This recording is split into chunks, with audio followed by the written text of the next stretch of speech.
Okay.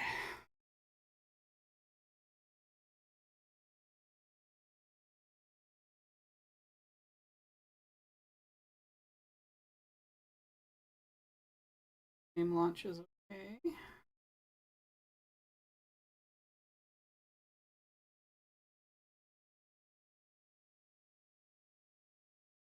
Oh, my makeup's not showing up super. Camera. Oh well. It is what it is. How are we all? I'm doing pretty good. A little late on start time, but there's only so much control I have over like my body. So, um, and now I'm just waiting for the game to hopefully launch because it's stuck on the launch screen. Hi, buddy. He's just sitting on that stool, very serious. Oh, blink, blink. I love this cat. Such a sweetie.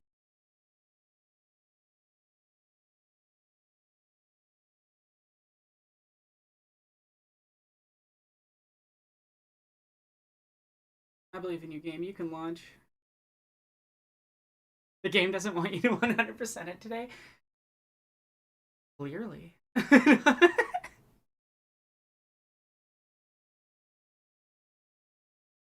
Oh, this outfit. This is so. For those who don't know, this is mostly other than I put on a different skirt just because it's more comfortable. But it's mostly the outfit that I wore for the Star Wars video Jesse and I did a few years ago.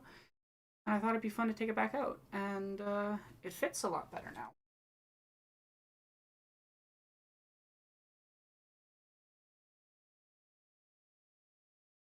Um,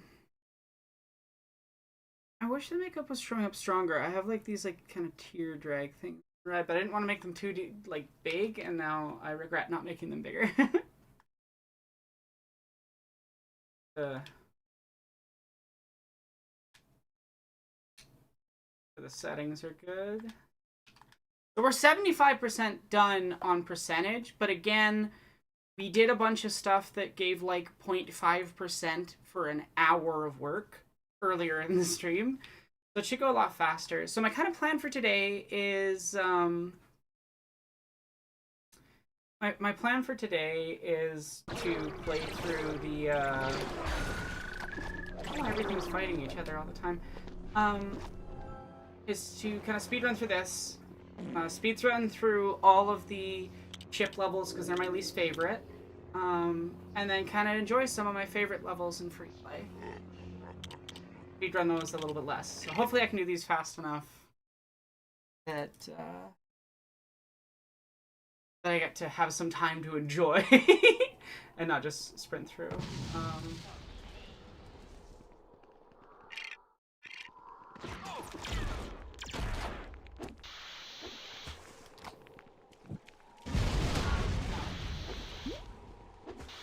yeah, I'm gonna do these bounty hunter missions, which are all like take like 20 to 30 seconds and each give a full gold brick. So like the percentage is gonna go up a lot. um, and then yeah, then we'll go back to. Then I might do the Lego cities after this, and then do ships, and then do. On the side of the cantina, everyone is chill unless you take the first shot. On the outside though, if there are enemies to your player character, yeah, that makes sense. One of the fun things in Lego Star Wars Clone Wars is that there's like different orbits that you can go to around different planets, and then there's always a like Republic ship and a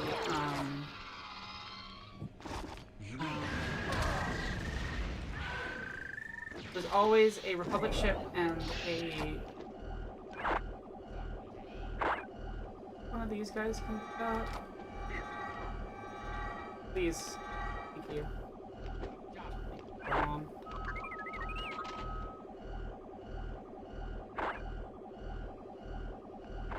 First battle, I think. Um, in the Clone Wars one, and so you have like a Republic ship and a Confederation of Planet ships, and you can like fly back and forth between them, and people will fight you if you're on like the wrong ship with the wrong character. It's pretty fun.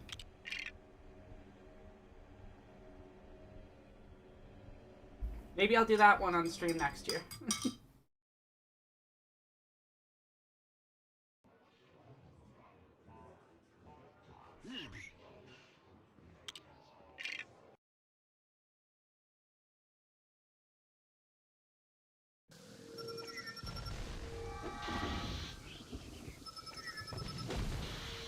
There we go. I do think it's kind of fun that they included this little bounty hunter mode. Oh, I forgot to post on Blue Sky that I'm live. I should do. I'm silly.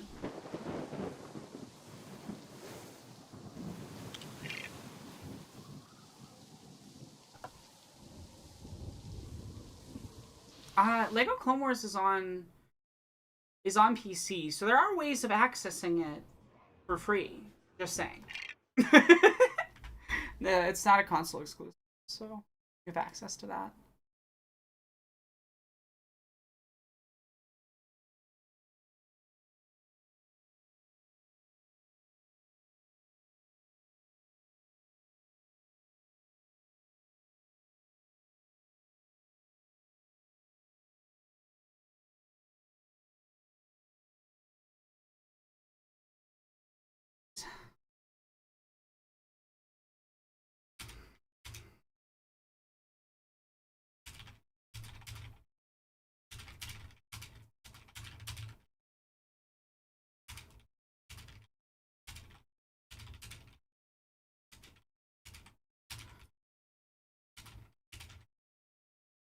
Okay.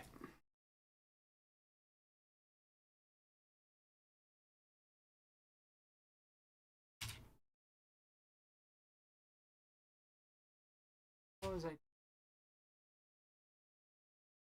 And then I'm live, right?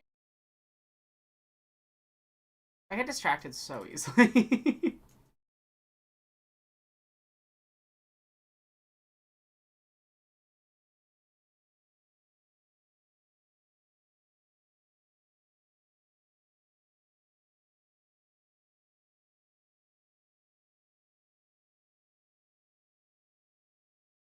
Perfect.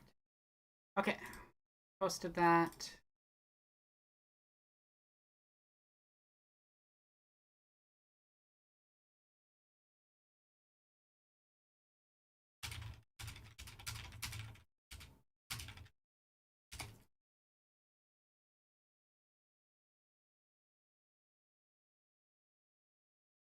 Yeah, I hope everybody's been enjoying the stream so far, and I hope this last day, fingers crossed, goes well.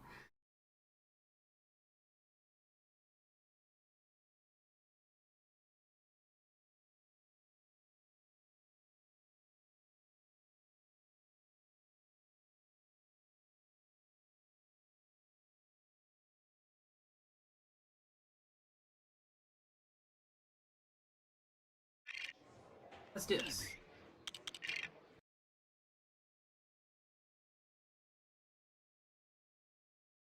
I remember being about how ridiculously easy that bounty hunter mission was if you knew where Kit Fisto was. Like, no, it is very funny that that one's just like turn around.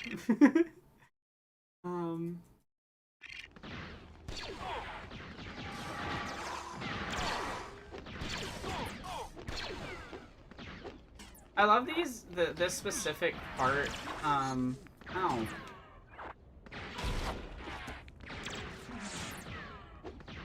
Stop me. I was busy.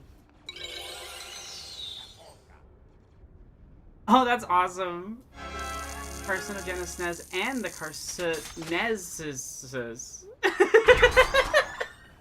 We're just gonna make all the consoles crabs. The really hard one's the Xbox. Like, how do you make a carcinogenesis pun out of an Xbox? I'm not sure. I'm gonna leave that one up to you, chat, to figure out.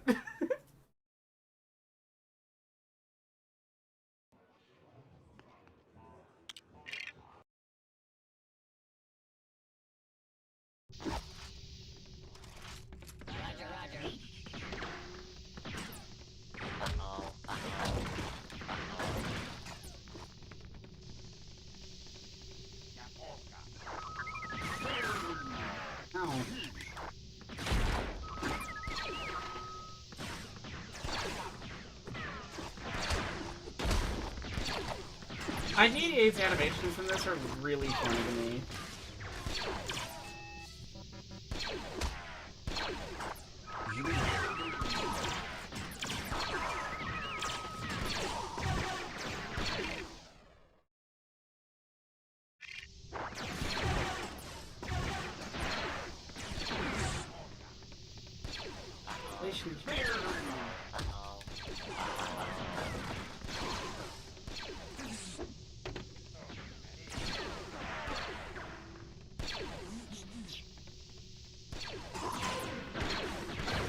I think Nintendo will be mad we're giving them crap. Jesus, I shouldn't have read that one. That is incredible, though.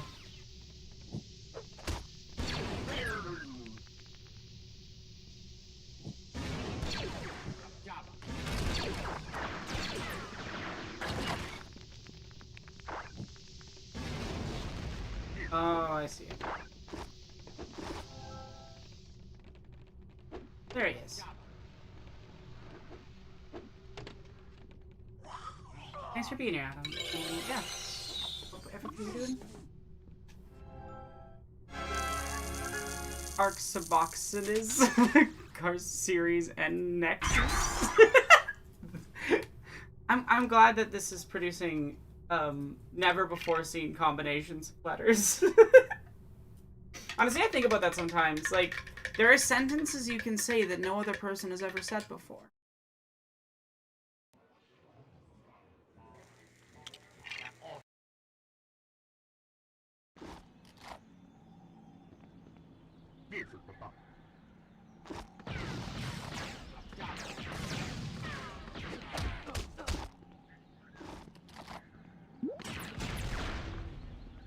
How am I supposed to move forward?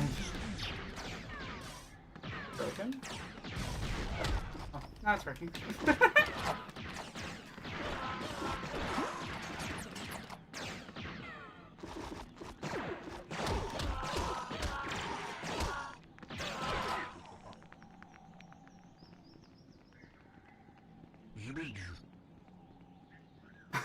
Crabbox does sound like a seafood combo meal. Well, sounds like it'd be really tasty. Honestly, I love imitation crab. It tastes really good. Hot take.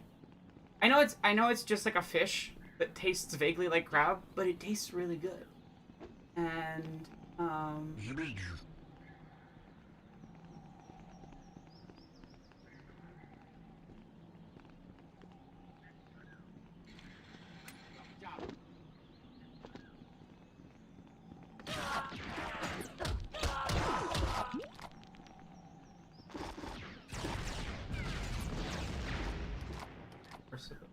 can't get there.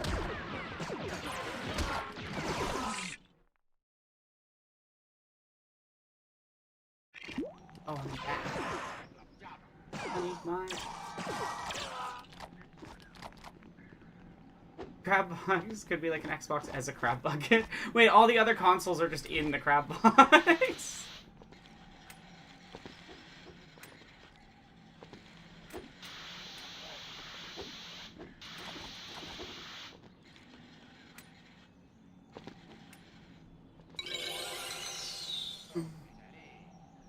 Near a Long Silvers.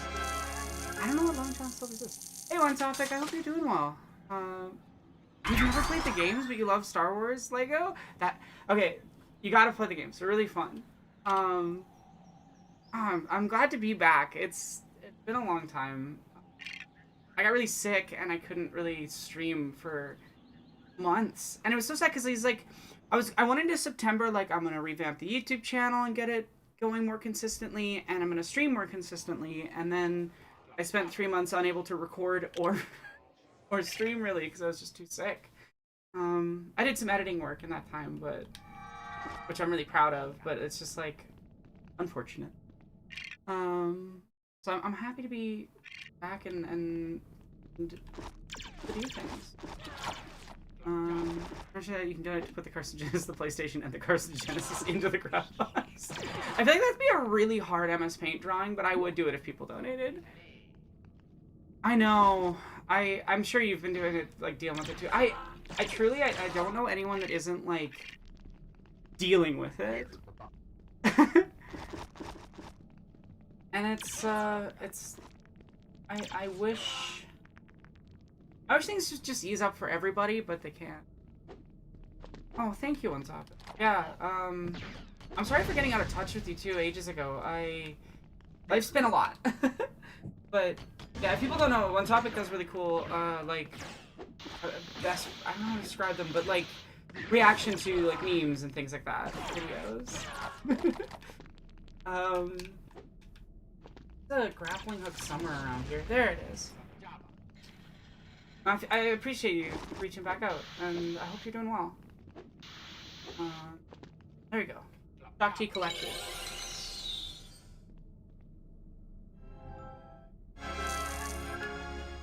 But yeah, One Topic is very, very funny. I find their videos entertaining.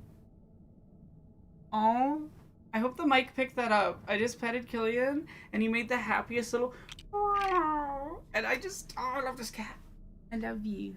You're a good son. You guys can't see him, but he's currently, like, I petted his head, and he just... Oh yeah, you're also welcome on the stream, One Topic, if you want to come hang out. Like, I think I have your Discord. I think. Good. One Topic.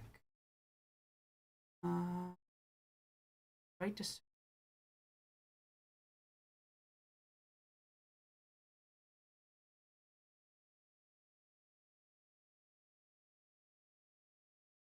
But yeah, get these. That was shocking. That's a good pun. Sorry, for people who don't know the Star Wars characters, that was Shock T in the last level, so shocking. I love puns. Puns bring joy. I don't know why people don't like puns. I think puns are good. Love this scene.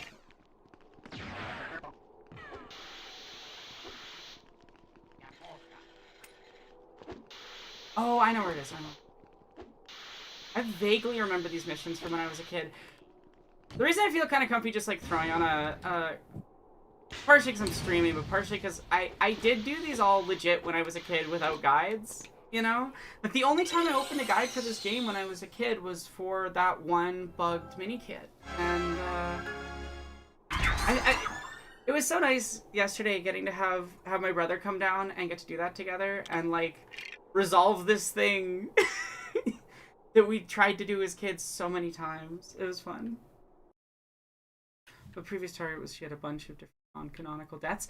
Yeah. Shock T's had a weird amount of, like, different, unique, non-canonical deaths, and then, like, one canonical death. Because, like, the old EU played fast and loose with canon a lot, and, so, like, you kill Shock T in one of the missions for, called Force Unleashed. And then there's like a book, I think. There's a comic, I want to say. I think there's a different book. Thank you so much. I gotta see who donated. Thank you so much, Lucky. I can kind of guess what this is probably going to be. I think we're going to be drawing some MS Paint.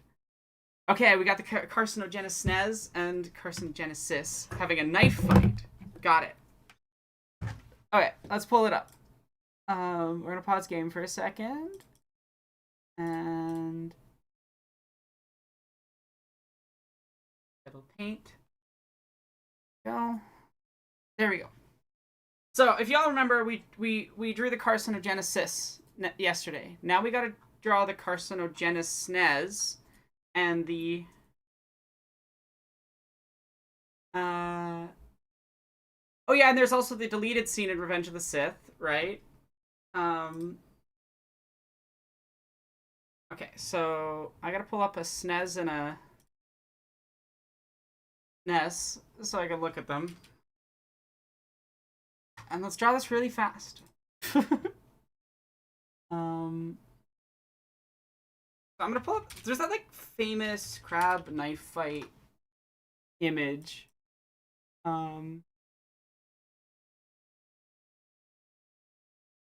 Okay.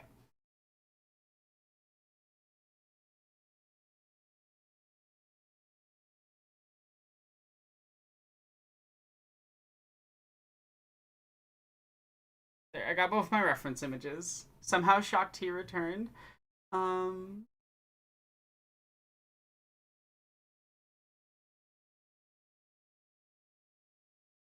oh, awesome on top. I hope your videos are going well. Um, sorry, I missed that message earlier. So I want to respond to it.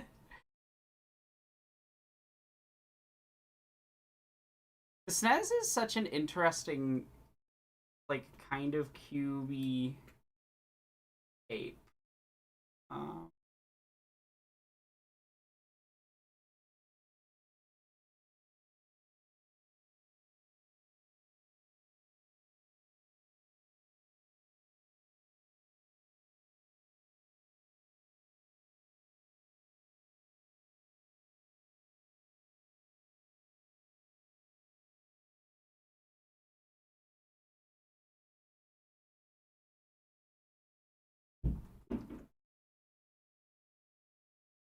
drawing console crabs is so funny.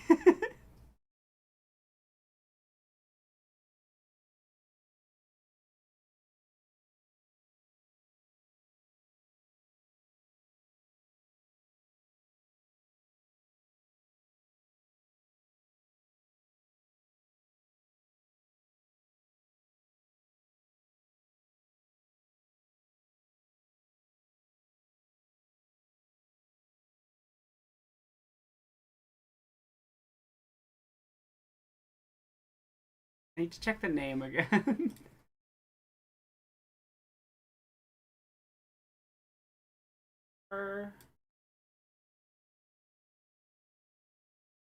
Wait, that's in the wrong spot. Damn it.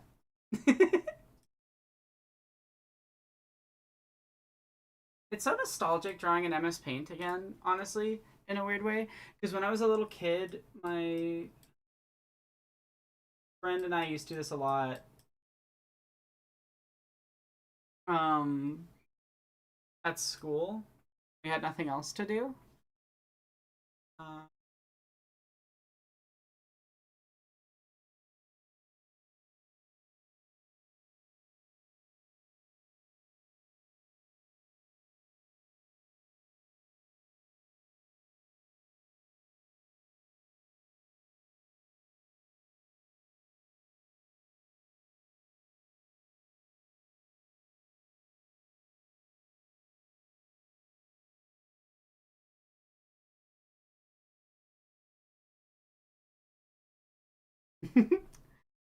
uh, and my old Steam profiles used to be these like purposefully ugly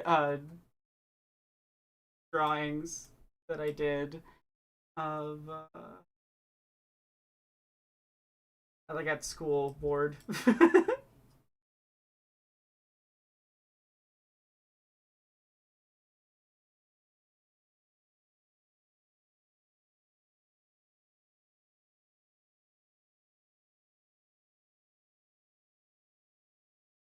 I hate that there's such a limited amount of like undos you can do. I'm too spoiled by modern drawing programs.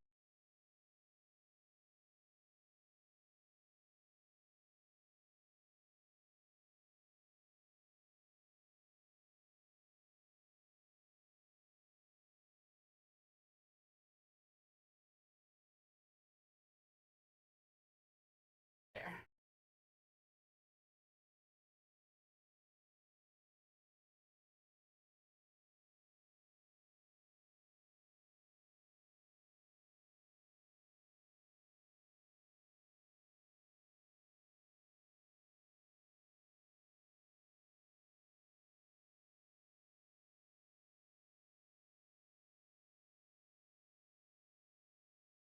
I don't know why I keep doing so much perspective work. um, like doing it well. Okay, so there's the SNES. I think. Oh wait, there's got to be this big button. Almost done the SNES, and then we got. Um, would a crab console be a reasonable ask for Lego? Uh, maybe. I just don't know how I can try. as I said, I can't guarantee the quality of the build, but I'll try if you donate. I remember during the Red to the Sith hype of 5 included action figures, and this year I discovered most of my box that was stored in my closet. That's awesome. You know, some of those might actually be worth some money. I'm not sure.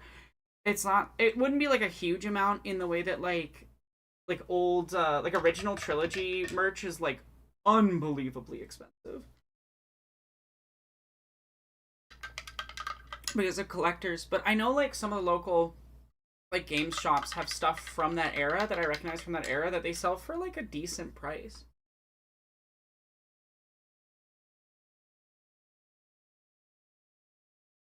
The SNES is a classic for a reason. Um, yeah.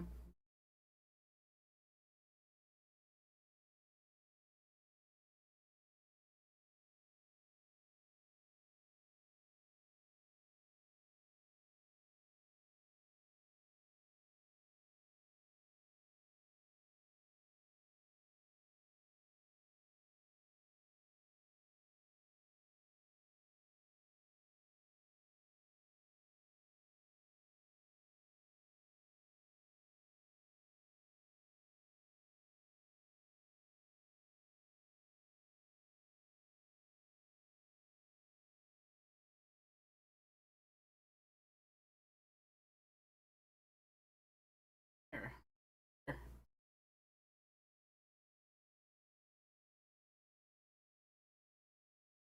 Cuddly legs. I think crabs have 6 legs, right? They have 6 legs and then they're two pinchers. Total of 8. I hope that's right.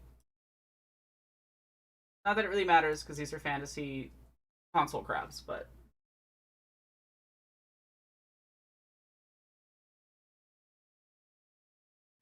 and then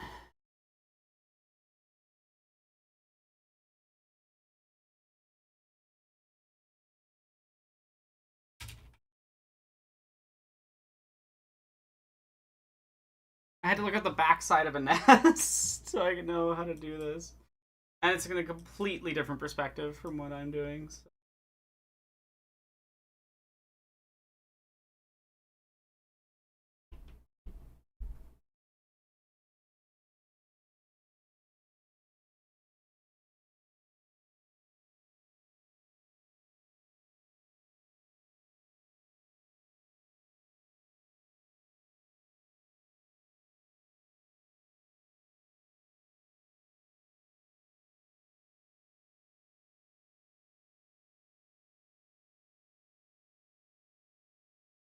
Yeah, I think that's gonna be. I'm putting like the lid open as if it's like ah, you know. So I just add some visual layer.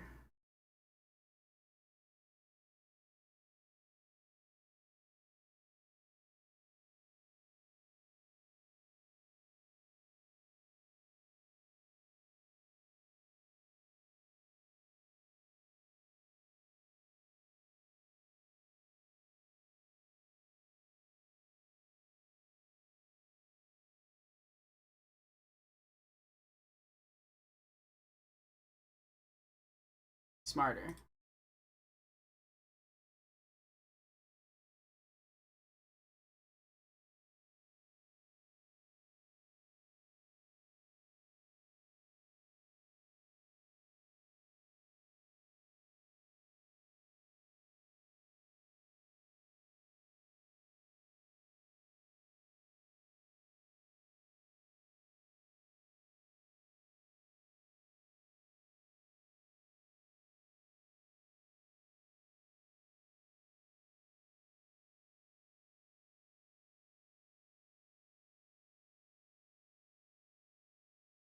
10 total legs?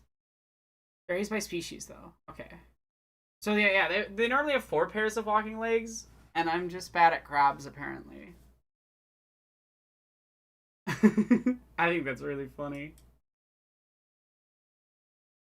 Insert like a thumbnail that's just my face with she does not know how crab legs work.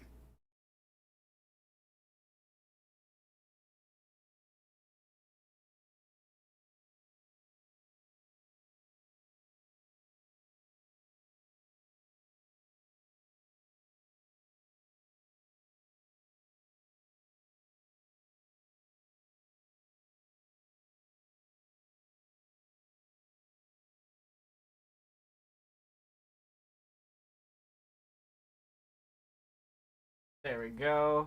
Carcinogenesis and genesis are coming along. Um,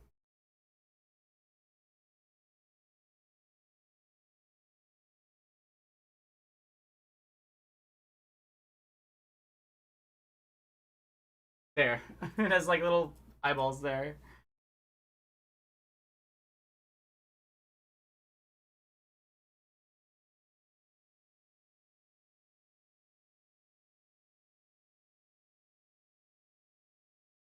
Need to look at the NES controller. Basically just a square. Oh yeah, but the cable comes at a weird angle. Okay.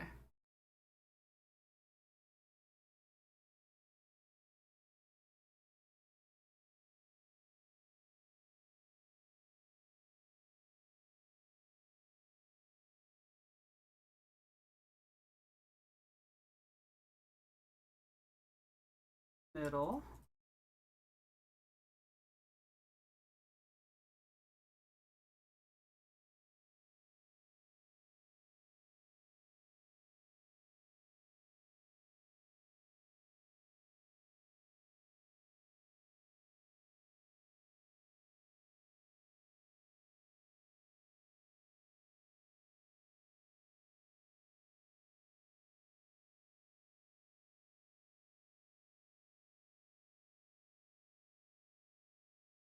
Dark shapes. I should I should try to speed this up so we can get back to playing. Um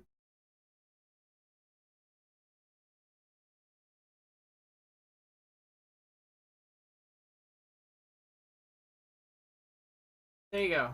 That's almost done. I just need to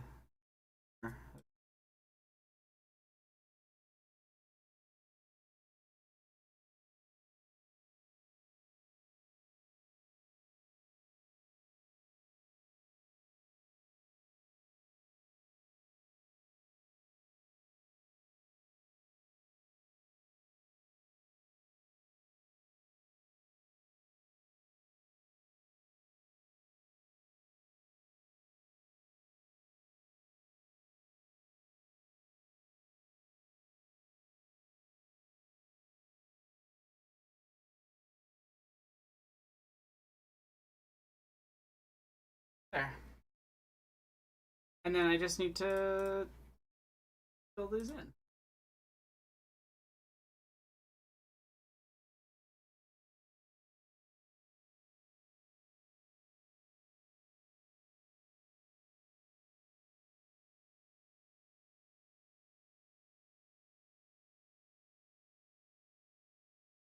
That looks pretty good, I think.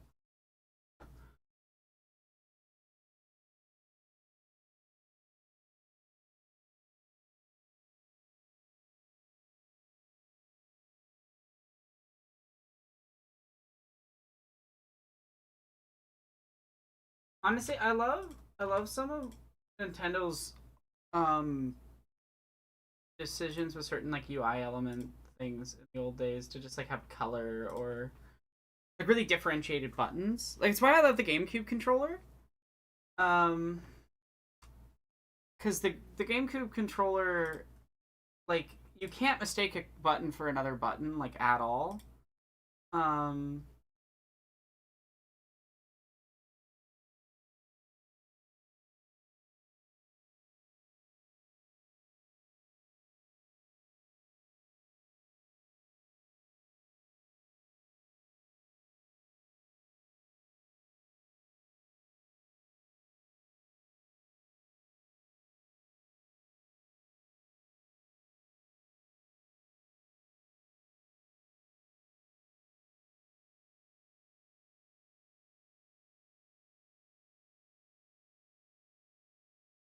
almost done.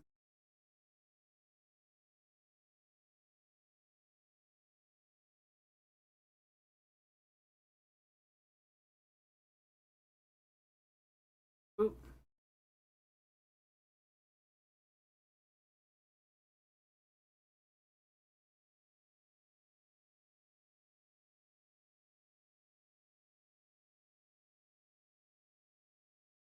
There we go. The carcinogenesis and the carcinogenesis. Okay. Save that. Grab. Thank you for the fun prompts for drawing, even if they take a little bit of time to do, because they're so enjoyable. Oh,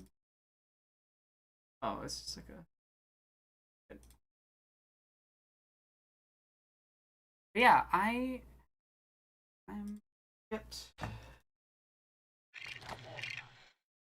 lucky. You're like, you're staying in the drawings. So if you guys are enjoying this stream enough, you can just donate to make me keep going. Best Lego approximation of the carcinogenesis. Okay. Hello, kitty cat. Hello, hi, baby. He's so cute. He likes to be kind of approximately halfway between Ken and I. Also, thank you. Oh.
Oh, I know what happened.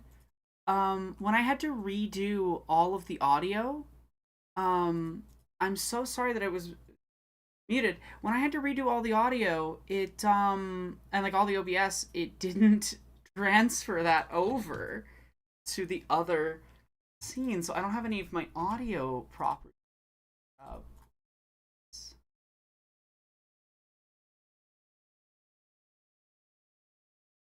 there, that now you should hear me in this scene.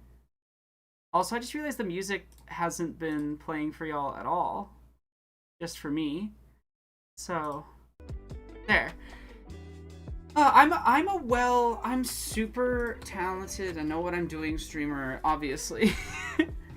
Okay, but here, little carcinogenesis has like a little feet that's ready to step with, and then just imagine that I have one of those, like, you know, the string pieces that sometimes come with Lego. Imagine there's two of those attached to little things, and that those are the little hands. But there you go. The carcinogenesis has been, or carcinogenesis has been built. Oh, I'm sorry, Killian. Am I keeping you up? He's just sitting beside me on this little stool halfway between Pen and I because he loves being near both of us. And just looking at me with this tired expression, like, Mother, stop speaking. I'm so eepy.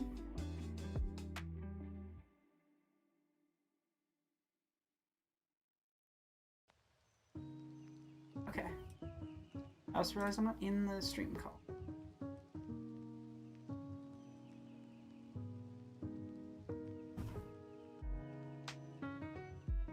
Thane is just a tiny baby boy. I think it's important that we always keep in mind he's baby. Nephew. Oh, sleepy. Just a baby.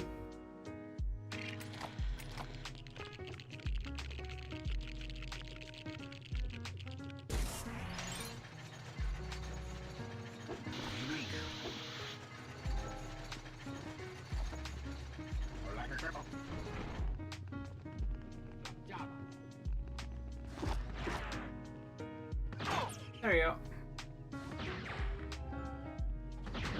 I honestly haven't played Metroid's,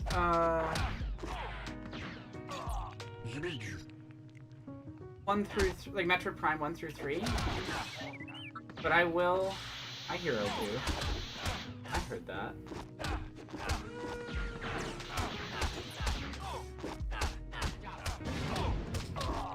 Ow. Very rude. I'm in the middle of something. I keep saying I'm in the middle of something and then just being like, that's an inside joke. There's just this one time I texted Aiden and if you want to do something specific, and he just responded with the sentence, I'm in the middle of something, which is not a serious, like, it's very like, it was a normal text, but for whatever reason, just the way, it's just, like, very flat, like, no punctuation, just, I'm in the middle of something. And ever since then, I'm in the middle of something, it's just, like, been stuck in my brain. Self-created, echolalia, basically. And seriously, thank you so much, Lucky, for all the donations. It helps a lot. It helps a lot. Like, Pen and I were able to go get some grocery things this morning because of the donations from this stream. So, yeah. And I'm looking forward to being, hopefully, more consistent with stream. I'm not going to promise anything because, you know, who knows if my chronic illness is going to be mean in the future, but I'm going to try to make it more consistent. Part of that's, like Jesse and I talked about this last night on stream, but we're gonna try to, do a weekly Star Trek, like, game stream. I think it'll be really, really fun, where we just, like, play through a bunch of Star Trek games.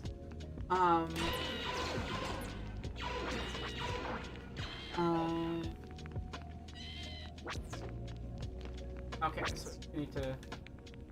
Ow! Oh, I forgot about this. Please let me move. Please let me move, game. Please let me move, game. It's time. Hey, why is Jabba just working as a cashier in this game? He's supposed to be a problem. So, I don't know if that's supposed to be Jabba specifically, or, a general vague, like, cut. But he's not working as a cashier, he's working as a, like, bounty hunter hirer. So, it does actually really fit with, like, how we generally see those characters. Right, we can't pull things. Oh my god.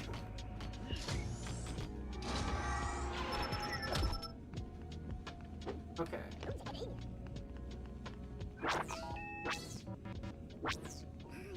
But it is very funny conceptually. There he is. It is very conceptually just to think of, like, like Big Jabba, who's just speaking like this and acting like a big tyrant, but he's just like a cashier. Like, just the worst cashier who just, like, hates everybody. And honestly, he's so real for that. Because cashiers... I think cashiers deserve, like, a monthly thing where they're just allowed to, like, yell at a customer for being shitty. Having worked retail, like, truly... I think once a month they should be allowed to yell back.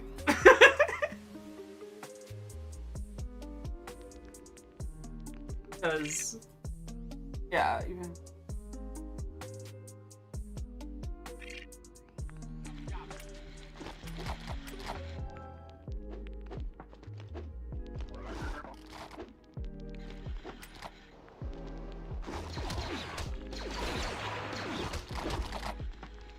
There it is. I think cashiers should be allowed to assert and maintain boundaries. No, yeah, like Bar is saying I have PTSD from dealing with customers. Oh, it's extremely awful. I one time had ow.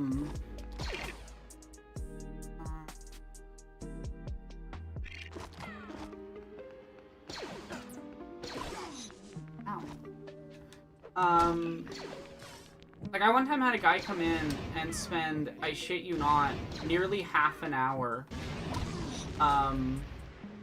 ordering lotto tickets, canceling, ordering new ones, canceling those ones. Like, basically just endlessly trying to find a way to make me mess up at my job. And the thing is, I am autistic and good at, like, following order. And so I did it perfectly. Not a single mistake. But I have to legally get a response for if they want a receipt. You have to. Like, you have to hear a verbal response, and you have to make sure that you've heard it, or you can get in trouble. So obviously, I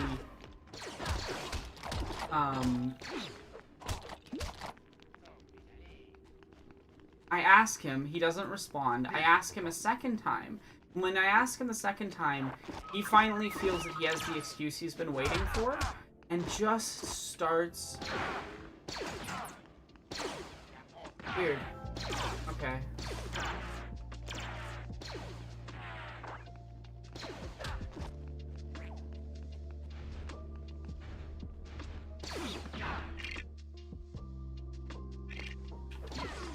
Oh, I was supposed to shoot the brown doors. I thought I couldn't open them without...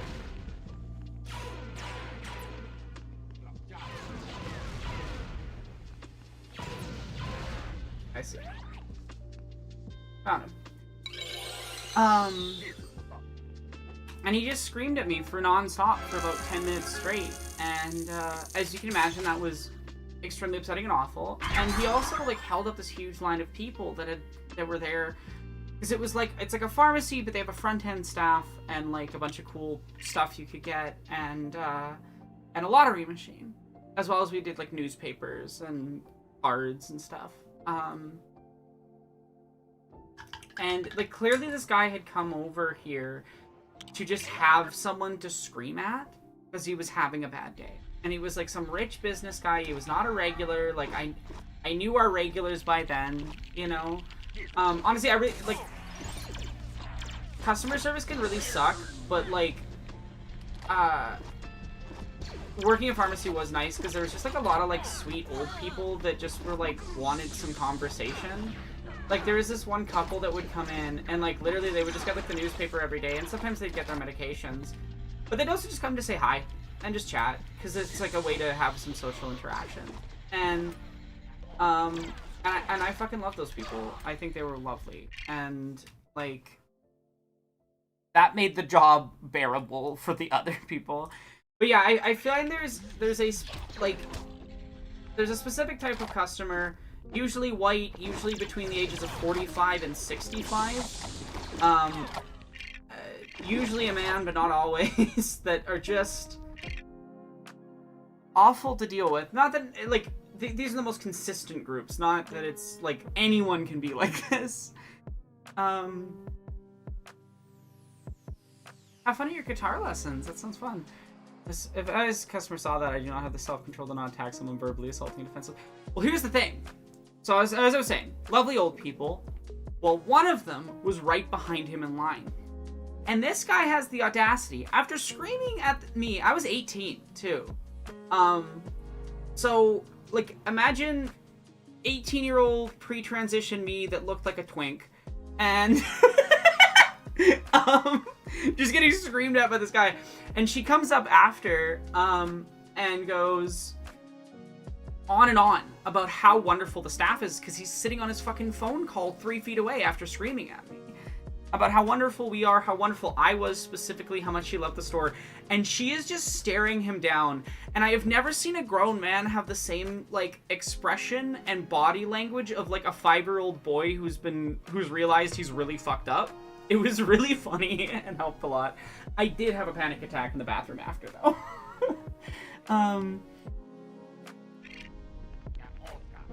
Yeah.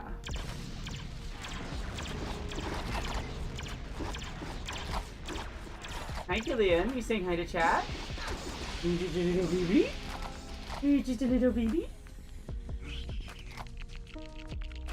I love you, Killian. I like that chat can just sort of vaguely see me and then, like, outline of Killian. Because he's just occupying this space. Oh, you're so cute. Oh, you're so cute. Oh, can you see a little bit of yourself on the screen?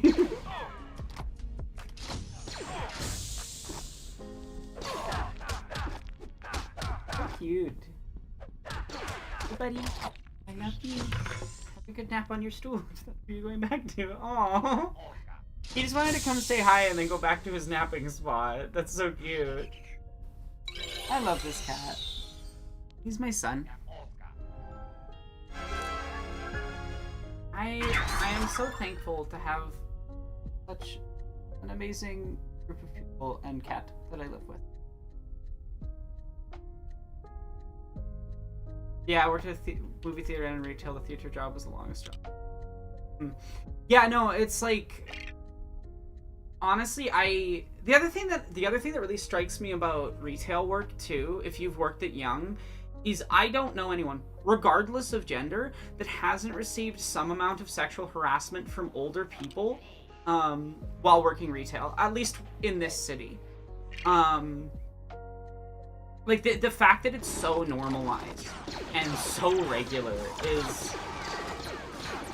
it doesn't make me feel happy, that's for sure.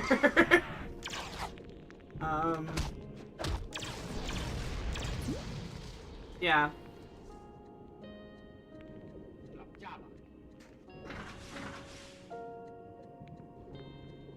I'm gonna go on the one I can actually see. The NPC's go on the one I can't see. It's like, and obviously, like, it ranges from, like, older people just being, like, inappropriate to, like, actually touching people. And I don't know, I've talked to so many people who have had those experiences, and it's just, it's wild how wealth and a few other things result in people who just truly think they can do whatever the fuck they want.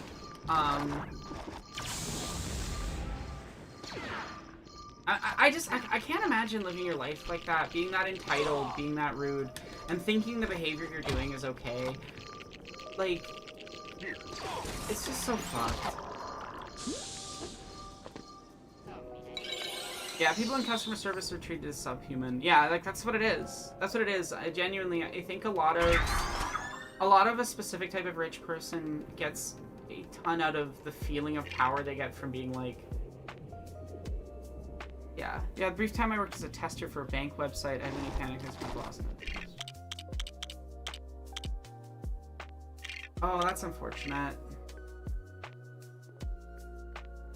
It's, I don't know, we really need better unions. We need more worker co-ops. We need to find ways to change things so that it's not as bad as it could be. There's so many of them, Jesus.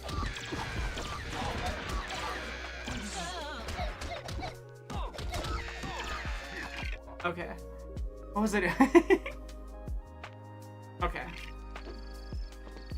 This guide has a wild choice of words in the sentence for this one specific thing. It's the only spot where it has, like, a really wild sentence of words, and it's just, move left while slaughtering Ewoks. Oh, Jesus.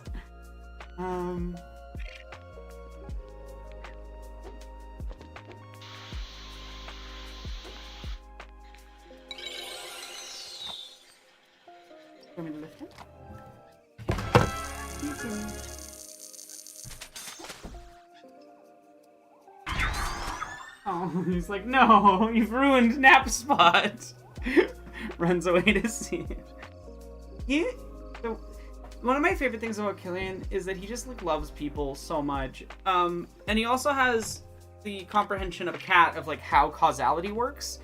So whenever Penn goes to school for the day, he gets mad at me like, bring her back. Where's mother? Mother, where's other mother? I want her back.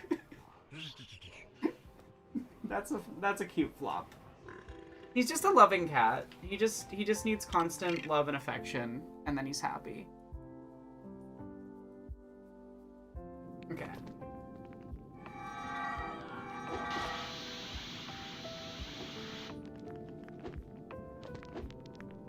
Oh god, like, obviously, I don't deal with this in the same way that a lot of other people do, where there's like a racial aspect to it, but I have had a lot of people get, like, people just think they can touch your hair if it's curly. They'll just, like, walk up and fucking touch it. And, no. That's not okay. Like, obviously, it's much worse for other people where there's other dynamics at play, but it's still just super violating and uncomfortable to have people think they can just touch you without asking. Yeah. I hate it. People are way too comfortable doing really wild things. Yeah. Like, yeah, that's wild. A 30-year-old touching a teenager's hair is... ugh. I'm glad that she had a coworker there with her. No, it's wild. It's like, people just, they're like, yeah, it's fun for me to touch your hair. No, it isn't.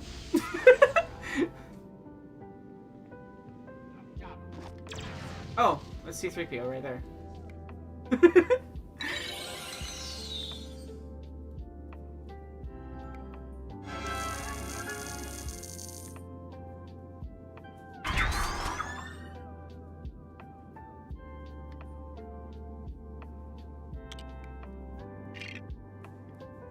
world would be so much better of a place if people didn't have to fight for their needs constantly.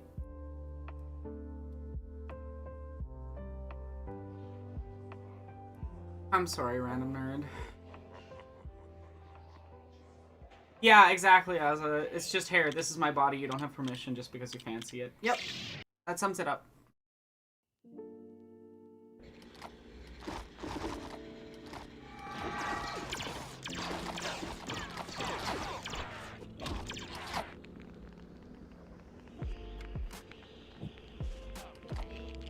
And, yeah, I think part of the problem, too, is that, like, a lot of these people just kind of get away with behaving like that with no consequences, you know?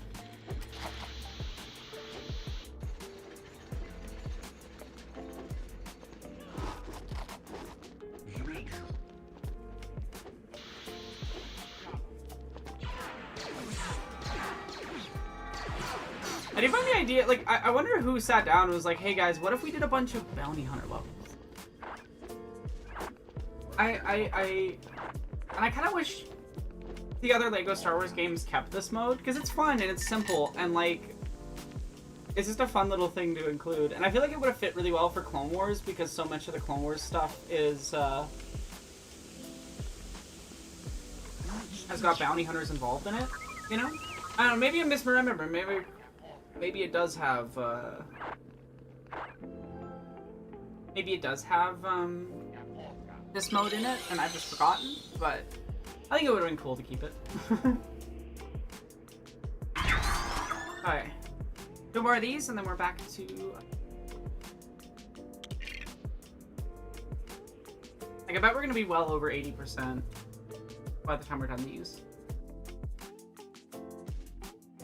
Maybe they played Star Wars Bounty Hunter while developing the game. I wish we'd gotten 1338. For those who don't know, 1338 was a canceled Star Wars project. It was canceled as a result of,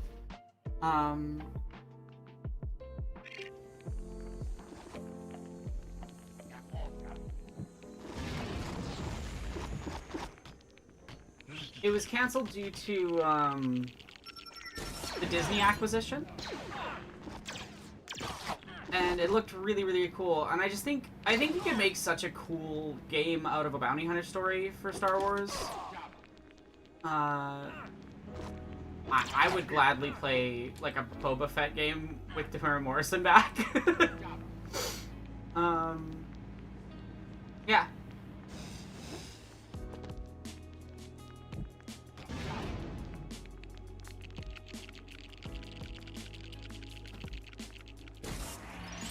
I'm glad you don't have to deal with that person anymore.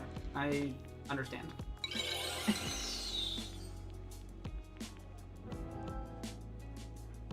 Almost there. Dang it. This game is a huge game to 100%. Speedrunning is so cool. Like, how the hell did someone do this in 9 hours? Survivor has a bounty hunter. You hunt down hunters. That's fun, honestly. I'm really looking forward to Survivor. I just need to sit down and play it, but I want to play through like Fallen Order again and record it because I might make a video about the two games. You're doing pretty good, deal pictures. How are you doing? It is. Oh, it's 1313, right, sorry. 1338 is a number that's, like, important to Star Wars, but I was misremembering the actual wording. And yeah, it's so absurd that, like, the Palpatine stuff came from a Fortnite event. I really can't think of anything more representative of the awfulness that is, like, the Fortnite-ification of art than that.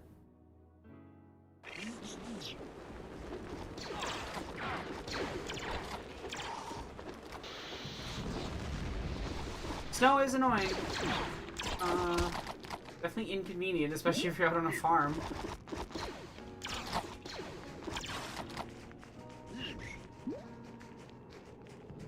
We've had a little bit of snow recently. Not bad, honestly. I was like, how do we not have winter yet?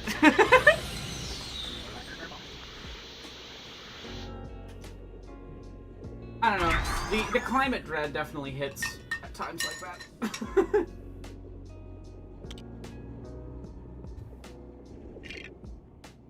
Like, it was weird having a Halloween where there was no snow, you know?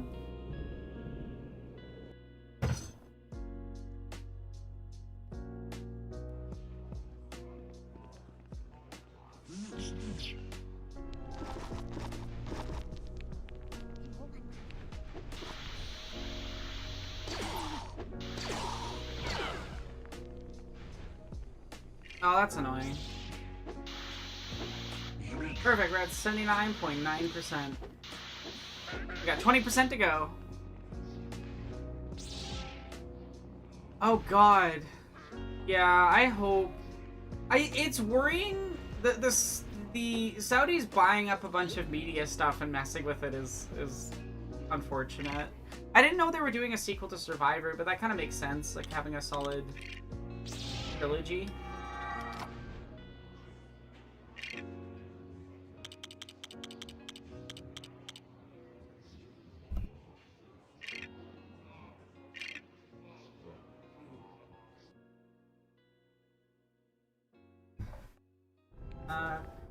Okay, there's my... there was no good hair, so I went for Sith look. Because it's one of the more useful ability sets for the game.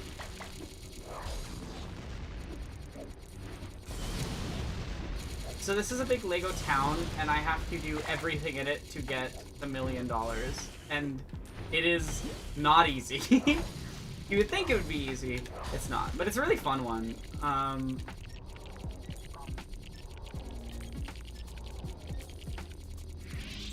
Is Valve doing Half-Life 3? Honestly, they're getting more into game dev stuff again, which is nice.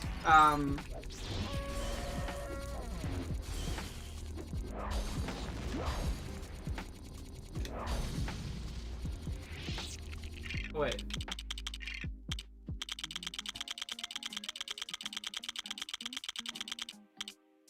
Yeah, I can't do the score times on, but I can do...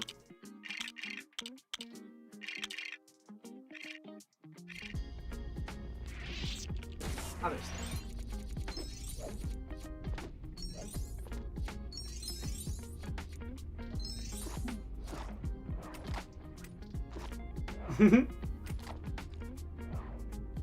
That's funny. I love that you can do that.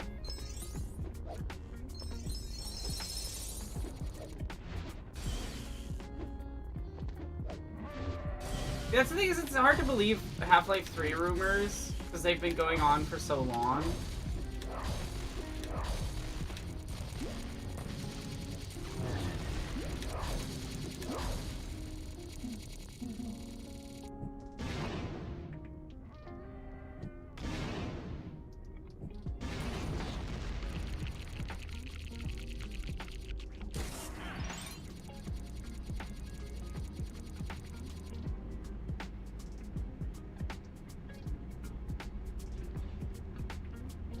You have to grapple over the deadly grass, yeah.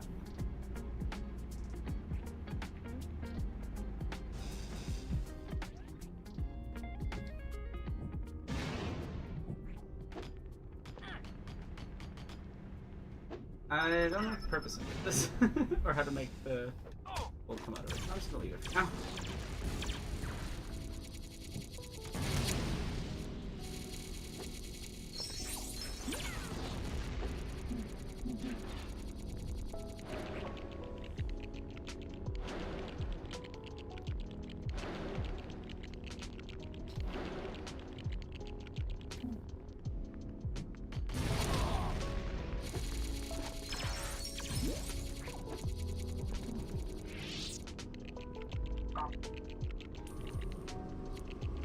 It's just it's hard to tell.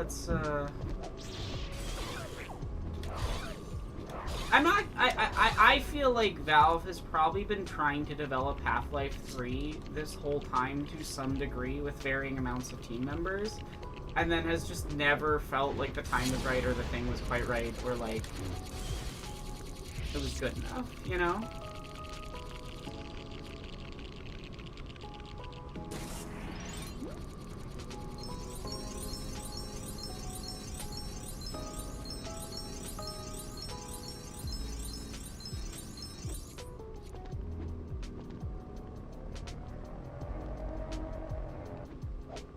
I love the noises.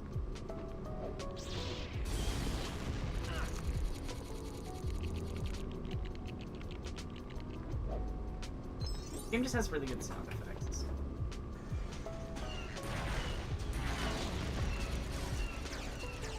Oh, this is how I destroy all the lampposts. I see. I'll do that last.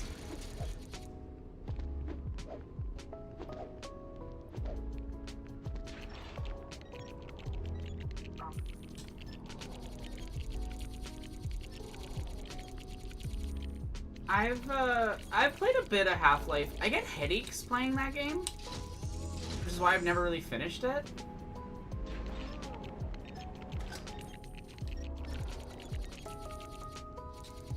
We are getting the GameCube before GTA 6. Honestly, at this point, I don't know if we're gonna get GTA 6. Not that I really care, because, but it is funny.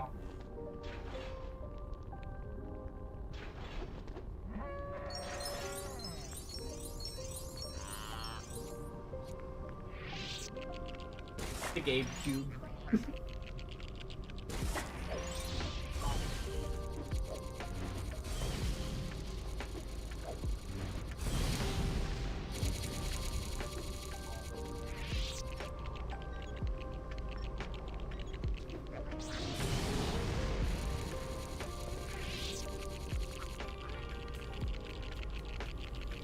Fuck Rockstar, the before GTA 6 memes are all the GTA I care about.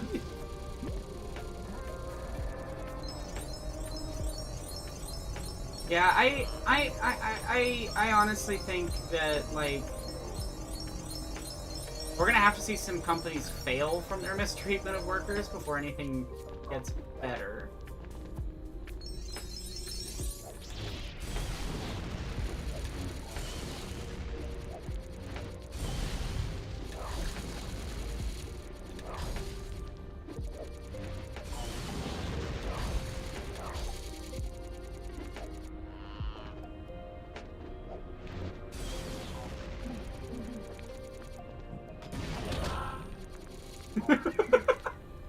You don't hear that? Ah. It would be very funny if GTA 6 just never releases.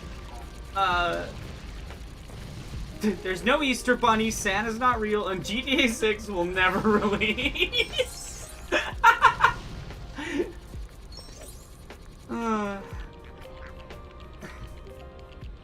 need to rewatch Megamind. What a classic. I love that movie. Megamind is a movie that dares to say, maybe the outcast queer-coded character is good and the incel is bad.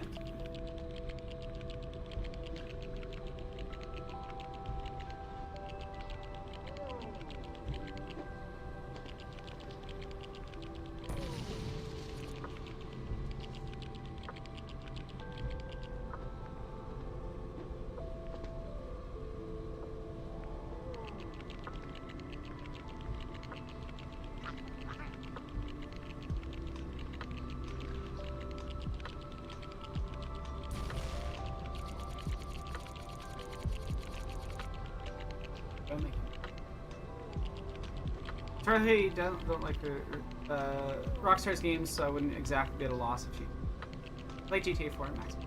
You know what? I will say this: Max Payne 3 is a phenomenal game.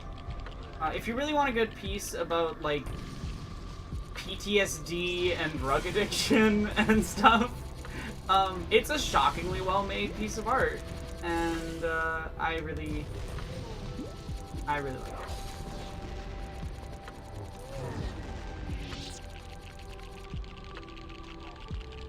Megamind has something to say compared to most of your content. I think, yeah, pretty much. I think there's a lot to be done with superheroes narratively, and I think unfortunately a lot of what we get is like lazy, for lack of a better word.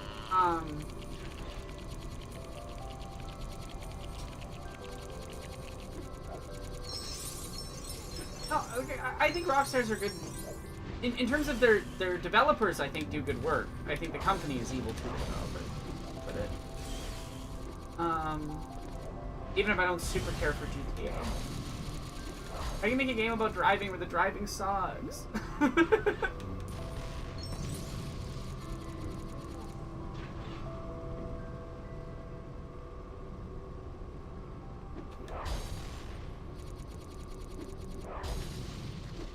It just baffles me.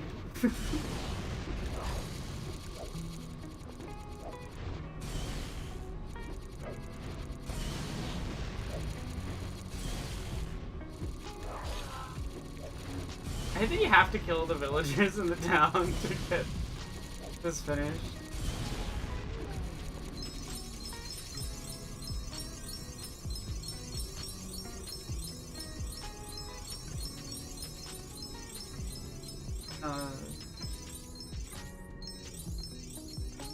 Oh, interesting.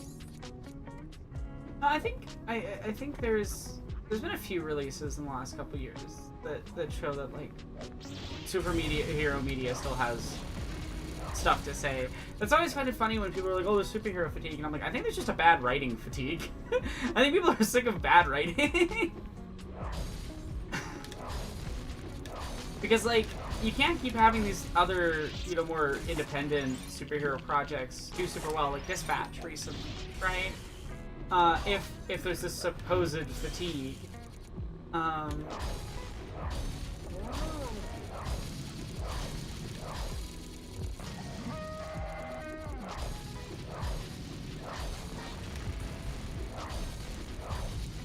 want to know how I did that. That was like the boss jump style thing.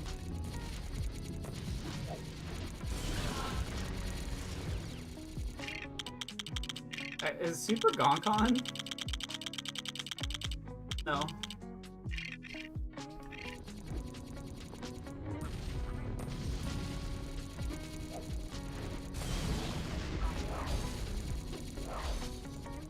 Yeah, DC's done some good things, and then also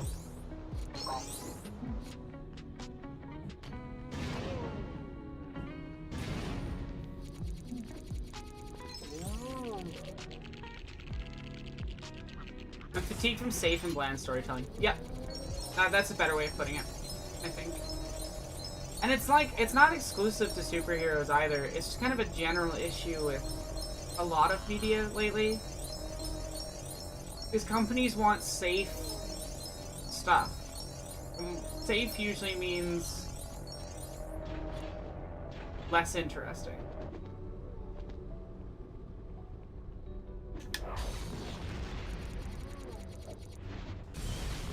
That is unfortunately an element of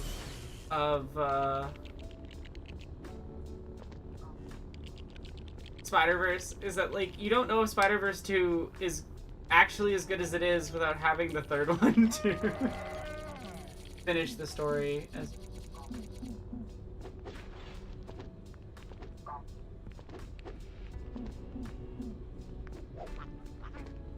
I gotta get up there. Guessing I'm out of tank.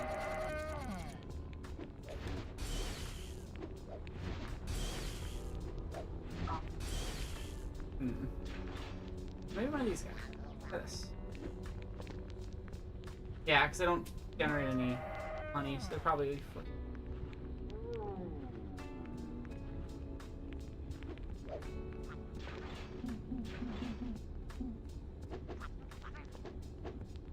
Is that a high jump character? I don't think that is a high jump character. Do I just not have a high jump character that actually works? Okay.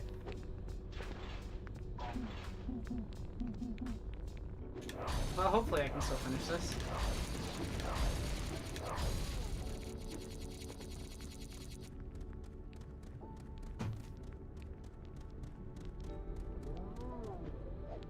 Oh, that's how I do it.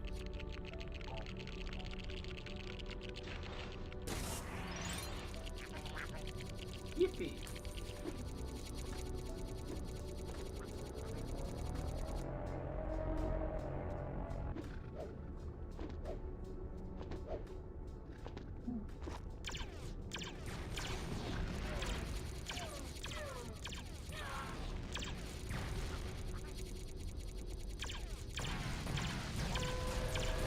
To shoot everything and see where that gets.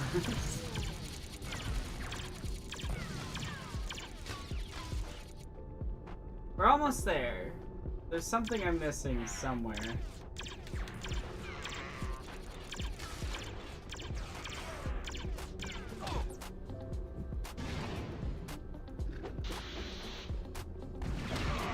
Oh. How to do it?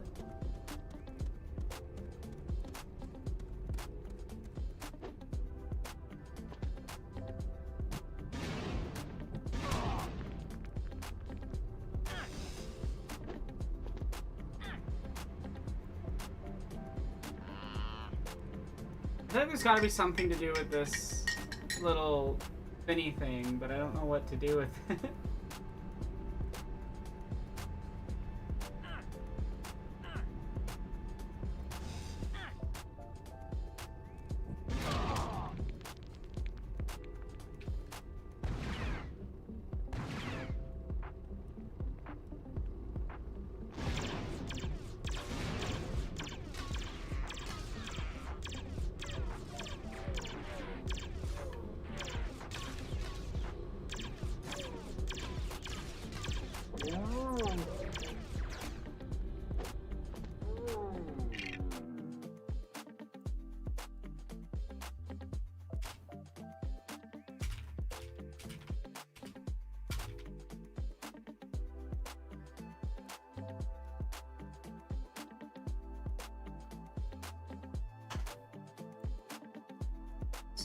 Okay.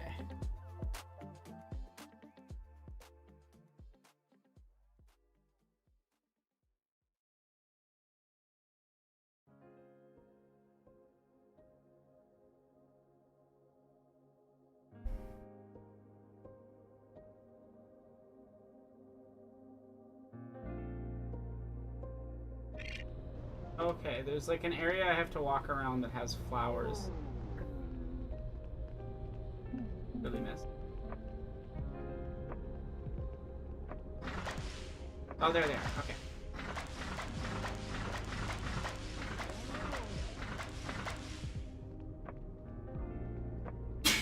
be another one.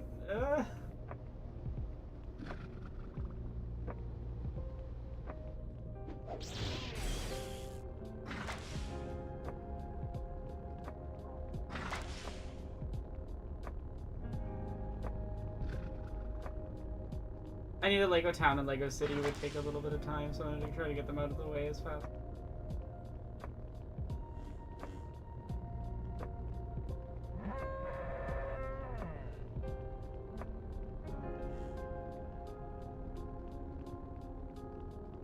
Come on.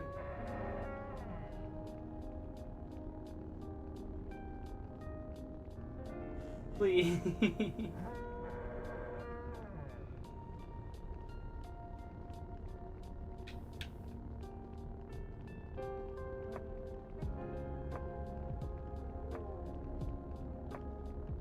And there's 19 I have to walk on.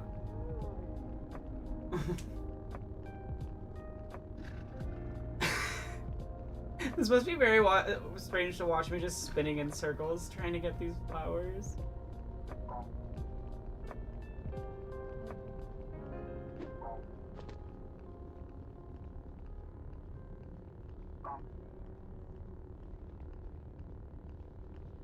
I'm missing exactly one.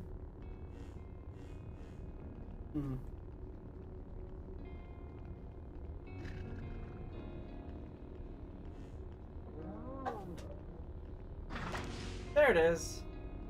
Hopefully. I don't know how much that's gonna give though. Let's go. That was the one thing I was missing, was a super sneaky thing. I think this is the same exact thing I had a difficult time with when I was like a little kid as well. Alright, that's Lego Town. So that's Lego City. Next one is Town. But the town is bigger. Doesn't make sense.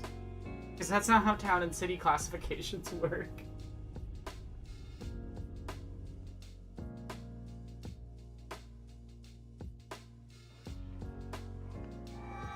Why am I a gonk?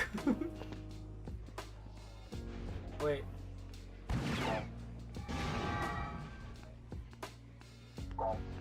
The bigger one should be the city, yeah, and the town should be the smaller one, but it's okay. Let's go to Newtown.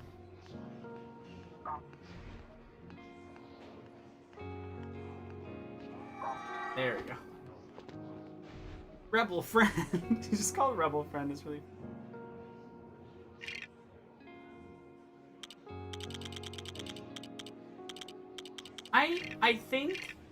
I think one of them was made for 1, 2, 3, one of them was made for 4, 5, 6 as like the separate games, and then they're both in this one because it's the remaster. Oh.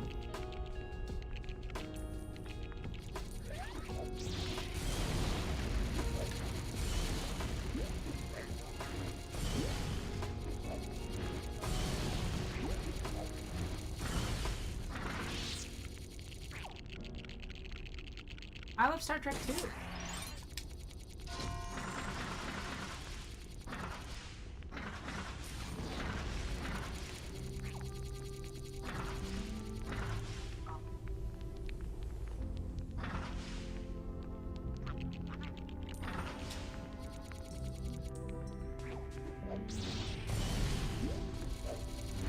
Whoever decided to make pixel hunting for the flower activators, my sworn enemy.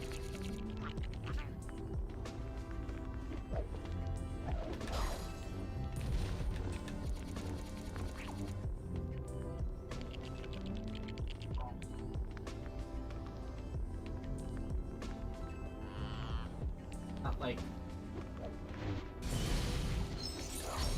hours.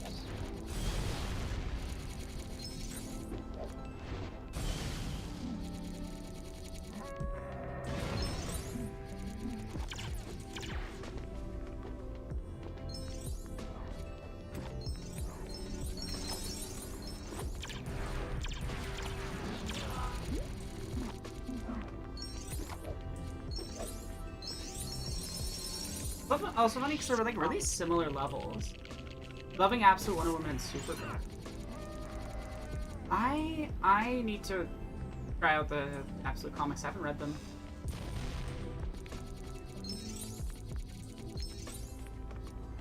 Oh, you really liked my new video? Awesome. I'm glad.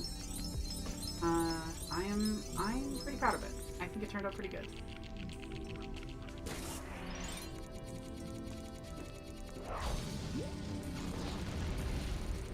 If I do. I can use the bowl.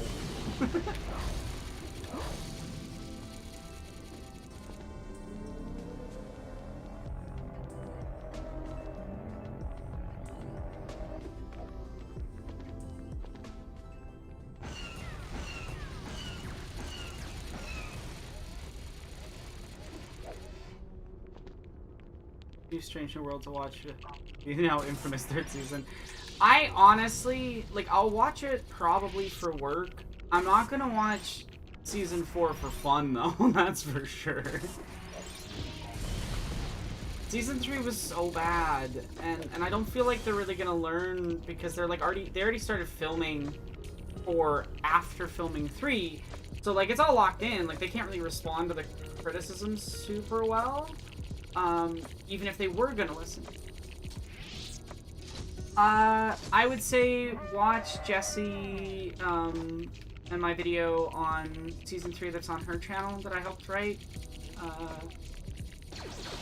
If you want a better understanding of, like, why Strange New World season 3 is a total mess. But it is a total mess. It is... A lot of decisions were made. Few of them were good. I'm close to saying none. It's deeply conservative, weirdly American. It makes a lot of choices, and I'm not a fan of any of them.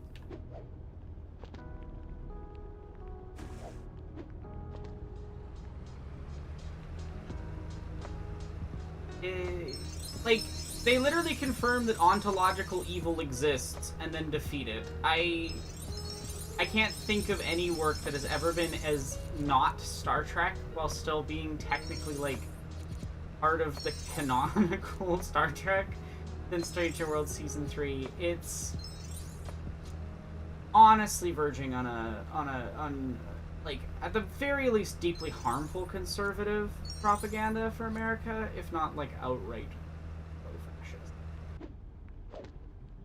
I do not like it. I'm not a fan.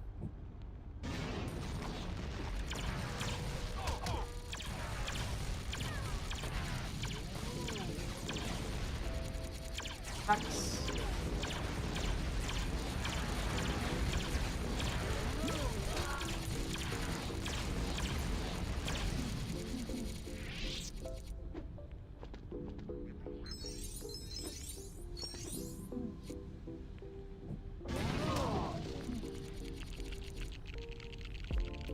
Yeah, like, all I'll say is this. The Ellison family, close with Trump, have bought up pretty much everything relating to Star Trek. They bought Paramount, they bought out a lot of other really like, huge things, and yeah. Because they also control Skydance, which has control the films.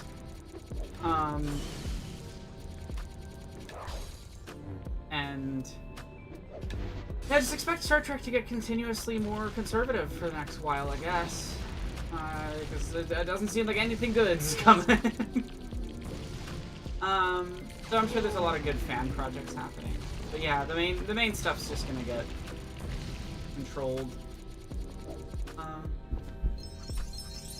Fuck billionaires. Fuck tech billionaires, especially. All my friends hate Larry and his son.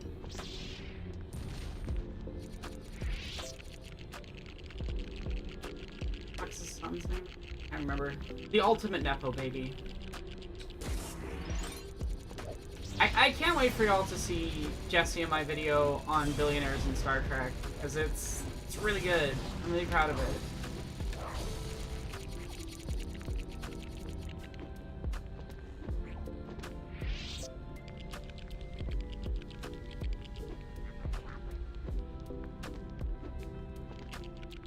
Oh, it's gonna be a reverse Lego. Or unordered.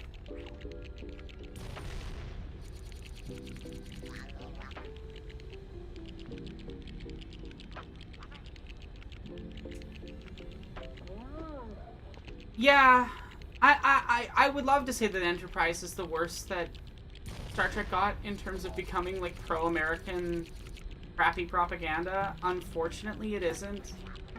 Strange New Worlds Season 3 is like every worst element of the entire franchise's history rolled into one, with very little positive and a lot of like really boring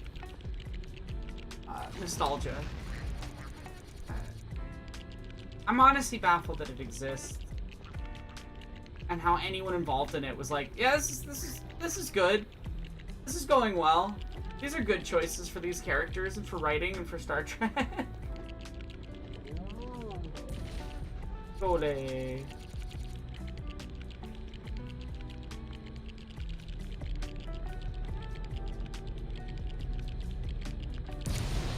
we go. There you go.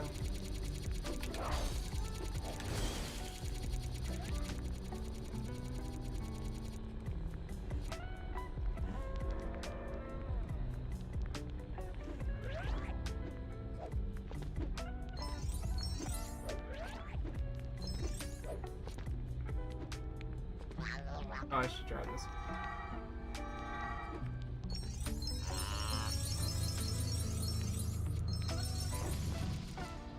Damn it. I think I might have just locked myself out of finishing this. I hope not.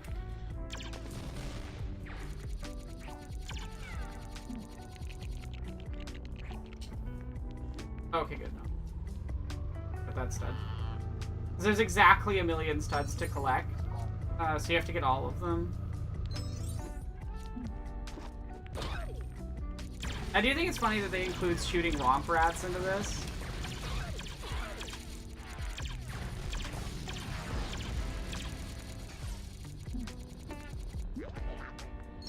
I really wish Strange New Worlds... Like, I don't want to dislike Strange New Worlds, I just also can't ignore the choices it makes. It's such a wild season. Ugh. And it does, like, so many different harmful tropes. It's, like, hard to adequately, like, remember all of them. Because it's one of those pieces where I would call it, like, fractally bad. Like, every new thing, like, every deeper layer of the bad makes the next thing worse.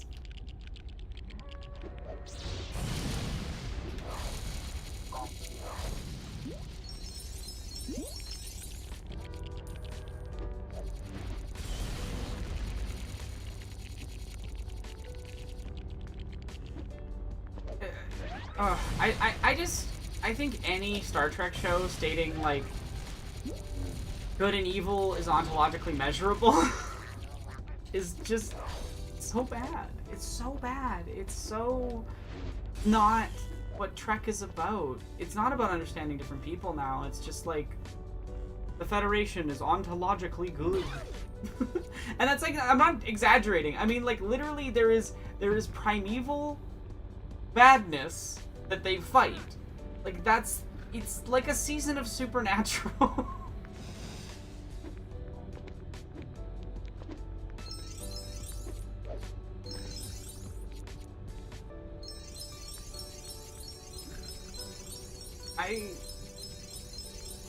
I'd be fascinated to be in those writing rooms just to see, like, what were they thinking at the time? I mean, they probably weren't, but still. I want to know.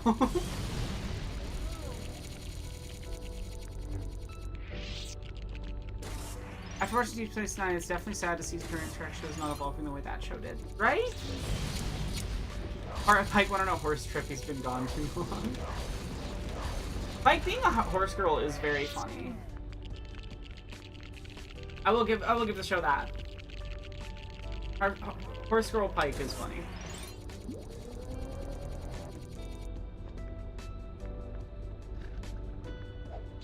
I feel like I can give the show much else. You know what? I will say this. The casting is good. Like, my issues with Strange New World are not with any of the cast's performances. I just remember that Anson Mount has said some, like, really shitty things about Palestine. So, I have some issues with some of the cast. But I don't have any issues with, with the performances by the cast. I think they all play the characters exactly how they've been told to play them and do a good job with it. Okay. I am definitely missing things. A lot of things.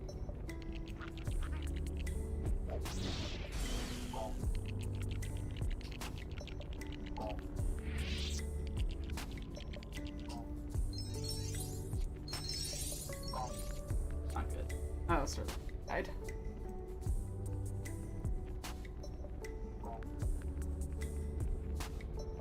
There isn't much else to interact with.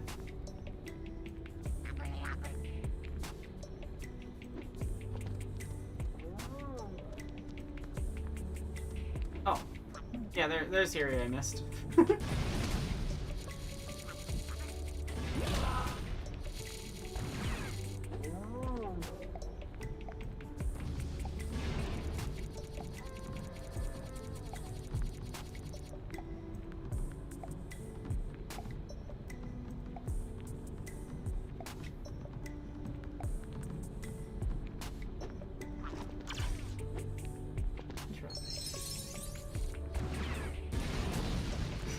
I love the missiles.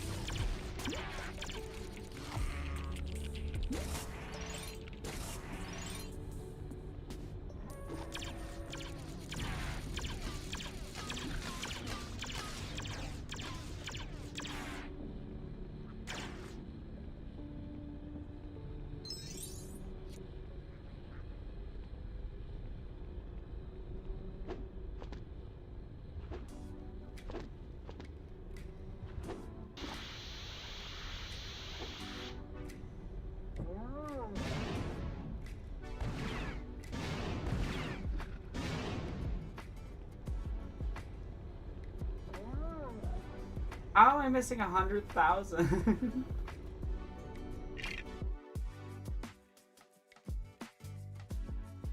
What is Starfleet might be one of the most egregious... no, Ortegas is still driving the ship. That's Ortegas's... Oh, no, sorry, she gets trauma, I guess. It's not very handled very well. She almost has an interesting episode, but then it ends really badly. And she flies the ship. Like, that's... I can't with this show. There's a better version of the show where that episode in the with the Gorn ends in Ortegas Gorn Eerie. There's a better version of the show where that happens, and instead they just kill her. It sucks. I really hate that they killed the Gorn at the end of that episode.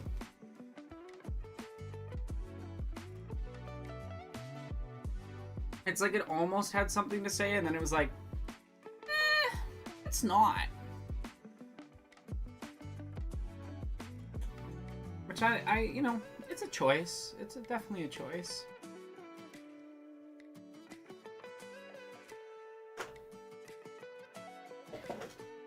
Okay. Oh, super.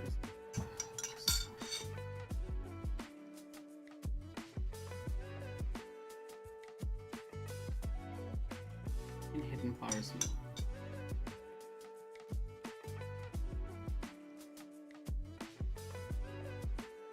Alright, I think I'm missing the flowers by the church. Okay, there's definitely a fourth one missing there. There we go. Okay.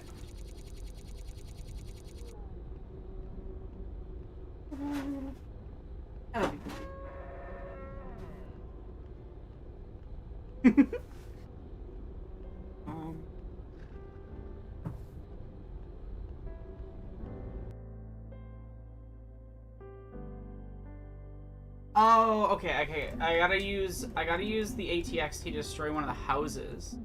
But yeah, I think genuinely, What is Starfleet might be one of the worst. Like, actually, Jesse and I have an entire video about literally this, but that's on Jesse's Patreon that I edited. Jesse wrote it, I just edited it, but obviously, like, editing, you add a lot of meaning and purpose to stuff, so I had a lot of impact on that. But it's about how, like, on top of its offensive messaging, and just like bad writing,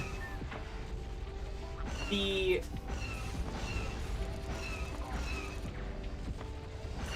episode doesn't. I mean, the episode doesn't understand Trek at all, but the episode also doesn't use its entire, you know, premise at all in any interesting way whatsoever. By the way, the camera is set up so like just the bare edge of the very left corner of it. Do you want me to turn it more?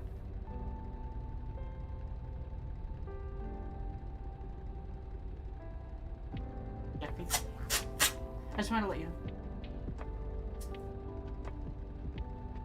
know. What is it? Oh, I'm not muted.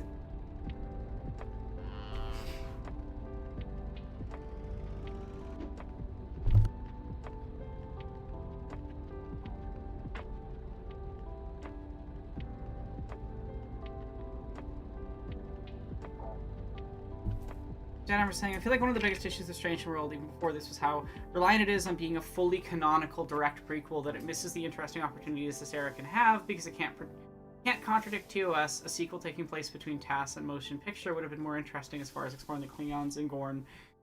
Yeah, no, it's one of those things where, like, it's inherently... It's a show called Strange New Worlds that can't explain... Like, it can't really explore new worlds. I'm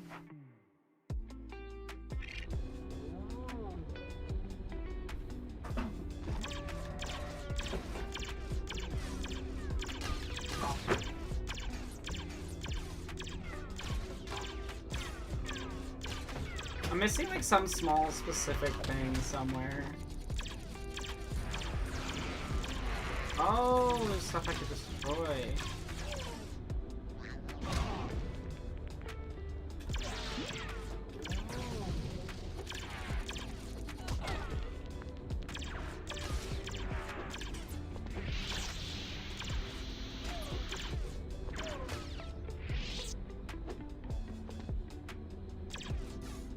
Maybe the ATX? ATXT?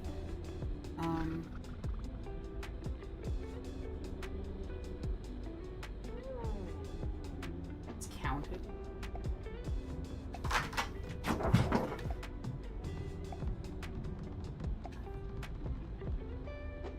Must have counted.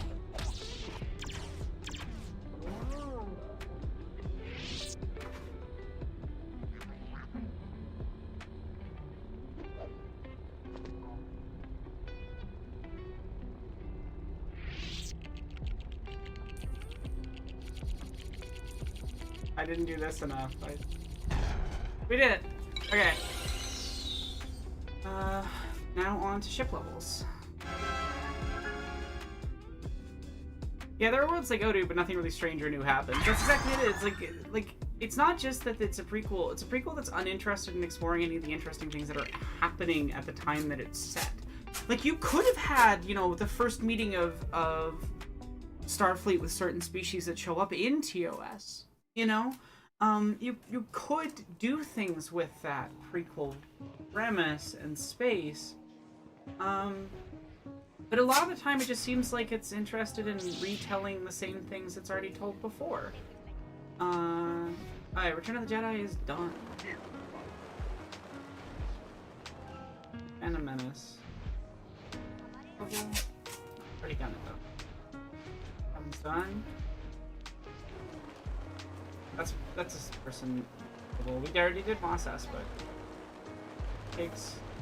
Those are all people. I'll do those things. It's just. Oops. What I wanted to go through. It's just very frustrating. Because there's so much you can do.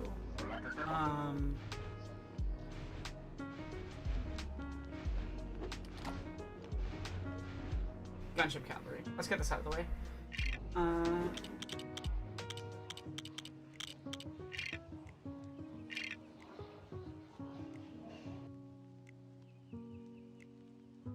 Yeah. There's so much you could do with that show, and it does the safest, most boring thing in the worst possible manner. And I don't... Why?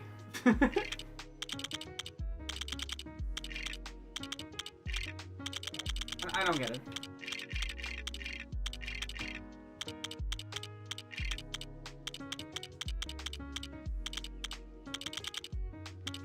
I think I got everything.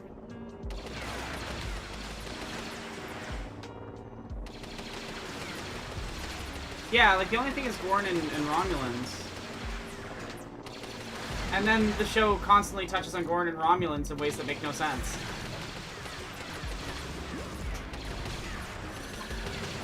Also, like, you could have explored some Section 31 shit. We don't know much about Section 31 during this area, but we do know it exists, you know? Like, there's storytelling opportunities there, for sure. Nah.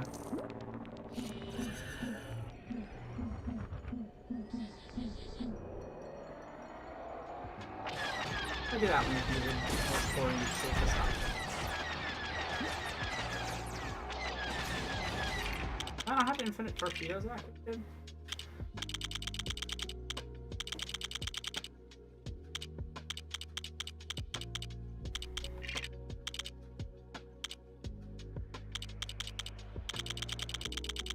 When I had infinite torpedoes on. Oh, infinite torpedoes is on. Here. Oh, I guess they just aren't available in this level, probably.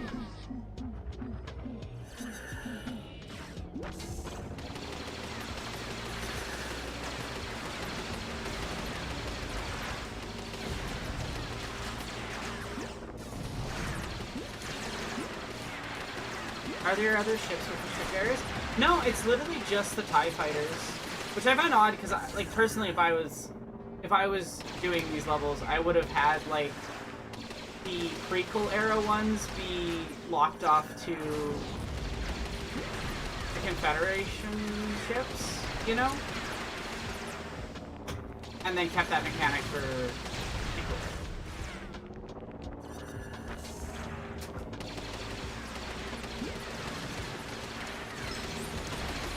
Oh my god, I can't believe I missed this red brick with just like dude. That's kind of funny though, honestly.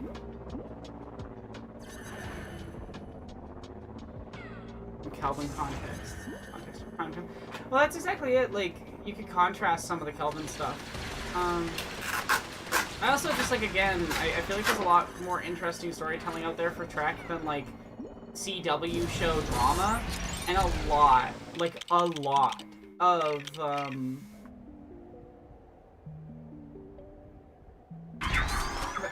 it's a weird amount. A weird amount of,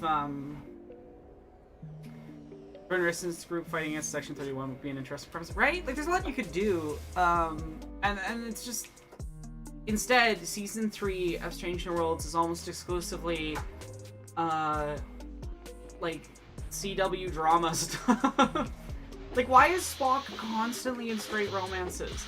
And it's with everybody in the cast. Like, literally everybody gets a turn with Spock of the women. It's such an odd choice.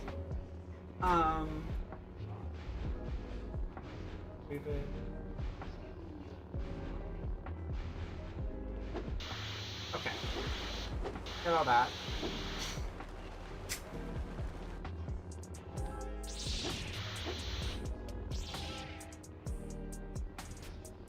Not a ship level. Not a ship. Not a ship level. I'm just trying. I want to get the ship levels out of the way really fast. I think Rebel attack is perfect. You like the old school gunship cavalry? I hate that level. I'm so sorry.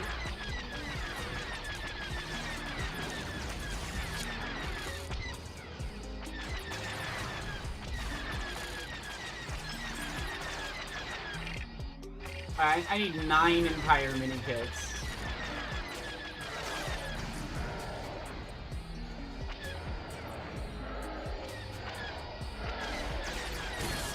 Oh, I see.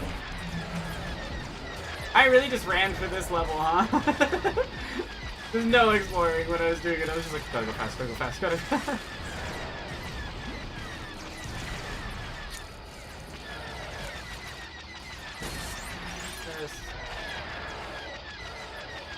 And we have infinite torpedoes, so this should go a lot faster.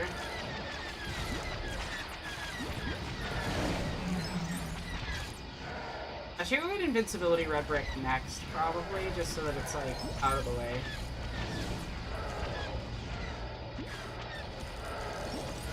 Yes, it's about Captain Pike's ship, yeah.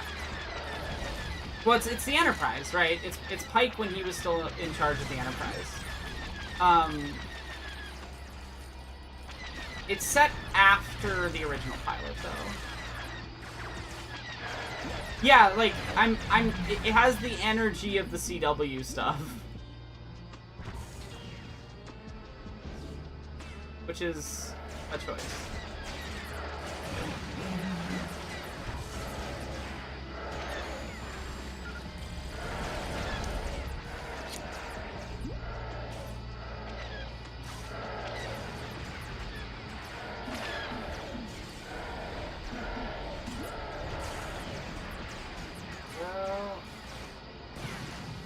One down, 2 to go. Or 1 to go. But yeah. Hey Lara, hope you're doing well. Come chat, come in the chat. You are more than welcome. Yeah, it is wild to like use specifically that pilot.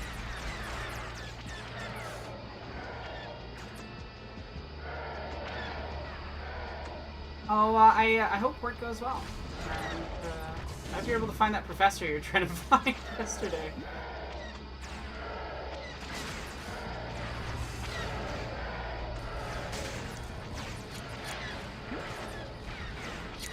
There we go. Oh, that's annoying. I don't know where the bomb is.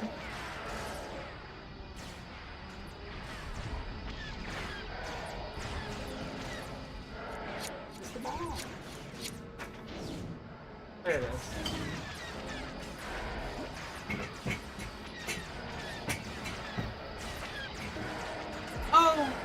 Oh yeah, no, I'm comparing it to stuff like Riverdale. That's not a mistake. I truly find the writing in sections of Strange New Worlds Season 3 to be of a similar vibe and energy and baffling creative decisions as Riverdale. Again, they have space magic.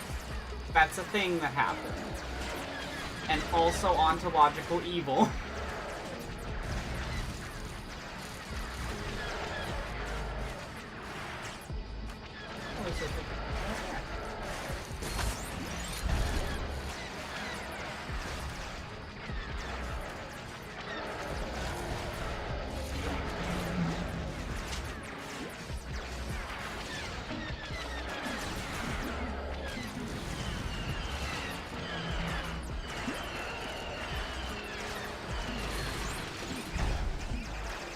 I love these ships. They have great noises.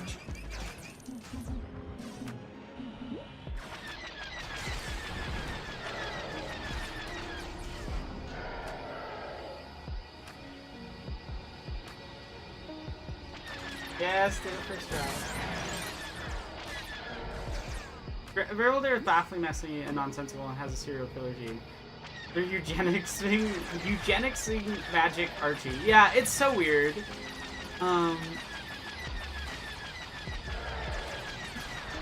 I was Riverdale, I suppose that would at least harken back to campy Rasmussenism. Yeah, it's not, like, silly like Riverdale. I just mean that, like, it writes romance storylines like a CW show. Maybe more like The Flash or Arrow. And not to say that, like, those things can't be fun if people enjoy them. More just constant relationship drama over any sort of interest in what Star Trek is usually about isn't great to me.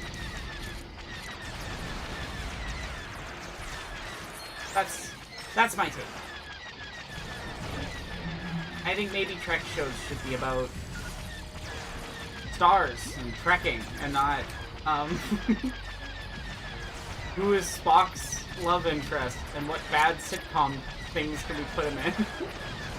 Oh god, like, there's just, every time I think about like another episode from that season, I'm like, oh, 4.5 Vulcans is probably one of the worst things that Star Trek has ever made by like several margins. It's a lot of choices. None of them are. Unfortunately. Two more and the red brick? Oh no, did I miss it? I'm gonna have to go redo the level. Okay, I'll quickly get these last two and then I'll go back and redo the level really fast. Oops. There's the Star Trek show that isn't interesting to this. No, there's 5 seasons. There's gonna be a 5th season, so we get another 2 seasons of agony.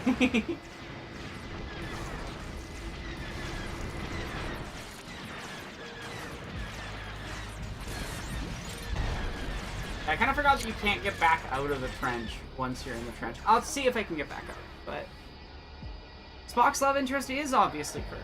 And also, I'll say this: I will give Strange New Worlds season 3 one thing and one thing only. There is some good Spurk scenes, and that's it.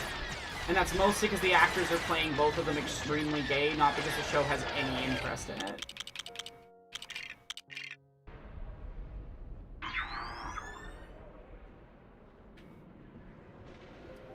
It's so... Sean Gunn's Kirk from Gilmore Girls? Wild.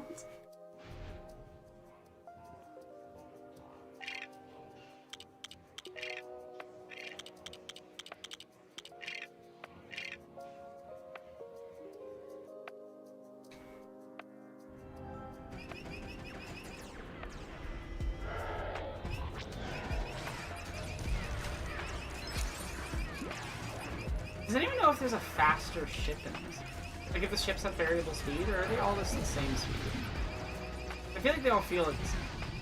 Maybe there is one that's better for...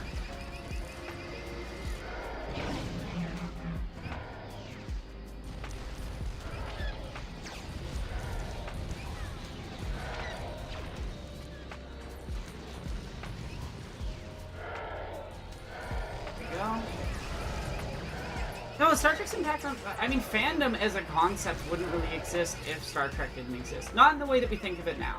Like, I'm sure stuff like fanfic would have popped up eventually, and I'm sure elements of fandom would have been the way it is now. But it's really important to understand that, like, fan expos, cons, and fanfic were all heavily shaped by specifically Spurk shippers. Like, the idea of a slash fic. The name and concept of that comes from, like, very directly from the Star Trek fandom. It's fascinating.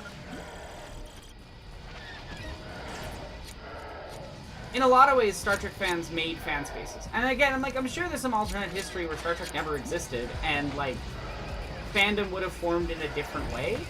I have no idea what that would have looked like, because, like, so much of what fan culture is now is so affected, even, Jesus, 60 years later, that, like, yeah, you can't really escape the effect of Star Trek on fandom. You can't really understate it. It's an interesting series for that. Like, but also just, like, Star Trek had major impacts on how, like, space and NASA occurred, and people joining NASA, and I think this was really interesting. Oh, I see where it was. There we go. Okay. We're gonna try to move faster. Also, reminder, if you're doing the stream, you can donate and get cool things, and make me have to rank the Star Wars TV shows for everybody. Yeah, there's fun rewards if you wanna. Killian, why are you such a precious little muffin?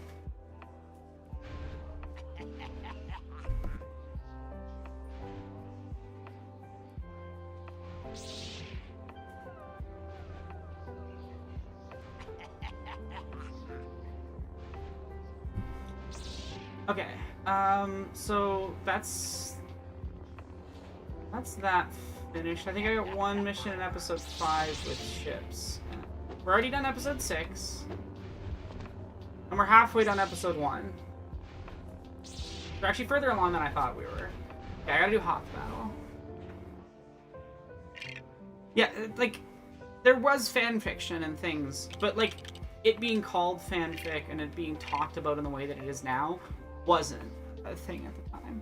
And I think that's what's so cool and so interesting about it.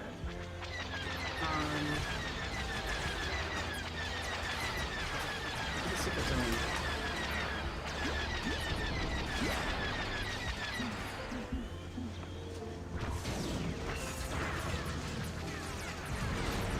Leave me alone, Skelter.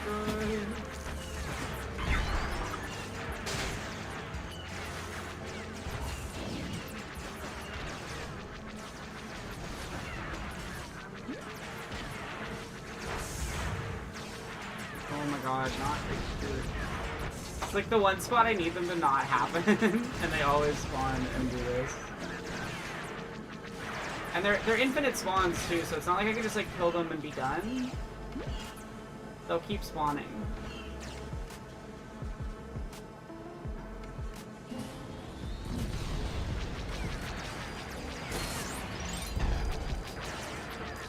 Oh, I'll be streaming in 30 minutes. I'll be streaming for another 3-4 hours, probably. Kirk and Spock were the original Maverick and Iceman. I feel like that's kind of rude to Kirk and Spock. Maverick and Iceman are the appearance of queerness without the actual, like, it's like homoeroticism, sure, but...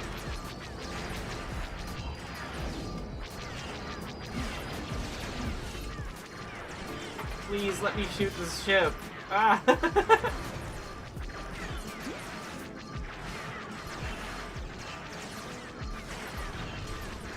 There we go.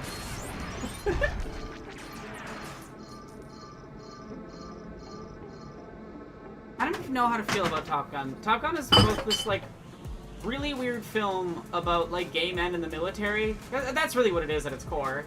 And then also, like, deeply pro-American military propaganda. Oh, right, I gotta knock over a bunch of these guys. Okay, I need to stop killing them.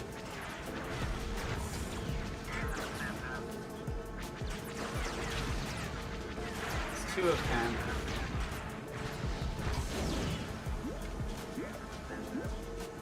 I find it very funny that, like, all the abilities for ships are, like... Unlock this and then...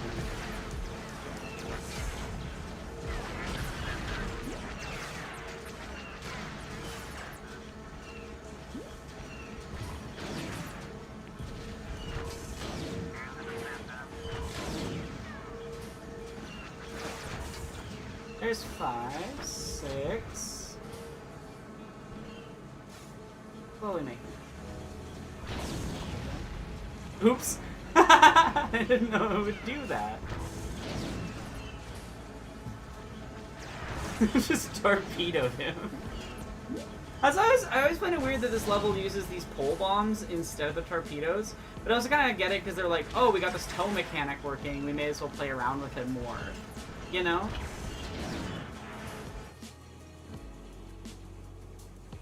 Top Gun was revolutionary representation for DL men on Grindr. You're not wrong. That's really funny.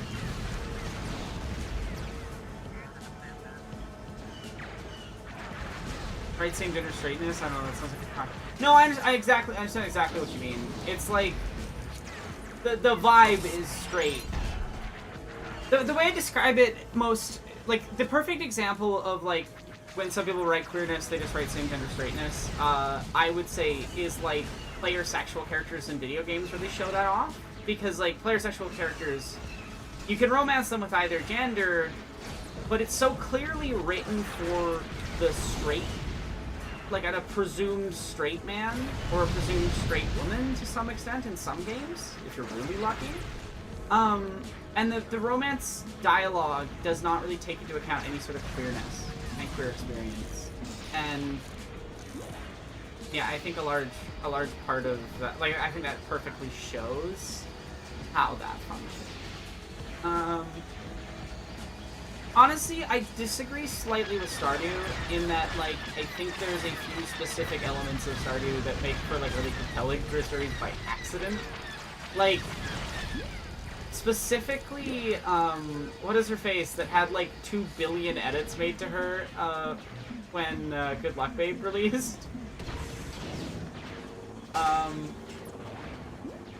That romance specifically works better IMO if you are playing it as a lesbian, because it's not just, like, her warming up to somebody, but her, like, getting out of her comp head. You know? So, Stardew has elements, but what I would say a better representation is something like, what's it called? Like Fallout 4. Fallout 4, I think, is the ultimate example of player sexual writing. Where, like, every character is romanceable regardless of gender, but none of them are gay in any sort of meaningful way. In a universe where that should, like, really be relevant. Like,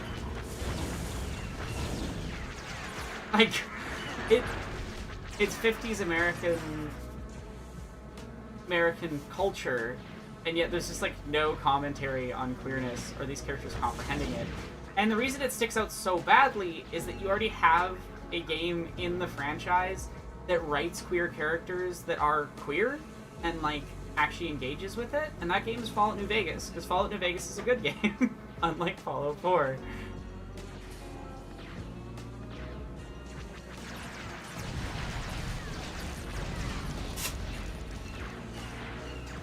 Don't shoot the bomb, don't shoot the bomb, don't shoot the bomb. I wonder if I can blow this guy up with torpedoes. I'm gonna try.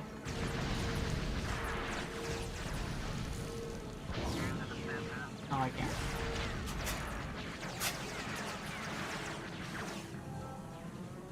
I think Deltarune does a good job of exploring the horror of a straight player, very clearly forcing queer characters straight/cis. That's a good example. I need to play the new chapters, but I love Deltarune, and that is an interesting reading of that game, I would say. Please leave me alone. Please. Get back before it stands back up. Parvati is a perfect example of, like, good queer writing as well, yeah. Like, she's such a good representation of asexuality. I also love that, like, the romance storyline for that game isn't you romancing her, it's you helping her with her lesbian romance. I think that's really cute. I love how angry a specific set of people get at Outer Worlds for not letting them romance everyone, and it really shows how, like, certain people view games, and by extension, like, narratives, and they're like, oh, I don't want people who are written as characters, I want, like, to have the sort of control to do whatever I want to them. It's very telling.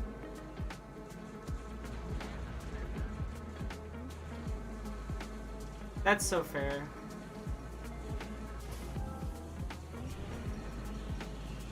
I feel like Stardew is kind of a game that you gotta enjoy farming a little bit to do it. There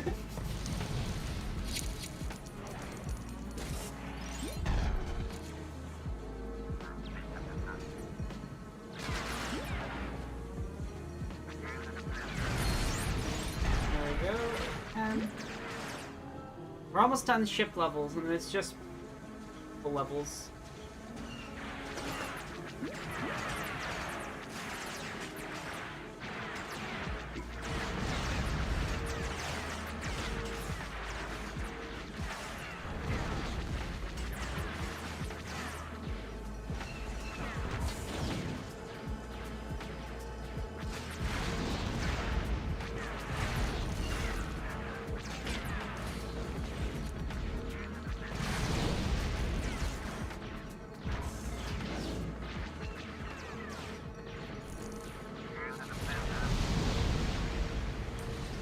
what I'm supposed to do to get this mini kit that's like in the air.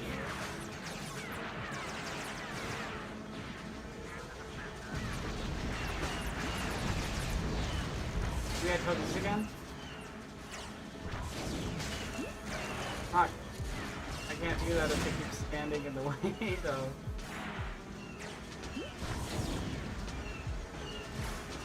Okay, yeah, it's this again. I didn't want to destroy them in case it was the 10 things again, and it is the 10 things again, so...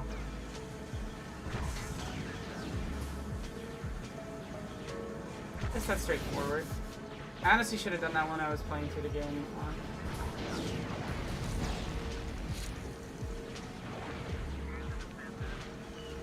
Yeah, I also think that a lot of people are weird about characters and them actually having like a sexuality, you know? Like I there's like almost a resentment where they're like, but I want to be able to force them into whatever I want them to be, you know? And it's like, okay, but they're not.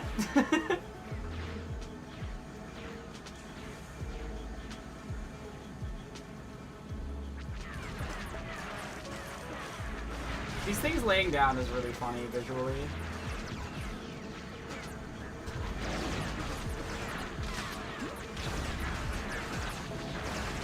Hopefully some more of them spawn. There we go. 9. And... the aloes are not okay.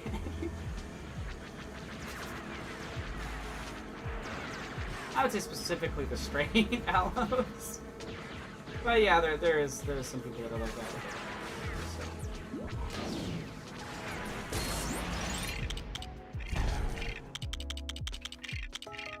There you go. 40 more to go. And then we're done. 39, sorry. Thank you so much for the donation, Gwenguin. Penguin. Go check Ko-Fi if you were doing anything. Thank you so much for donating.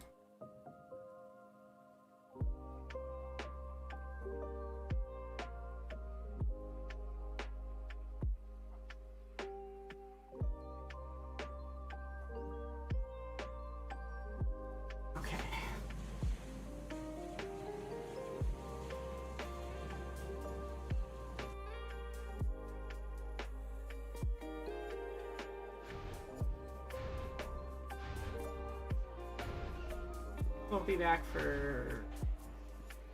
oh wait, no, there's one more ship mission. There's one more ship mission. Get out of the way. Okay. 11 more percentaroonies. Exactly! We're getting really close to adding the Star Wars TV shows to the ranking. So, just saying. If you like the stream, maybe consider sharing it. Thank you so much for being here, because views help, obviously. And,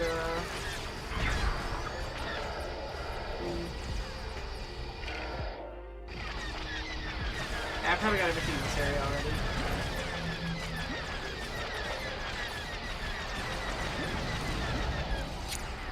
This level was not fun to do the blue kit for, if I remember correctly.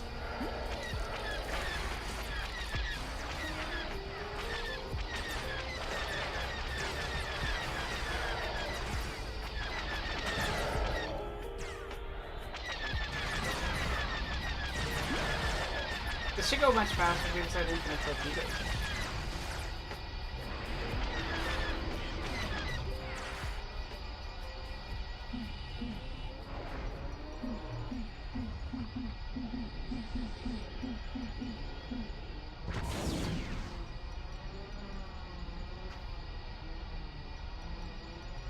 Slowly bring it around. Boom.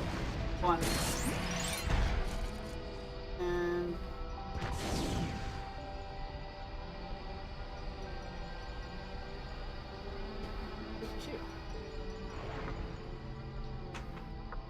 I can get it to go in.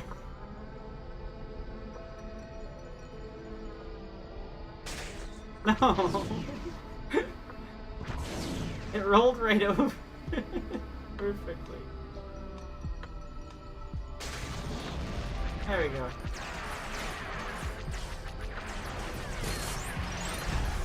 Is Indiana Jones a dono goal or a separate thing that we discussed at some point or another? I think I just talked about it, honestly, but we could make it a dono goal if people wanted to.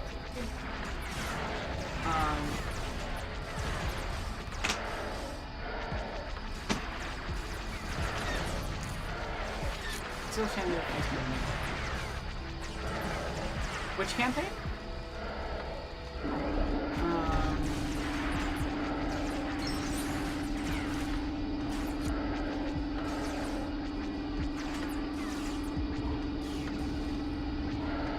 I never played the later Lego Indiana Jones that included like 4, but I'm kind of glad not to, because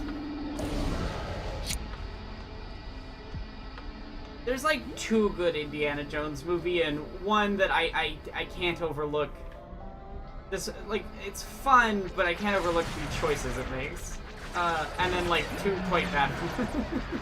Or sorry, 1 quite bad one and 1 I haven't seen, because I just don't care for watching 5. I might watch it at some point, I don't know. I just haven't heard anything that like made me interested in it.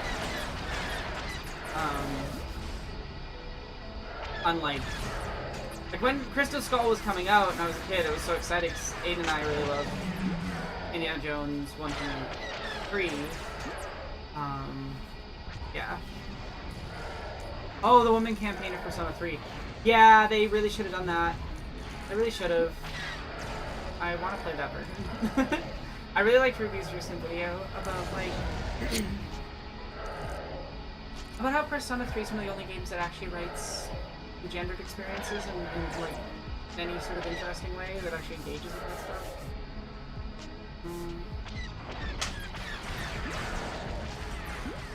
I'm like wondering if there's like a pathway up here in Skull Hollow, if that's just a glitching on. Probably.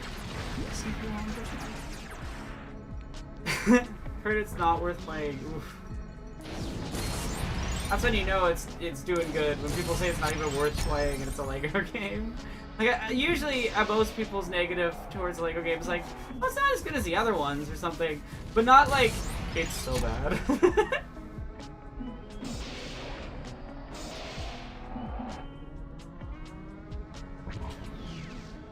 I honestly can't remember the last time I watched one of the Indiana Jones movies. A really long time ago.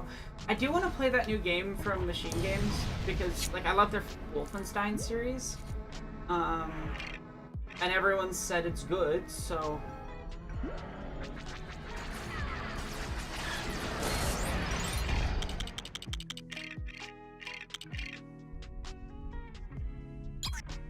I'm so thankful this game doesn't require you to finish levels after you get the collectibles you need. You can just exit out. It's great. Beat stuff up.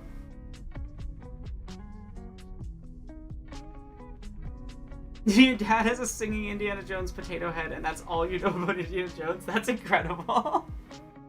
Honestly. Okay. Chip levels, done. Now I just get to have fun. Yippee.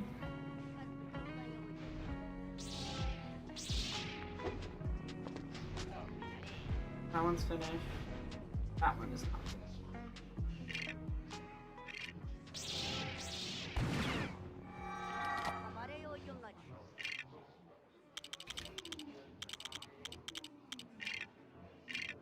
Gotten every character, we've got almost everything, so we'll just have to collect these last sets of mini kits and red bricks, and then buy the red bricks, and then we're done. How do I get up there? I need to get invincibility so I can just ignore enemies. I'll go do that next, actually.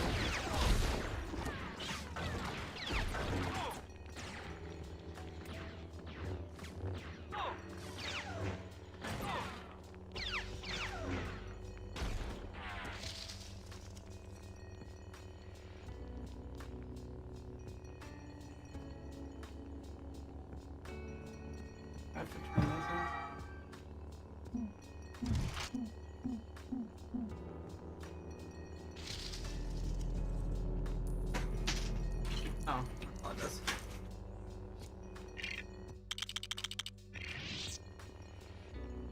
I wonder how I get up to that thing.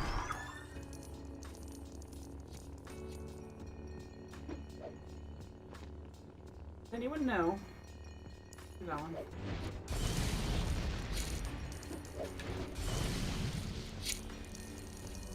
I feel like it's too high to, this too, yeah.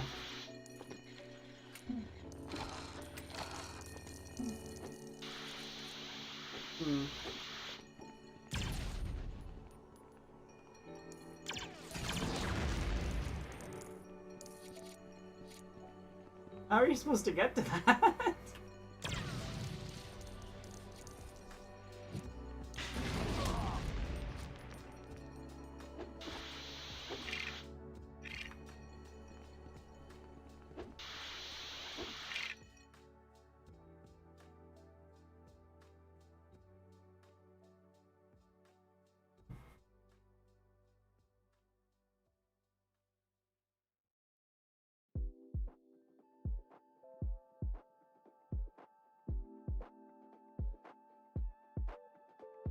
Escape from that. Oh, okay, there's like pillars I'm supposed to use the force on. I guess they... Oh, they weren't activating. I figured it out. Dial of Destiny was another okay Indiana Jones movie. Is that the movie? That was the new game?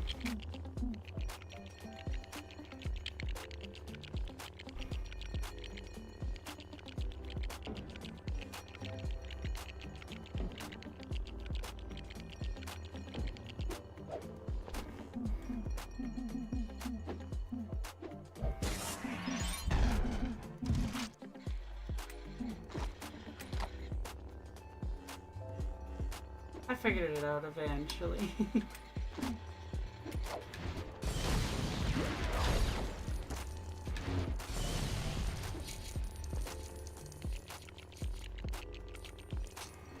Oh yeah, that's...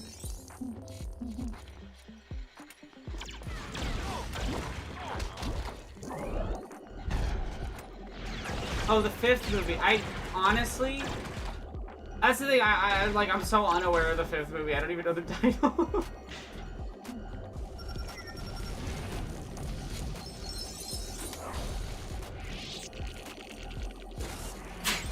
Honestly, you know what I should do is, after this level, I should figure out where the invincibility red brick is, and then I should figure out the fast build red brick. Because both of them speed things up a lot.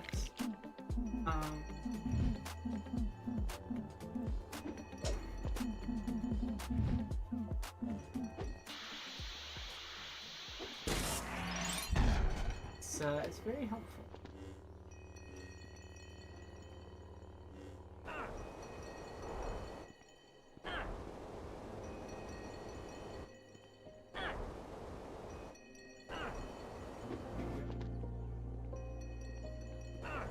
There.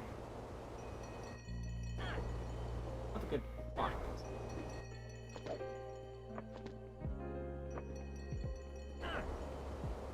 I think another good red brick to get is the Jedi grapple red bricks, the Force uses. Oh, you're so right, because then I basically just wouldn't have to change off of my character like 90% of the time. Oh, the Somato's new video's up? I've been excited for that one. I gotta go watch it. Haley's really good people. Everyone should watch Somato's videos. They're good. I highly recommend her vampire video specifically. I love that one. It's a Vampire the Masquerade. I think it handles a few specific, like, difficult topics really, really, really well. In a way that I really appreciate it.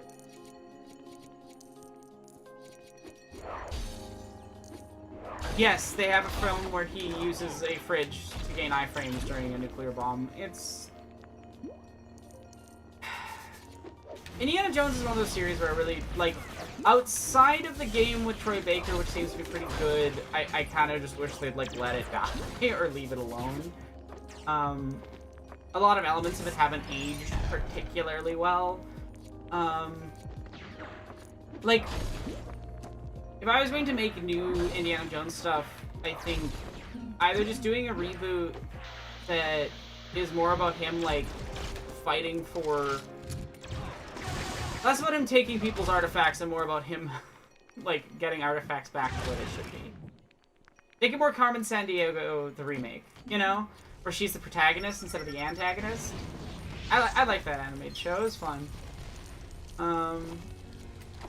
I love the old Carmen Sandiego games. Honestly, would you guys want to watch me play the Carmen Sandiego games on stream? If I did that?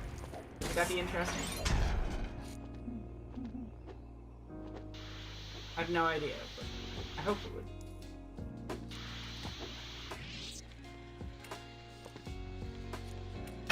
I don't get why the AI is coded to switch to R2-D2 to jump across gaps off of Boba Fett, who can also do that.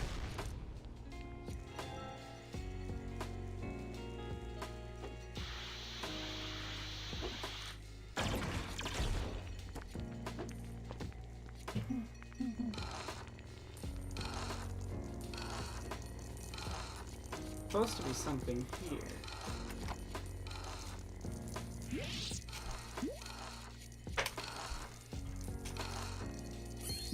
Oh, there we go, okay. I don't even know if it's possible to get it running on a modern machine for streaming, but I would definitely give it a try if people are interested. You know?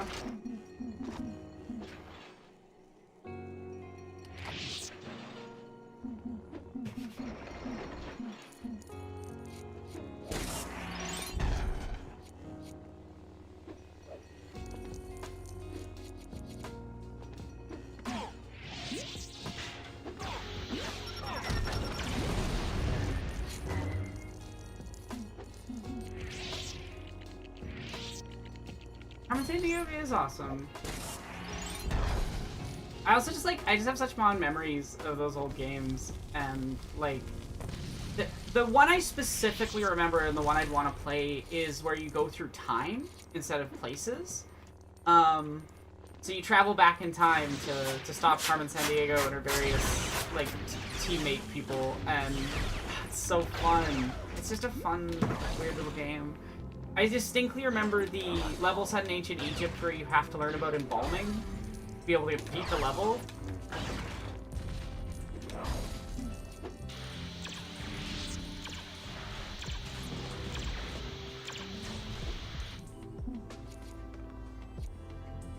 Getting it up and running in DOSBox probably would be fairly straightforward, is kind of my guess. It's one of those, like, I haven't checked into it. It's whether or not I can get DOSBox to cooperate enough to run a stream on top of that I'm less sure of. So, we'll see.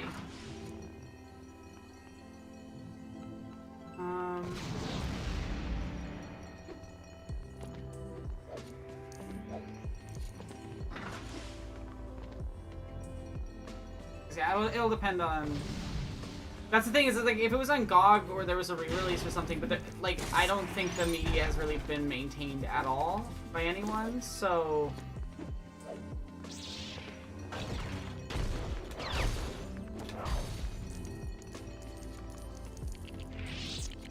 That's number one. This guy would leave me alone. Yeah, like I can mess around with DOSBox. It's more whether or not it's streamable. That's it's like, can I alt tab out of a DOSBox without it crashing? Things like that. I'll do some investigation, but I'm sure someone's figured it out at some point. Like, I'd be shocked considering the popularity of those games and people loving to go back and play the, like, games from their childhood, that there was no...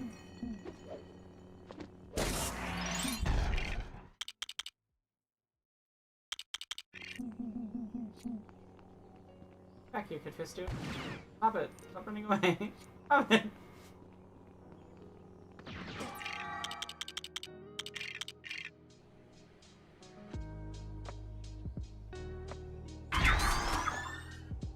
It does. I like having the bounty hunter character on my second player because it Means I can easily access like flying and most of the special abilities that I need. If the Sesame Street N64 games are available, Carmen Sandiego probably is. Yeah, probably. Oh wait. Nah, I'll finish episode 1 and then I'll go get the red bricks that are helpful. We're almost done level 1, episode 1, and then we just have 2, 3, 4, and most of those have multiple levels finished already, so. Like 5 has 2 levels done, 4 has 1, 3 has 1 or 2, I think.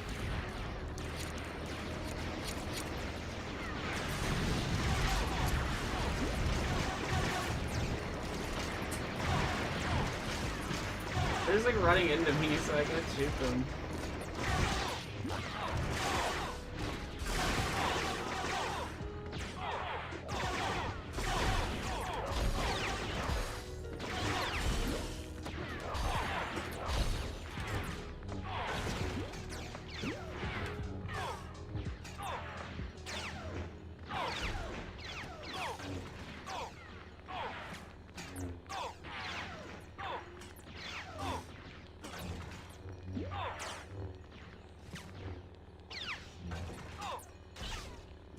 There we go.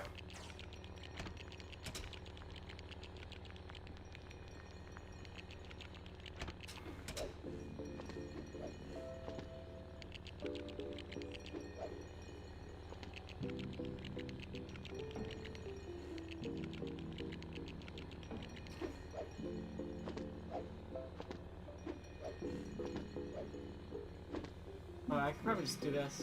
It's interesting that's there, though, as an option. That is true, you can do that.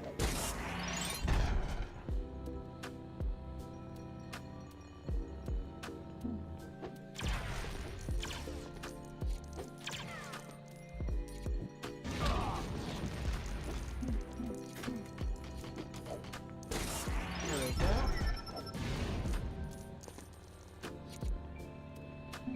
I want to make sure there isn't like a secret area off of this.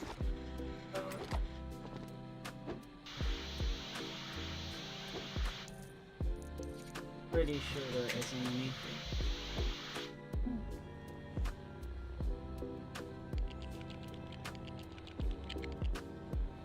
It would suck at the infinite enemy spawns, but I'm gonna go get the invincibility brick soon, so it's kind of your last chance to do it.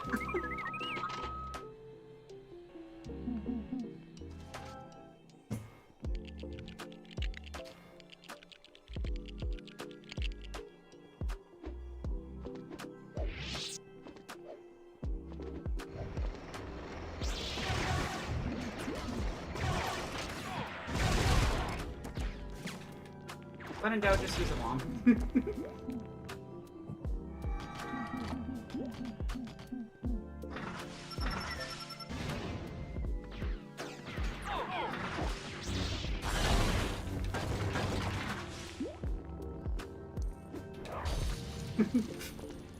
That sounds so ominous. I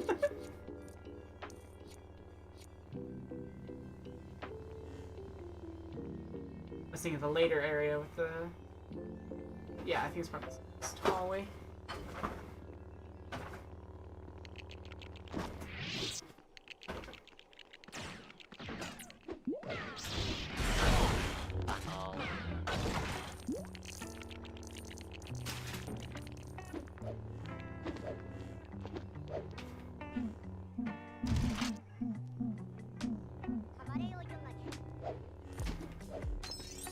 I find it very funny that General Grievous' special power is jump high. When we mostly see him like wheezing and barely moving in the movie. Because this is specifically episode 3, Grievous after his injury.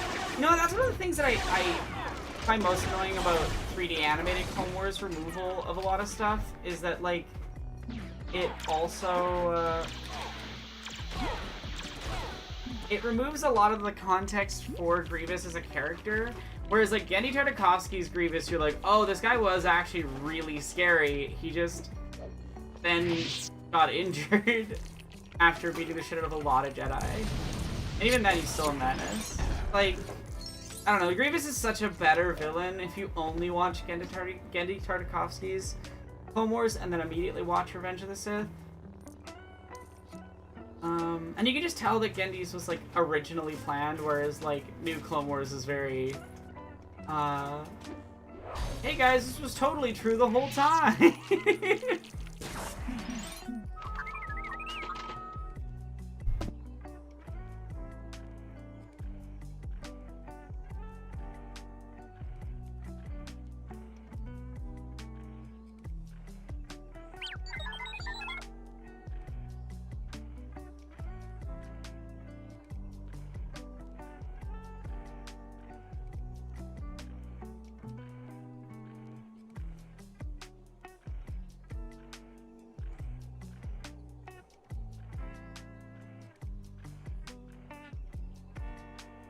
Alright, I'm back.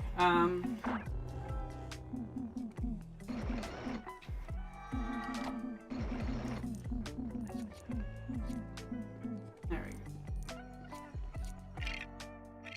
Is there a lot?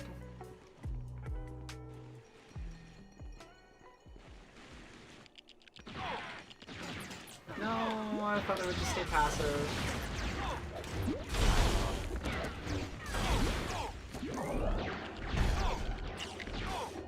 There we go.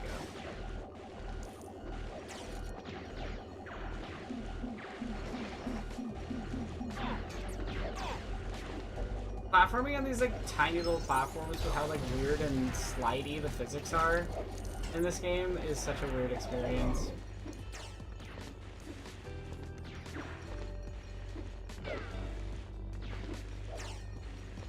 I gotta go around.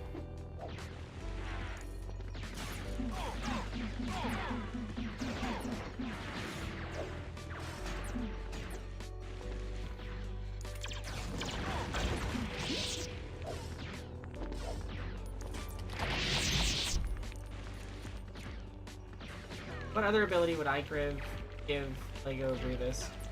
Honestly, I'm not sure. Maybe a song. Busy.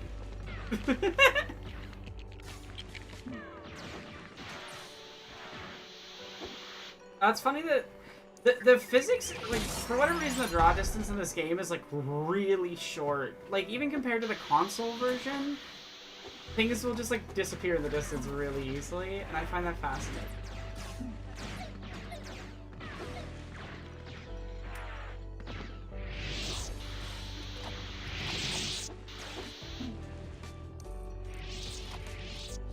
What other ability? I mean, like, it's not like Grievous really has any sort of distinct character traits that would be easy to give abilities to. And he doesn't have Force abilities at all, is the thing. So it kind of makes sense. I just find it very funny that this game's, like, catch-all for characters that wouldn't have an ability otherwise is they jump really high. Like, they do this with both Grievous and with Jar Jar. Where, like, they're like, oh, what else could we do with them? And, yeah.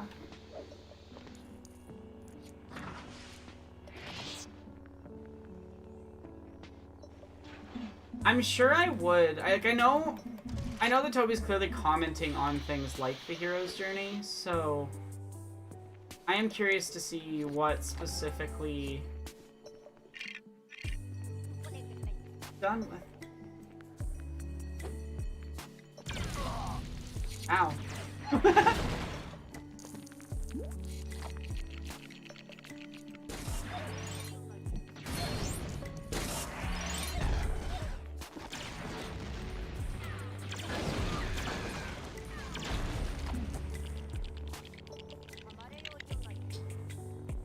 It kind of makes sense, considering this game only has, like, so many modes of interaction, and adding a higher jump is a really low bar of entry for doing things, you know?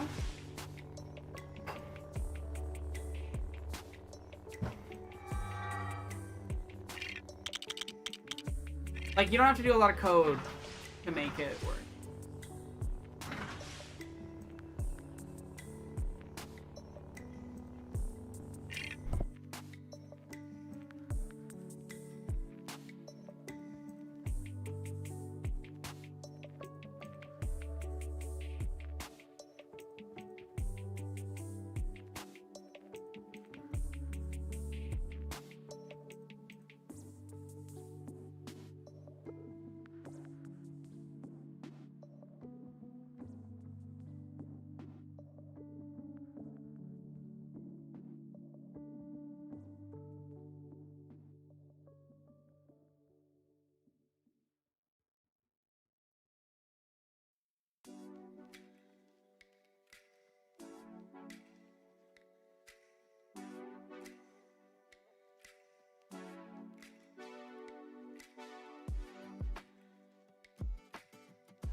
One sec, chat. I'm just gonna go help Pen find something. So I'm gonna turn camera off. I will be right back.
Okay, I'm back.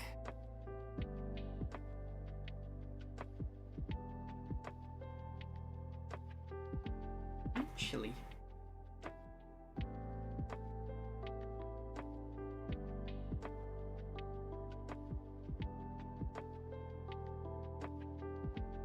Yeah, Grievous hunts down Jedi and collects their lightsabers. He's like a cyborg guy.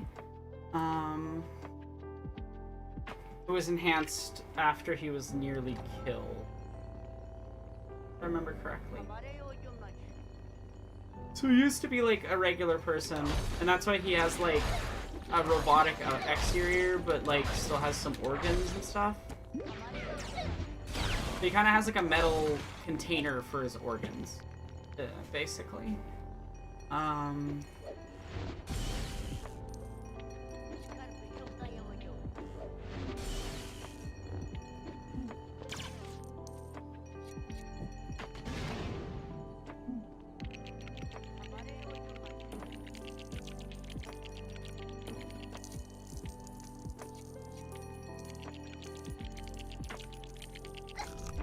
No, I think that's the justification. I just think it's funny because he doesn't do a lot of jumping in his original appearances. Ah.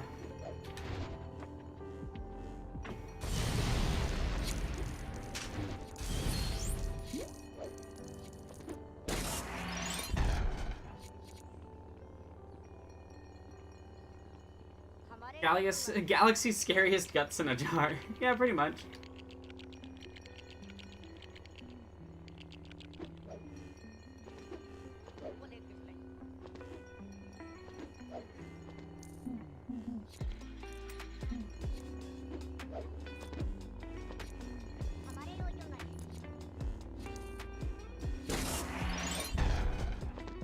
Two more mini kits to go. Probably in these.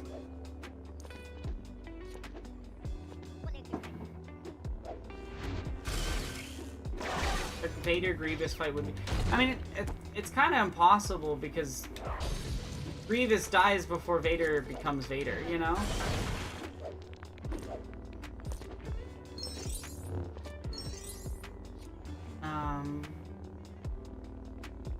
That's kind of the major plot points of Revenge of the Sith.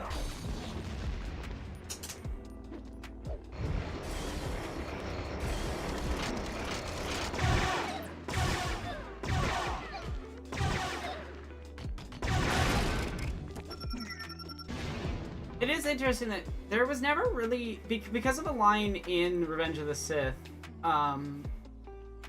they never have a point where Vader and Anakin actually fight in Clone Wars either, because they didn't meet until the start of Revenge of the Sith. There's an interview with one of the directors that I think is really funny, where he talks about that.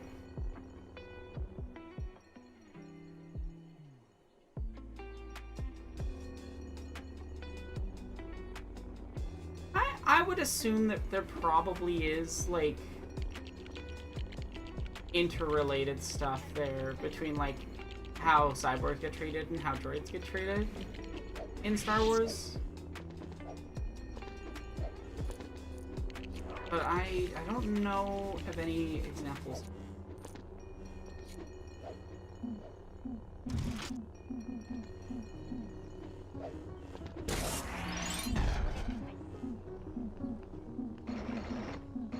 I think maybe that's touched on in the Boba Fett show a tiny.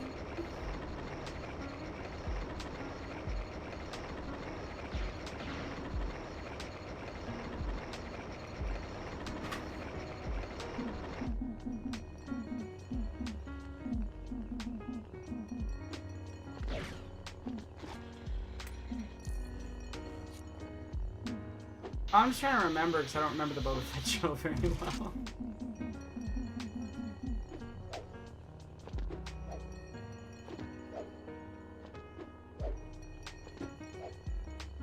How do I get up there? Maybe I need the...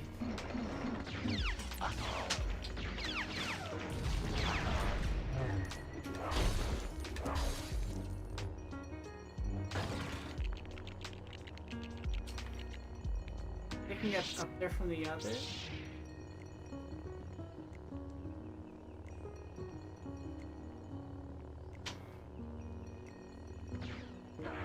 He does have like really interesting animations in this game specifically.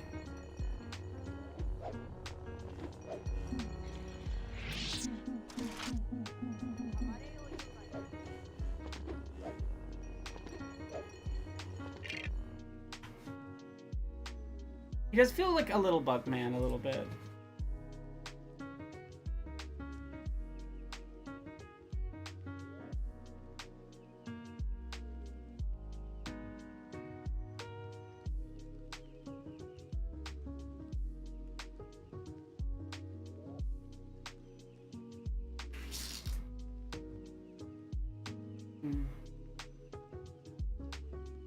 Oh, I see. Okay.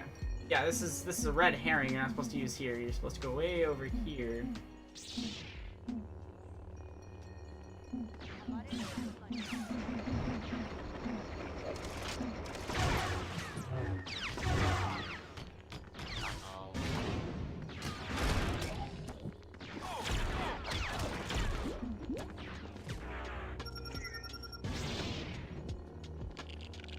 Oh, it actually is my custom picture.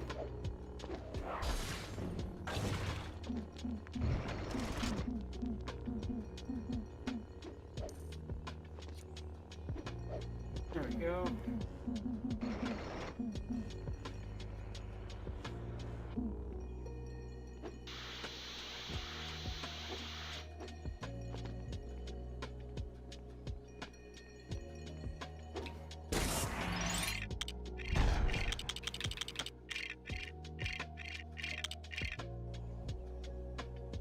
This is fun to play in Battlefront Original too. I didn't play a lot of the heroes, honestly. I kind of like just preferred being a sniper. I was really good at sniping in the original Battlefront 2. I remember back when there was like still live servers and you could play against other players. And I was mean with the sniper in Battlefront 2, just ping, ping, ping, ping.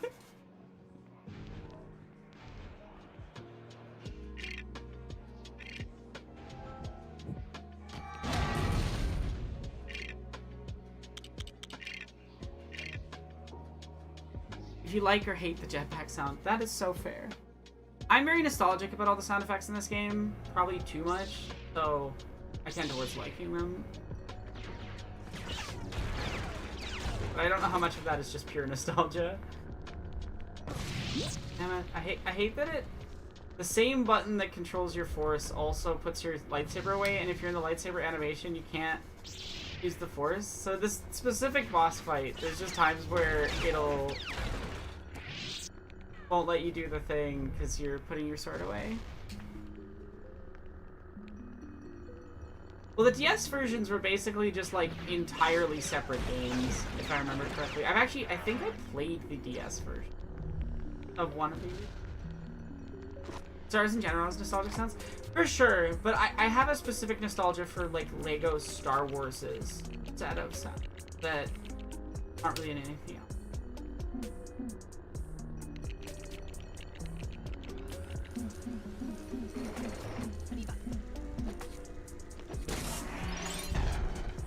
I forgot how funny this guy's super jump is. Just whee!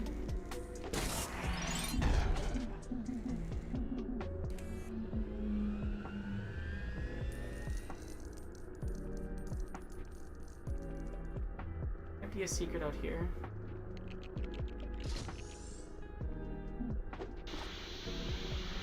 No, it definitely has that little bit of like to it that's not fun.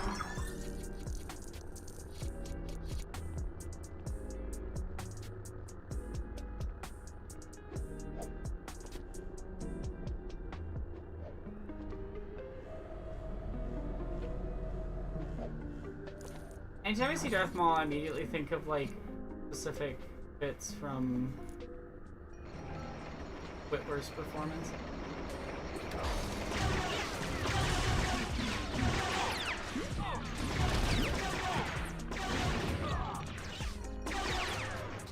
It's exciting to be in the final stretch. Like I just have a couple more runs of the levels to go, and then I'm done.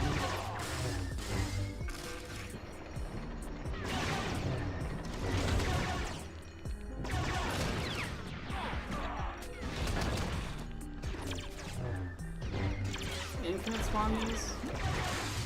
Probably. I just gotta do this room while ignoring them, I guess.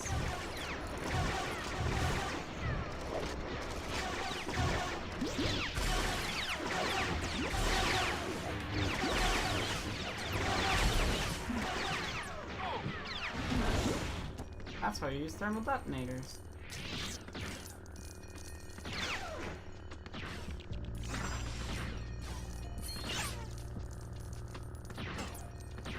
Why does not simply ignore the droid? Yeah, that's probably you would like to, but it just.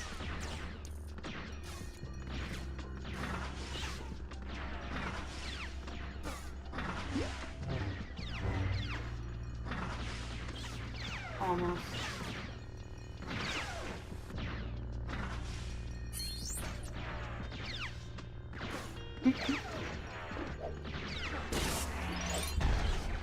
Oh, I see what you mean by racist strong. Yeah, the caricature. Wait, is there another one over here? Or is that just like off in another level, like zone of the level? Probably it's off in another zone of the level. And this is just where it loads into, so it plays it there. But I bet it's through this wall. Detecting? Yeah. I think it was detecting one of these.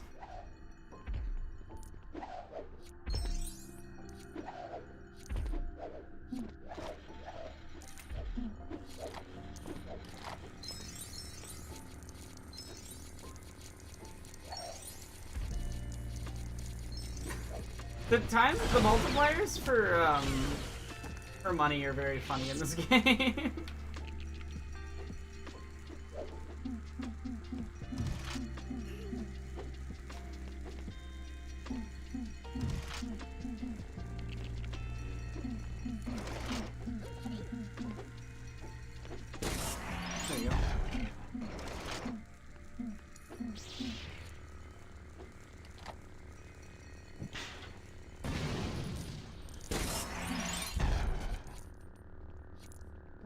I played Portal, and do I have opinions on Portal?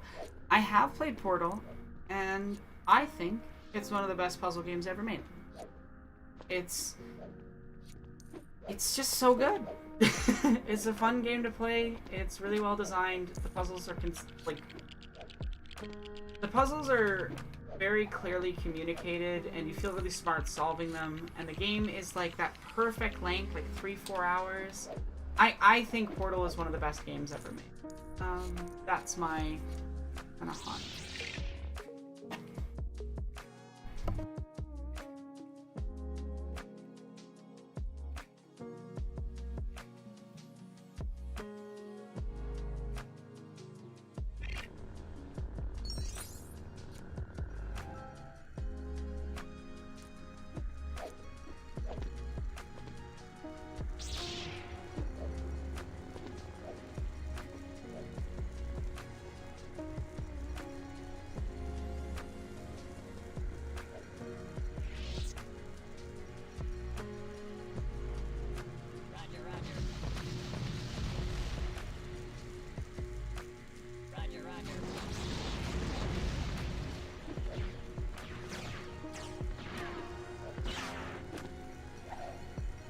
I was muted, I'm sorry.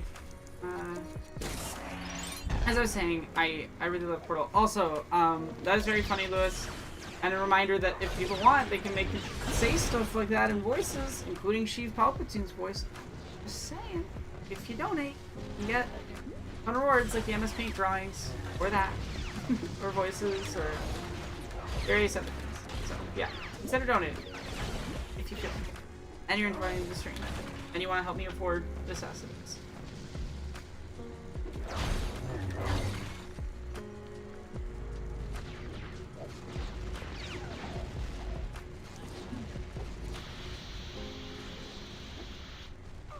Okay, that's probably not what I need to do.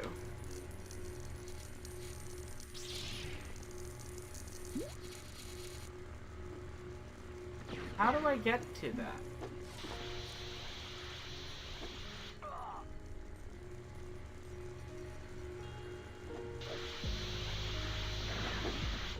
As far as that platform over here.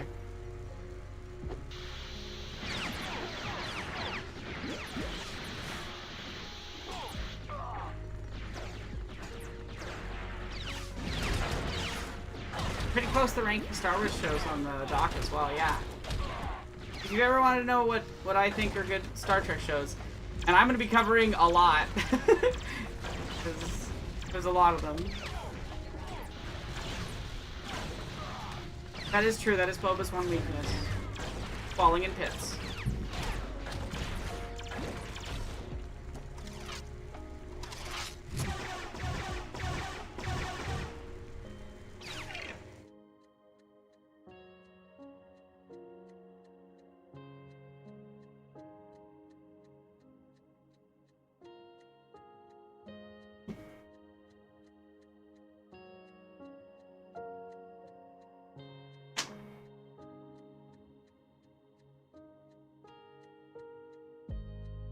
Oh no, I might not be able to get this one without restarting the level. Yeah. Okay. That's fun. That's annoying. But well, it's okay. We'll figure it out and we'll get it done.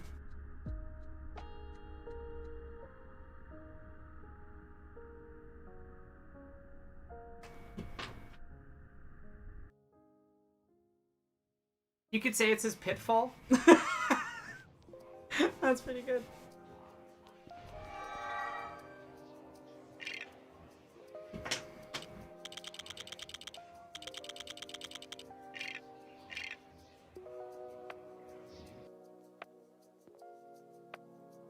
That and a spin-off show on Disney.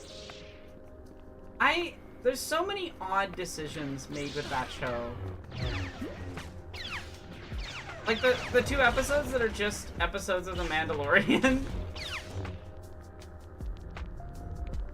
I don't know, they could have had the Mandalorian stuff in there if they just like incorporated it into the storyline. Like I think Ben from Canada a while back talked to me about like a way you could re-edit that show to make it good, and ever since then I can't stop thinking about it. Like if you just reordered that show, it might be good.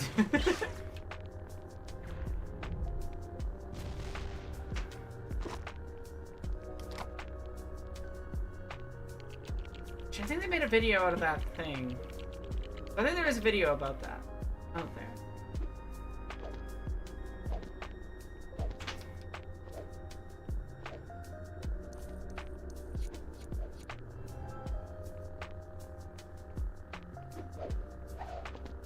I find this room a really interesting addition that's like not in the film because I just needed to pad out the level.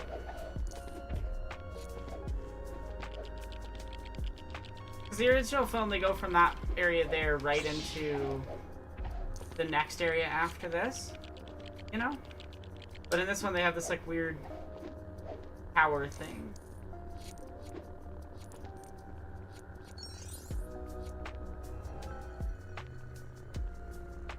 Apparently there's a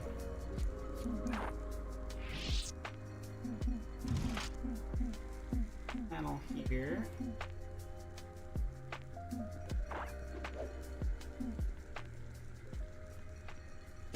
There we go. We did it.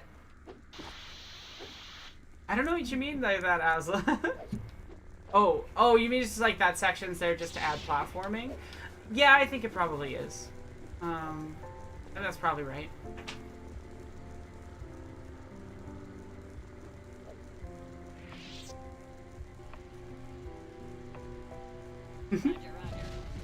No, the amount of times we've had like the Clone Wars episodes we never get referenced, and I'm like, just animate those. You already had them mostly finished. It's wild to me that we have like chunks of Clone Wars episodes that got scrapped, but we've got like the full voice acting and cinematics for, you know, we just don't have like the full finished animation. They could just finish the animation. I also really wish that they would just make an animated thing of like Ventress and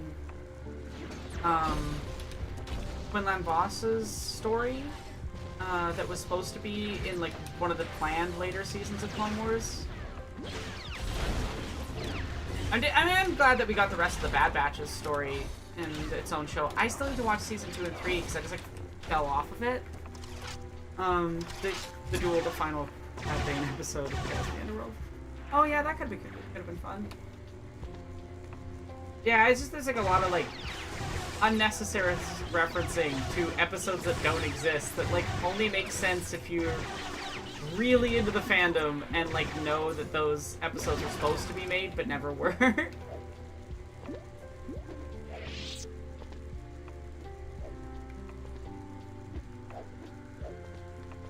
Yeah, I would say The Mandalorian and Strange New Worlds are like extremely similar. Also, that's amazing, Luna.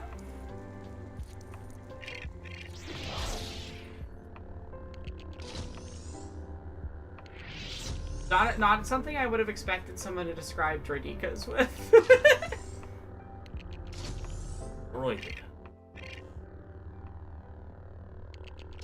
He says it such a like specific way in that first bit of Phantom Menace, and it's just stuck in my head forever. I have a lot of random echolalia that is just like Star Wars lines.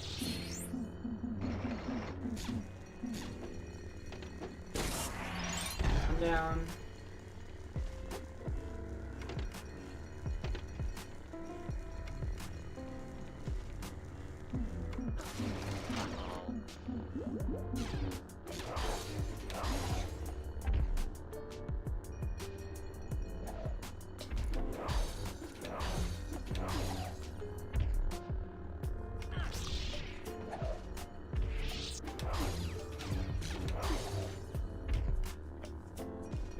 Now I have fun. I think I have to do that for this area too.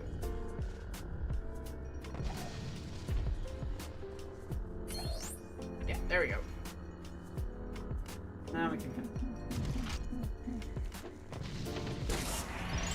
One. I find it really funny that like 3 of the mini kits for this level are just in this last area. on these platforms. What about the attack on the Wookiee?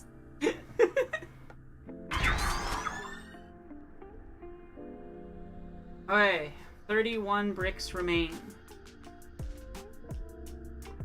So we're getting close. We're getting close to finish.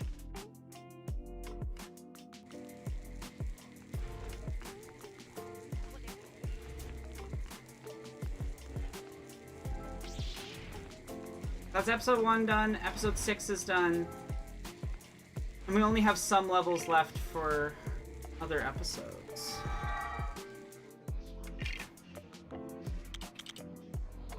Oh, I missed I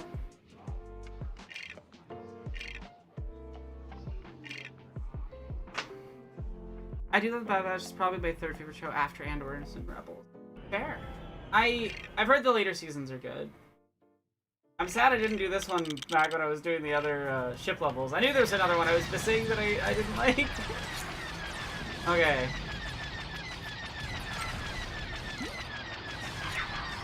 It's I love Star Wars ships and I love Star Wars flight games, but I don't super love the ship levels in this game specifically. There's one that I like a lot, but it's not like the other ones, and it's just that kind of on rails Star Foxy vibe one for episode 3.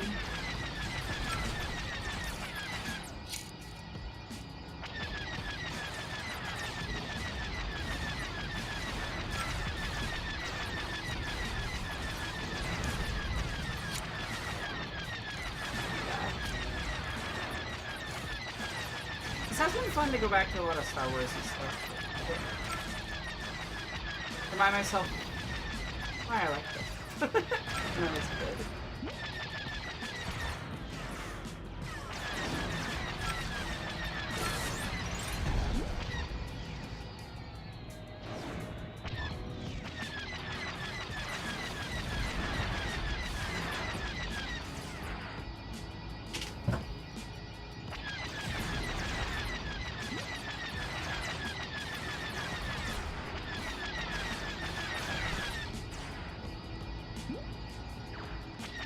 This level has so many little missable things you have to shoot to get the mini kits.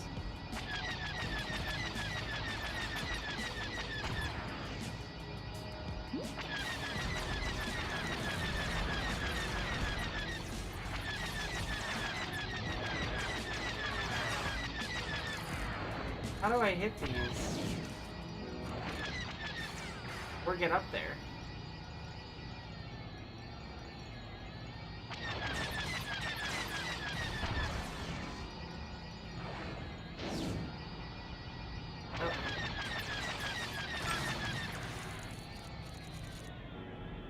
It's clearly indicating to me to shoot up there, but I don't...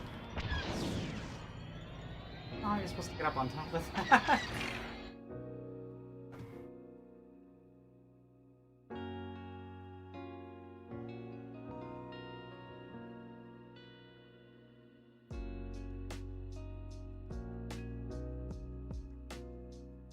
Okay, I'm supposed to torpedo those, but it's not locking on.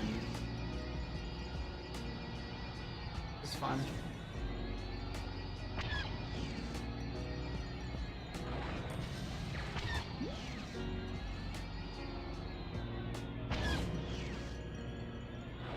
How do I torpedo these?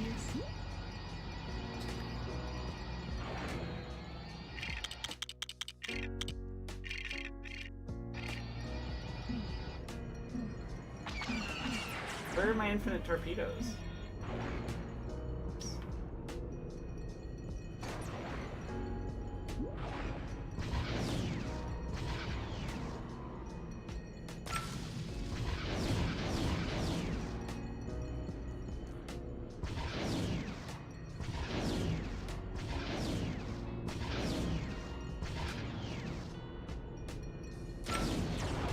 I just need to fly around this building randomly firing torpedoes until it decides it wants to hit them.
was checking a video to see if I can figure out how to do this. So glitchy.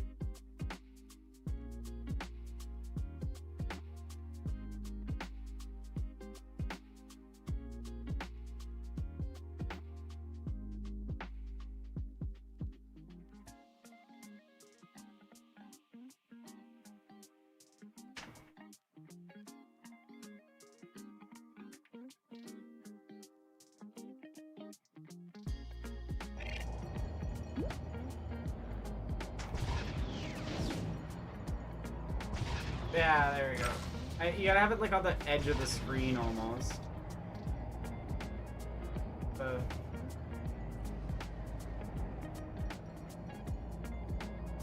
One.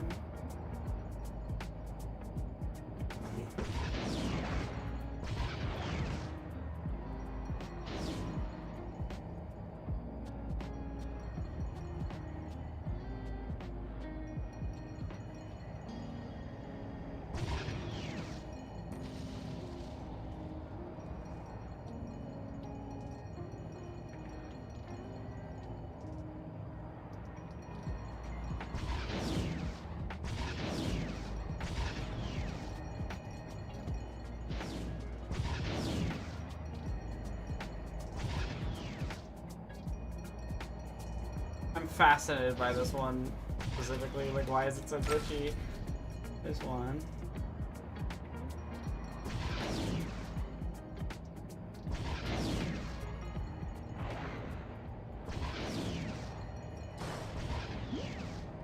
The new 99.9% glitch. No, for real. I've been here before.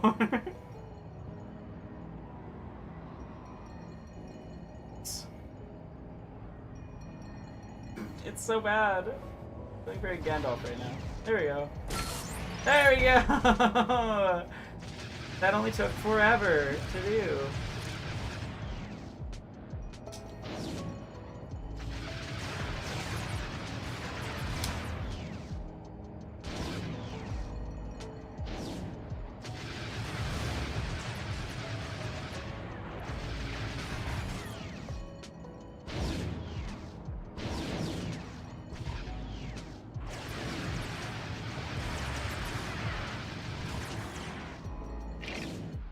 I love how glitchy this level is. This is why I was trying to get the annoying ship ones out of the way at the first.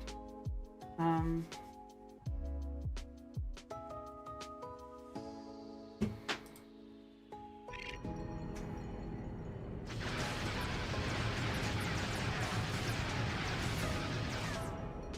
might have to restart the level to get this one, actually.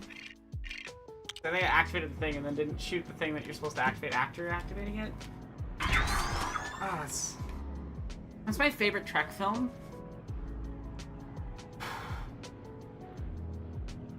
On it, like I don't know if I have a favorite. I have a few that compete.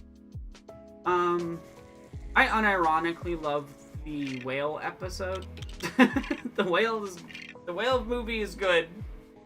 It's actually really good. It's got a lot of good heartfelt moments. There's like one or two, like I haven't seen Star Trek the movie, and I haven't seen,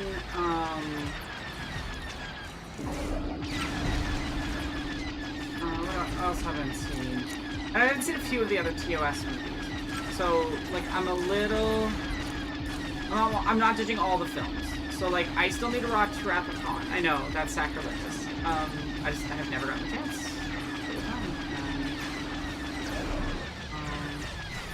I will watch Wrath-A-Con eventually.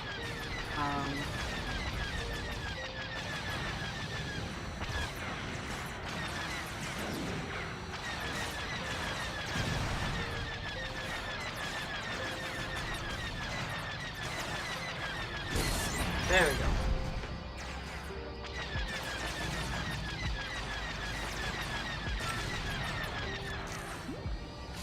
Beyond or okay, yeah. So I still need to see motion picture, and I still need like there's some of the top ones that people generally would put as their favorites I have not seen. That said, I really love Journey Home, and I really love Star Trek Beyond. I think Star Trek Beyond is a really good film. It has one of the best needle drops in film history as well, IMO. I really love Star Trek Beyond. I think it's a fun film. I also really like 09. I wouldn't say it's up there as like my favorite, but anytime I watch that film, I'm having a good time. So.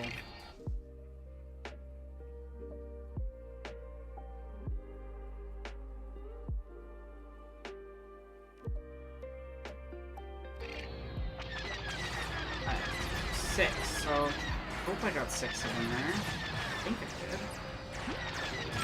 We'll find out in a second.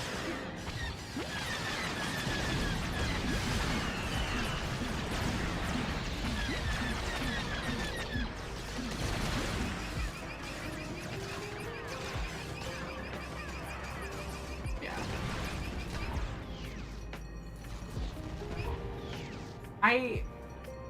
Yeah. No needle drops hit like a classical music drop. I disagree. Star Trek Beyond does. Oh, I see the joke actually. No, because it is a classical music drop in that film's context. I think it's very funny, and I think it's really fun that.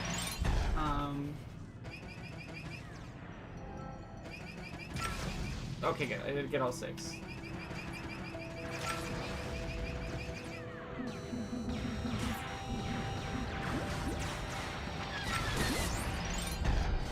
Go.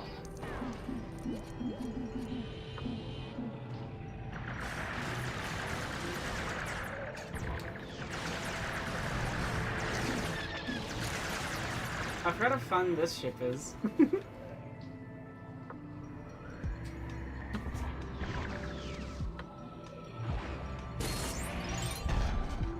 Red brick. Right.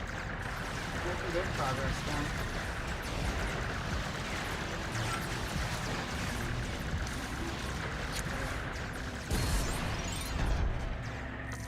More to go, and I think it's just the 5, yeah, 5s, and then...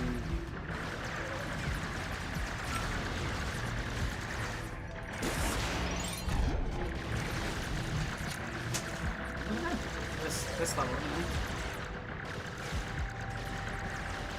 Thanks for being here, dear Kobe. I hope you have a fun week. What are you guys watching?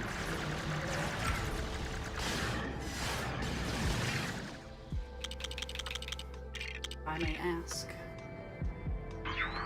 Stream will be going for a little while, for sure. Okay, we're almost done now. Making progress. We're through the last episodes of Cowboy Bebop. Have fun. I won't spoil anything, but have some tissues.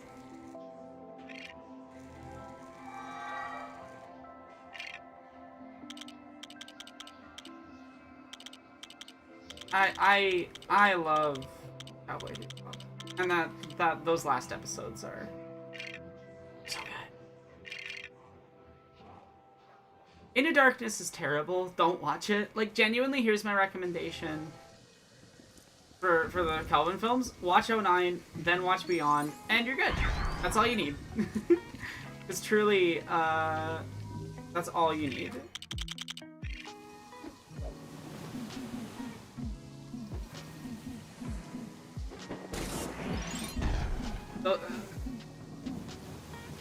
All I'll say is that Into Darkness includes a plot point that Khan Union Singh has been turned into a white man, and that's a plot point. Like, there's a reason, there's a lore reason for this terrible whitewashing. That's how bad Into Darkness is, in my opinion. It's also just a mess. It's just a mess. The writing's a mess. It has, like, one scene worth watching, and that one scene is mostly just a remake of a scene from Wrath of Khan, but Kirk and Spock's roles are flipped. Yeah, there's even a comic. Yeah, there is a comic. I have seen it. Jesse showed me it. So cursed.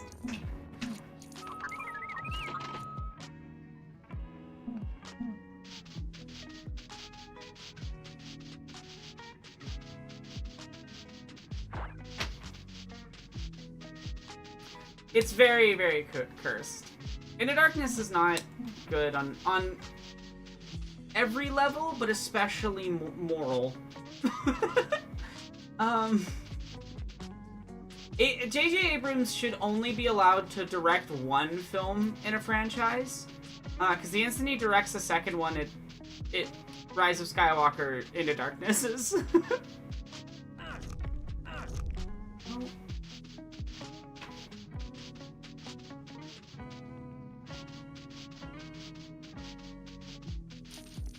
From my childhood, I wanted to do that again. Have a good one, Digital Thief. Lego Star Wars: The Force Awakens. Benicio del Toro was offered Con but turned it down, and the next person they went to watch was Benedict Cumberbatch for some inscrutable decision. I will never understand why they did that.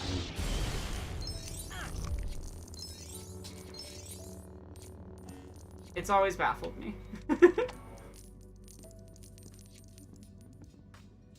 Honestly, Benicio del Toro would have been a really good casting decision if they wanted someone who was similar to Montalban, though I also think it would have been weird still because the character's supposed to be from India, and they really should have just cast someone who is an Indian actor. Like, it's so baffling. I don't understand. I don't understand why they chose to do that.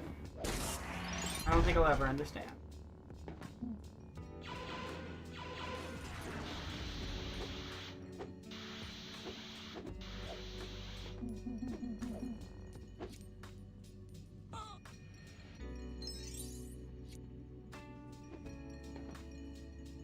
Maybe people learn that making a new movie changes related to classic doesn't mean you're obligated to recreate it. Yeah, no, seriously. I don't get why it's so hard to actually just make something new and interesting.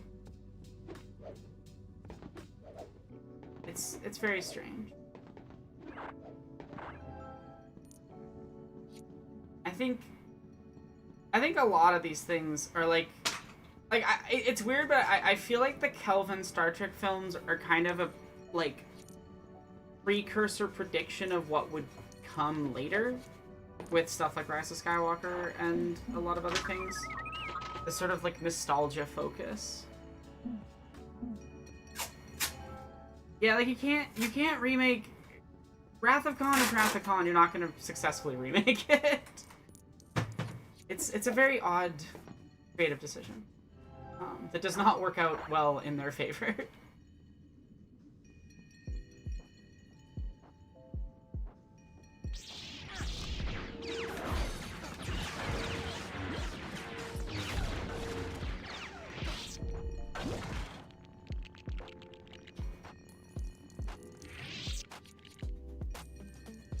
Yeah. This.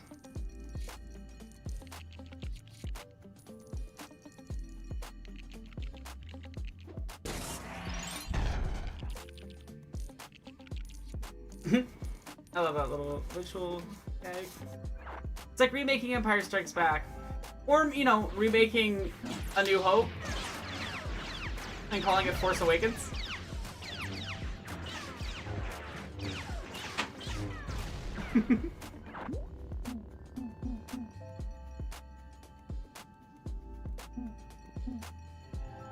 What I'll say about remakes and whether or not they should exist is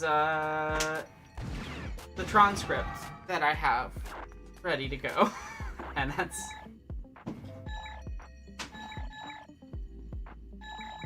yeah. That's my thoughts on it. I have a whole video about this. But that will be coming next year. But the basic gist, in my opinion, is people don't hate sequels or remakes. The fundamental, like the history of storytelling has been us re-engaging with stories we've told in the past in new ways.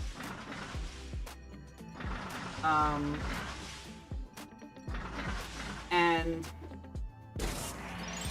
what we hate, and I think is lazy storytelling that doesn't respect the audience. Why do you switch to R2-D2? Why don't you just stay on Boba Fett? Evil AI. Joseph Campbell's Star Wars 2.0. Yeah, like the Wiz, Tin Man, and Wicked don't step on each other, or the Wizard of Oz. That's the thing. Like, we love different stories that engage with the same world and things. The history of storytelling is primarily, you know, individuals telling their version of cultural tales that they heard when they were kids. And I think it's lazy analysis as well to go, oh, the reason people dislike thing is because it's a remake and not because, like, the storytelling is poorly done.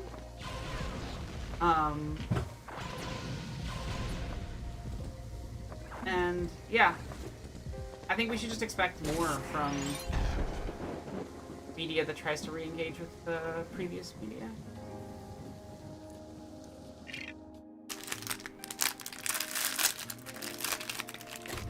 I am having a small snack because I am very hungry. I don't usually try to have like any solid food earlier in the day, but sometimes his stomach starts hurting from just being liquid and no physical stuff, so small snacks.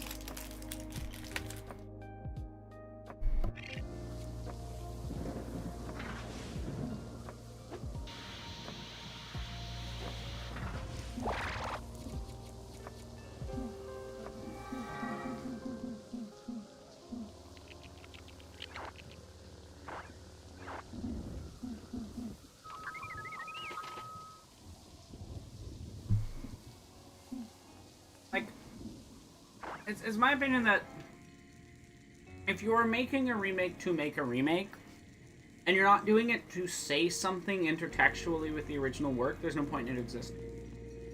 Or just adaptations in general. Like,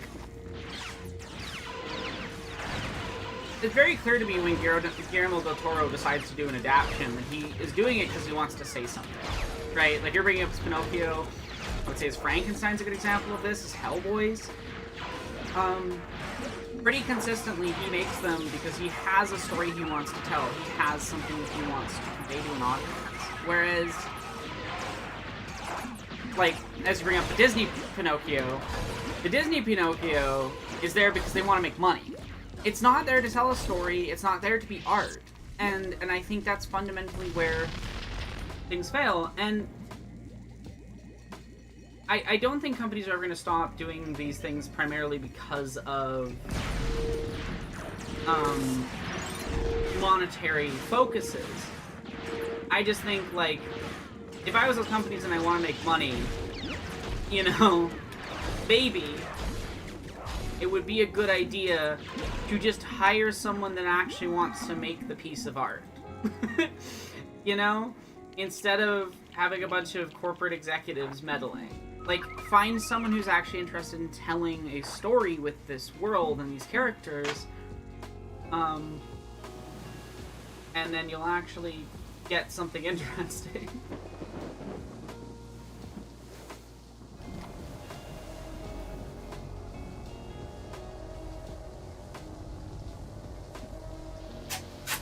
Did I miss stuff?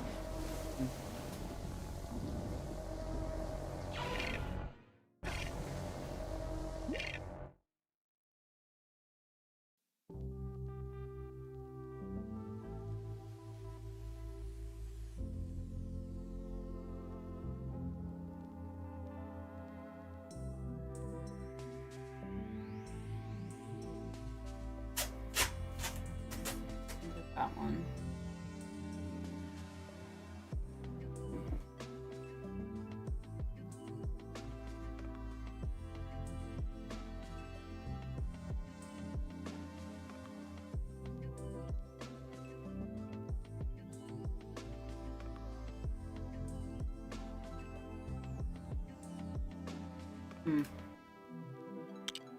Missed something? annoying. Yesterday you saw an ad for a toothless toy tied to the quote, "Knew how to train your dragon." You can tell it's from the new movie because it looks exactly like Toothless from the old movies. Yeah, it's very strange.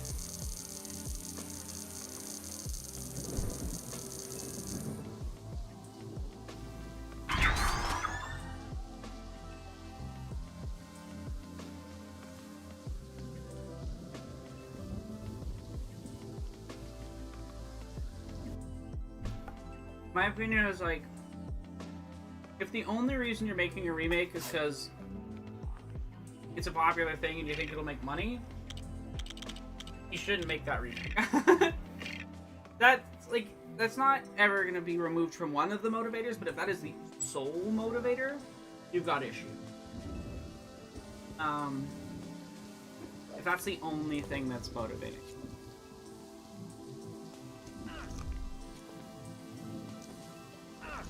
Oh.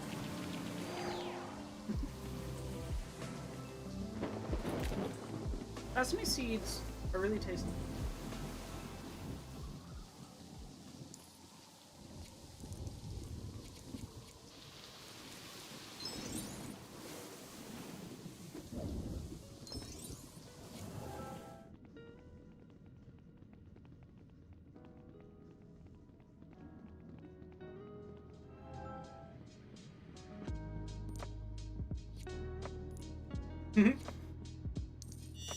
How are you doing, Lava? The Her Dragon's more faithful. Oh yeah, that would be cool.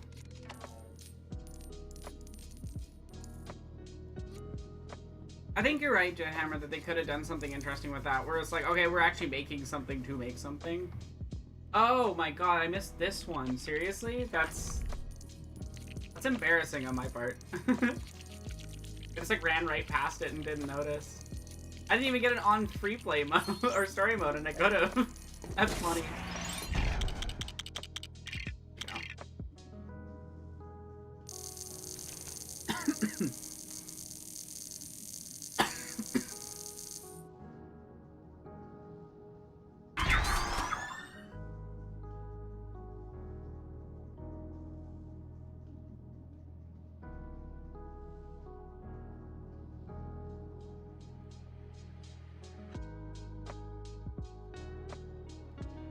That's the thing about, like, the Disney live-action remakes are such soulless works of art.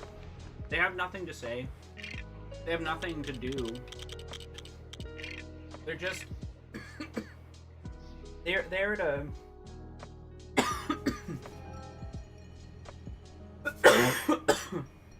Oh, I think I breathed in a seat.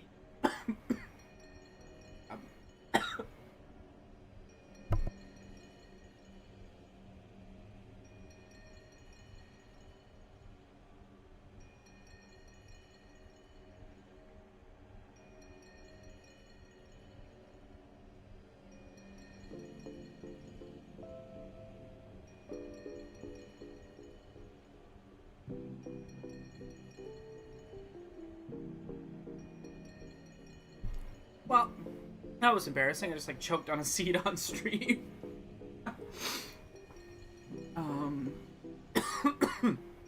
Sorry about that, chat.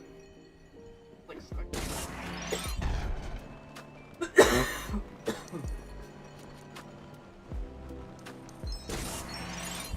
Sometimes bodies don't work so good. Mine is one of them.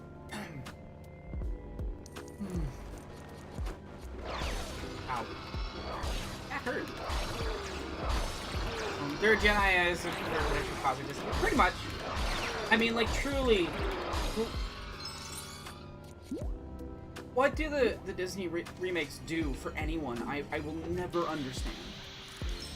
I can't imagine a more, like, empty, lifeless work.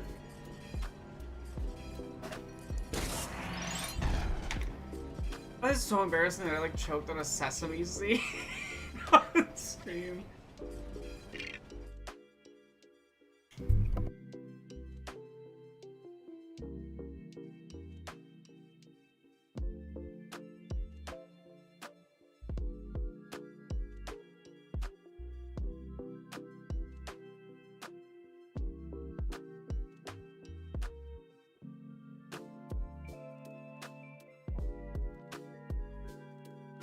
Okay, I'm back. But yeah, I was gonna say, like, I would actually argue that the Disney live-action remakes are actively deconstructive, and not in like we're academically deconstructing something. No, in a like destructive, like damaging to art, because they're designed to like override previous works that already exist that are better, and they remove all of the things that make that art good. They replace good performances with like wooden acting.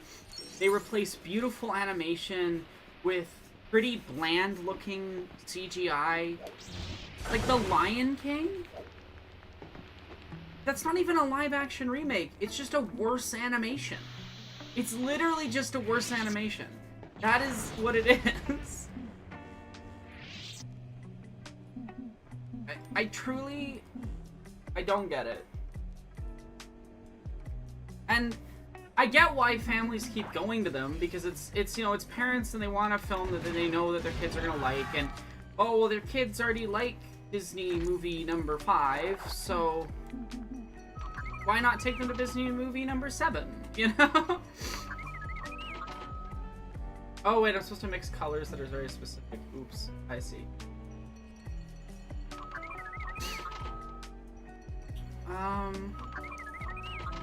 It's me playing the game.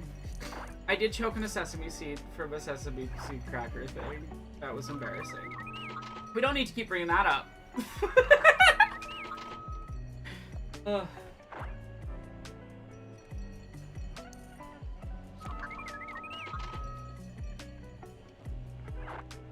Sometimes you need sesame seed oil to just like really humble you.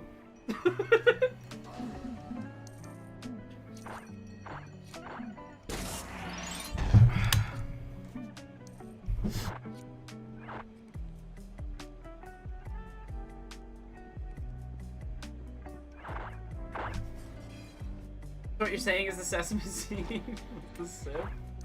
Yeah, pretty much.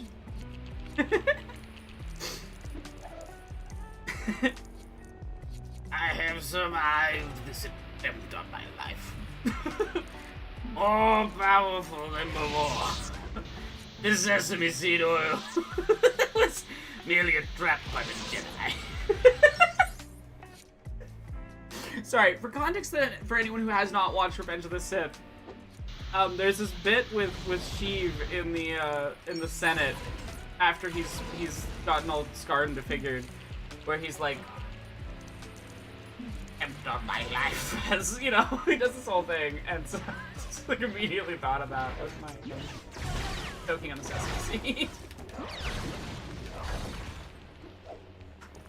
There's a Knives Out Sesame Street crossover? That's awesome. Is it just like Benoit Blanc hanging out with the Sesame Street characters? I need to see that. If someone wants to send me that on like Discord or something, that'd be cool.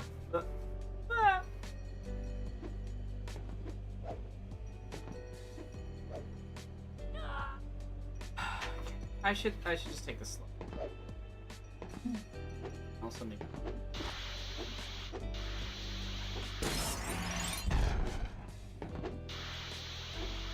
made it. That's awesome. I need to see Benoit Blanc hang out with Sesame Street characters. I could just watch a show that's just like Benoit Blanc hanging out with his husband, and I'd be so happy, because I love that character's performance. I could just watch a sitcom that's like Benoit Blanc hanging out with his husband. I think that would bring me joy. I think that would bring the world joy.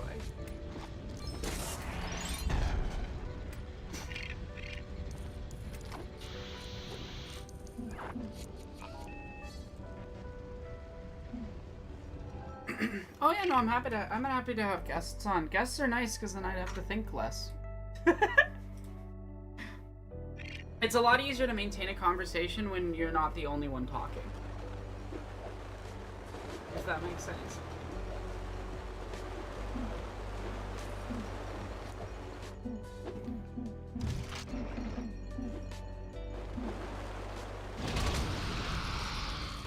Oops. I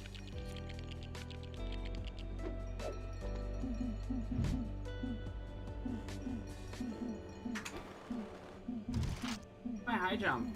I don't have a high jump here?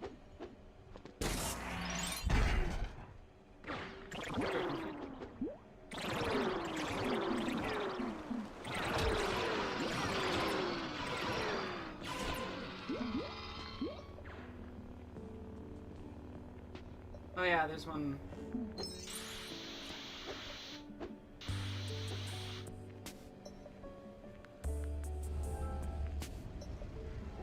Here.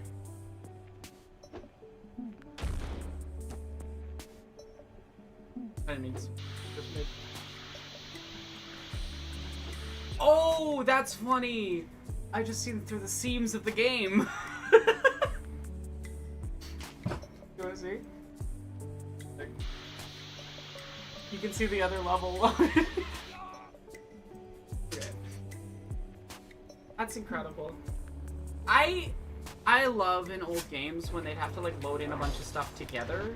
So you just have like stuff off in a weird spot. You sometimes see that even in modern games. I remember one time getting like sucked through the ground in Deadlock, and then just you could just see the hotel for the doorman's character like hidden off in the distance under the map. It's very funny to me.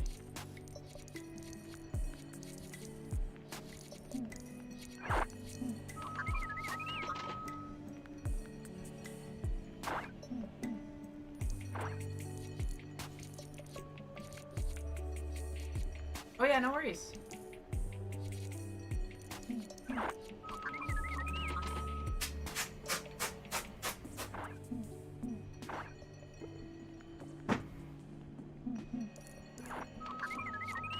I love seeing like behind how things work.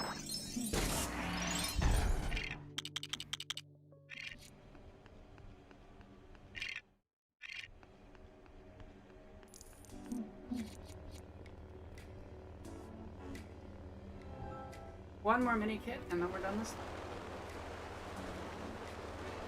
It means we're making pretty good time on.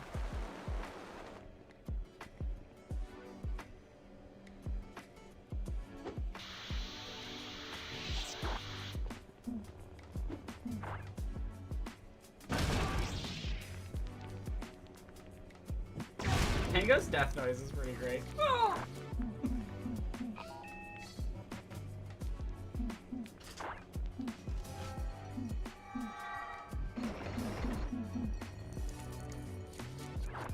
I can hear it. Definitely miss it.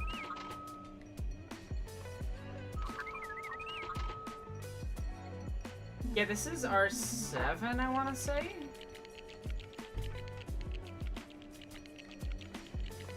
Perfect.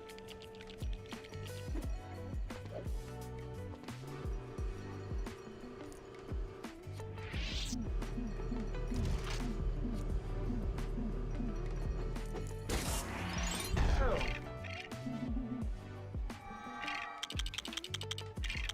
That's another level done. Making progress.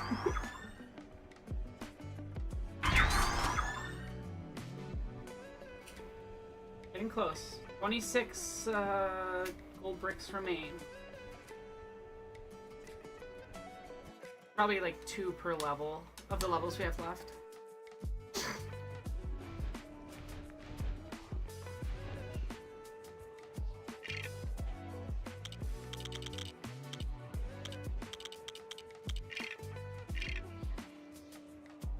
Give my custom character for 1 level just because this area is really annoying.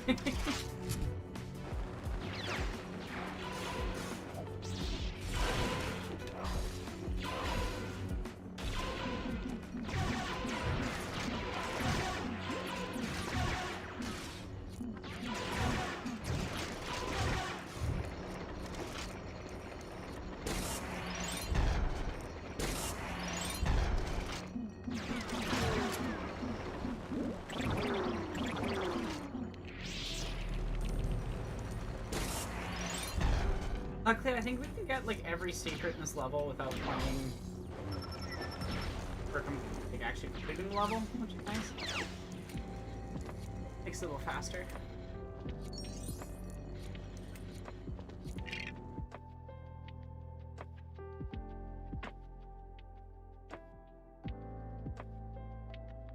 Oh, am I in? Hello. Yes, hi. Good idea. I am too powerful. You do need to contain me. Okay. Oh. Just finishing a thing.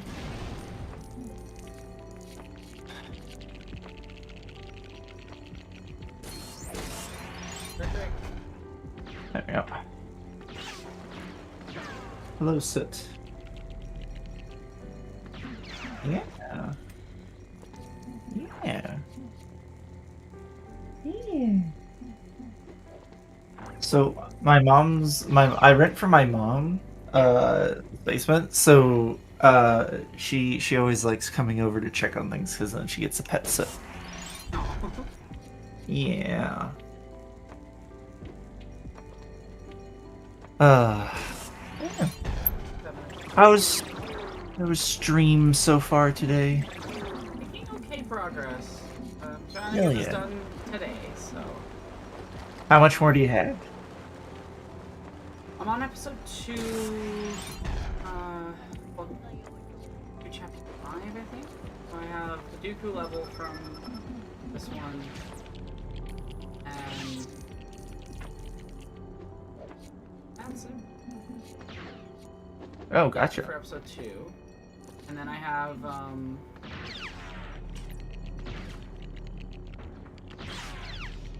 episode 3 or 5.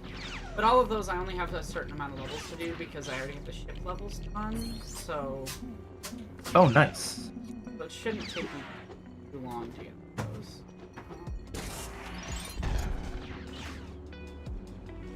Making good progress. And episode 3 shouldn't take me very long because its levels are fast, generally hard. Hell yeah. Oh, that's good. Yeah. Oh, nice. I also have a few like random like episode 5 levels that are finished because I'm getting specific bits, bricks. I was getting specific red bricks, and then almost done. Keep going. Oh. Keep on keeping on. Damn it. I got to learn how class build works for the university today. I have to learn how what? Class build works for the university today. Oh, what's class build? Is out there like? It's how you build a class. Oh, Like for the system. Yeah. God, the UI is one of the grossest things I've ever seen. It is so utilitarian. It's so bad. is this for like Canvas then, or for the like general system? Banner. Yeah. Actually, I don't have to mess around with Canvas, thank God, but I do have to do. It's one of the worst things I've ever seen. Cascade is what they use for the web now, and like their web pages now, and it's better, but it's not that much better. It's Cascade. I think that bothers me too is that like the comp sci department, you know, we had a really well designed Wordle setup that could have been run for the entire university, and the university was just like, yeah, but we'd prefer to spend exorbitant amounts of money on. Oh yeah, their Canvas. financial decisions are terrible. No, They- it's not that they're terrible. It's that they're fucking incentive. Like they Oh, good point. don't care about what's best for students or what's best for use of the university's money. They care about making certain companies money and happy. I hate it. Like, you could have just had your comp sci department do it, and it would have been better. And you also like would have given opportunities for students to work. Like, Exactly. Yeah. what's your goal? Because it's clearly not.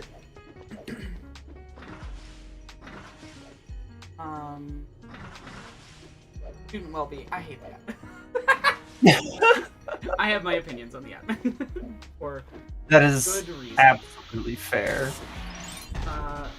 I'm so glad Peter's like. Yeah. Okay. So The what? speech during my convocation was straight up lies, and it made me so mad I almost walked out of my convocation. Oh my god. I also know like several professors boycotted convocation because of it too. Oof. Yeah. Generally, I think people who purposefully fight against every single COVID measure, to the absolute disagreement of every single expert at their own university, shouldn't be in charge.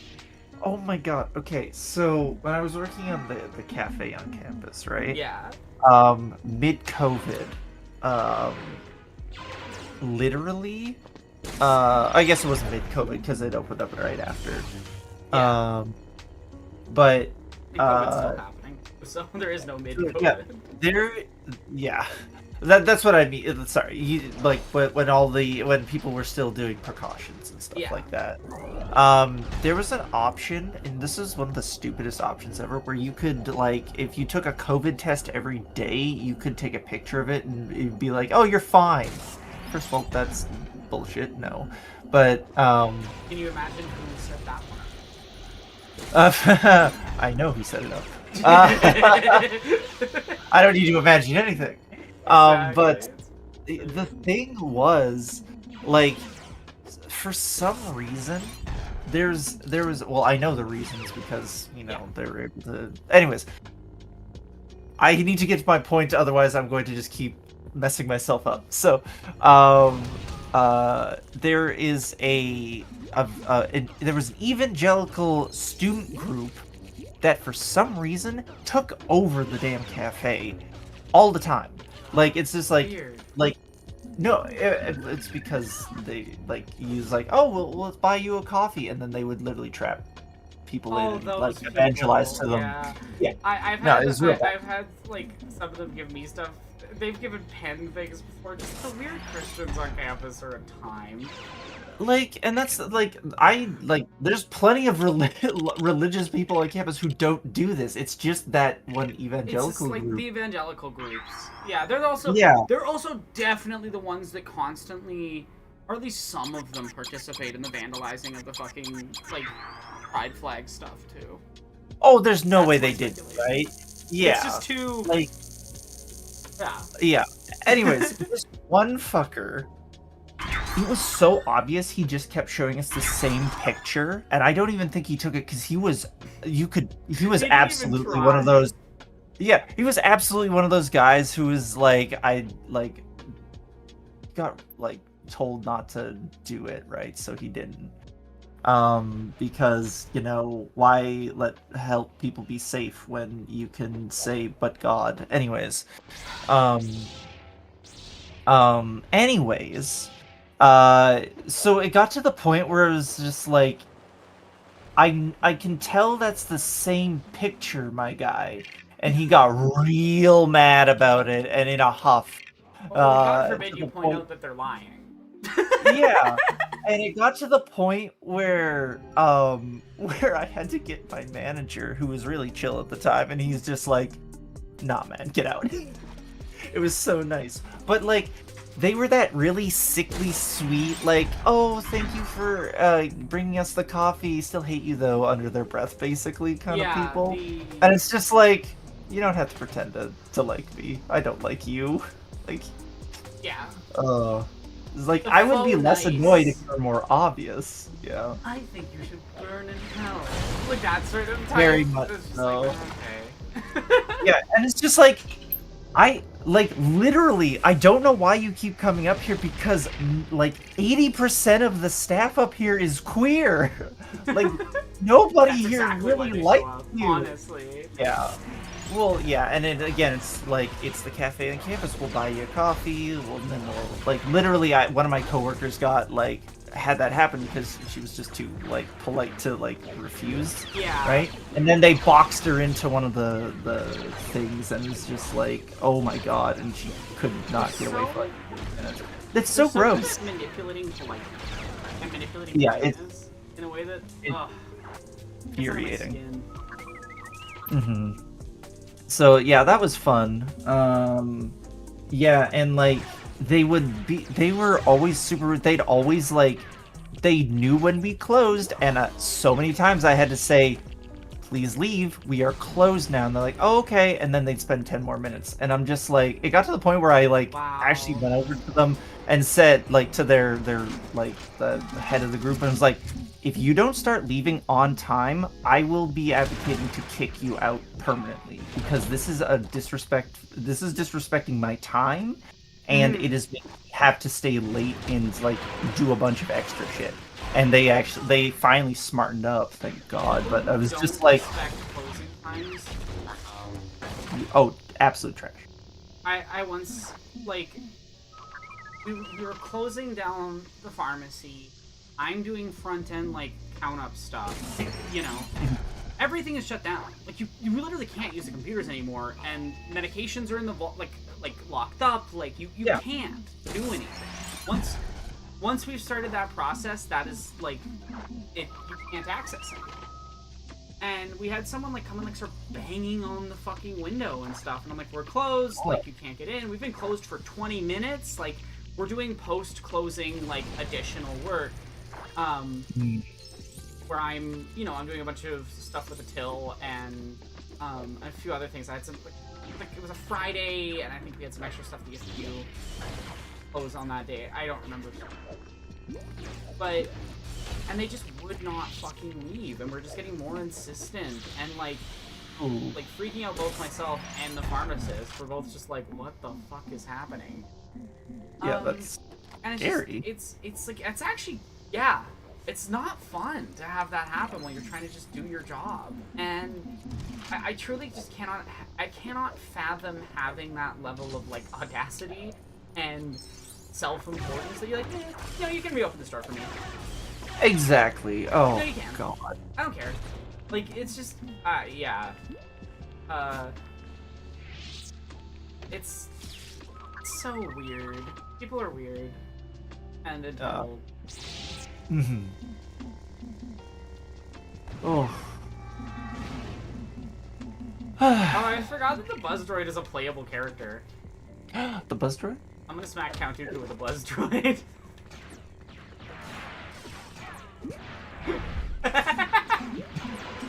That's really funny. I will not be childish about its design. That's all I'll say.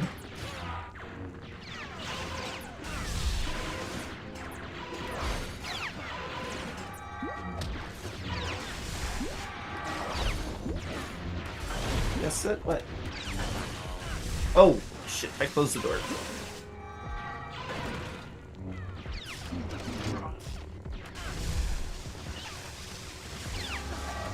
There we go. Got it.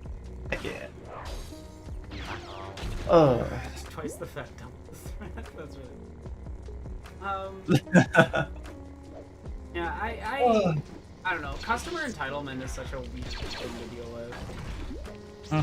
Like, I was like, the only time I've been ever kind of okay with something like that is like 5 minutes before closing, and they literally needed just to grab milk and leave.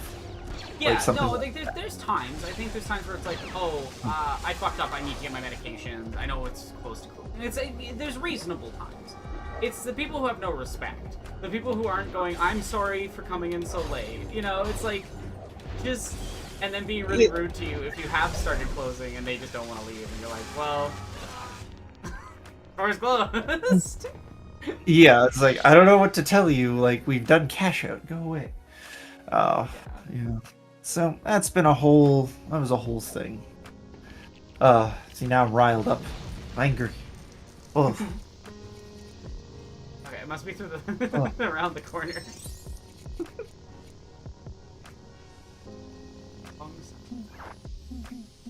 No.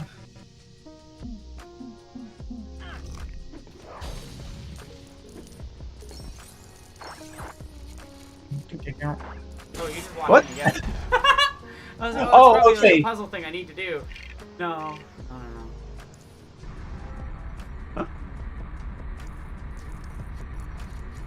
If I remember correctly, I have to go to the end. R2D2. When I was a theater usher having to clean up theater rooms, that was the worst of customers. Oh God, I can't imagine. Oh, People are wild. people Like- are. I am so glad I don't have to work in service in that regard anymore. At least for now. Who knows what the future holds? But yeah. Yes, Sid? What is it? Oh, I see. We didn't go outside. So it's even worse than yesterday. I was like, but I want to go outside. I don't care what the weather is. Winter I is that? I feel like she doesn't have like weather permanence or temperature permanence, you know? I think 'Cause- cats generally struggle with object permanence. So yeah. that makes sense. Because so many times like we've gone outside in the cold and she'll like start like flicking her paws and like like yowling like loudly like, why is it so cold? This isn't fair. I want to go inside. And then 5 minutes later she'll be like, so why are we outside? Cats are so fun. Oh It's like, yeah. I want to do this now. And then you take them up and they're like, actually no, I wanted to go back to where I was. And then you take them back to where I was and they're like, actually I want to not do that. And it's like, pick a lane. They're silly creatures. Yeah, I'm talking trash about you, Soot. I'm sorry. Oh, Bara, that's awful. Oh my Jesus. God! Oh no! Who Oh. does that? In a theater? Wait, that like a feet? Oh, Ugh. Yeah. Ugh. that's just wild. that's like that's borderline unsafe work conditions at that point. Oh my Not God! even borderline. That is fully unsafe work conditions. It is? That's actually a biohazard issue. Okay, see, I wasn't sure how far, like if it was gonna like if it would be counted as a full biohazard, because like in my head it was, but I was like, I don't know, like how other people would see that. Yeah, no, it is. That would be considered a biohazard condition. Like anything involving human. Damn it! I lost my Zelda Django Fett. So. But so, what's going on? Hold on, I actually have to go check on. I should have find in my second.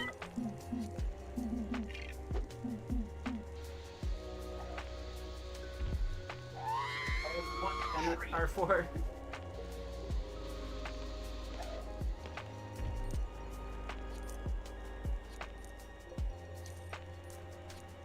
Up there. So.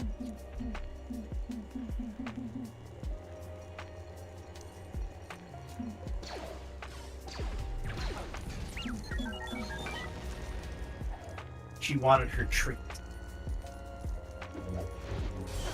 Yeah, like Ah. it's not the end of the world to have to deal with a biohazard. It's just like No. wild to put that out there. Yeah, and in a movie theater, like that's like not where I would have expected any of that. I'm sorry, I just thought like it's a biohazard. I find it really funny that it's just called Biohazard elsewhere, and it's just like Resident Evil in the US and Canada, I think. Like it's Biohazard in the EU release, and I think that's a more direct translation of the original Japanese name, though. If, Really? but yeah, it's. I think it's. I did not know that.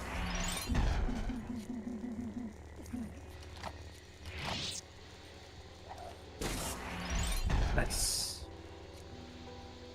Everything. That clean. Nice. Yep. In here. Oh. Nice.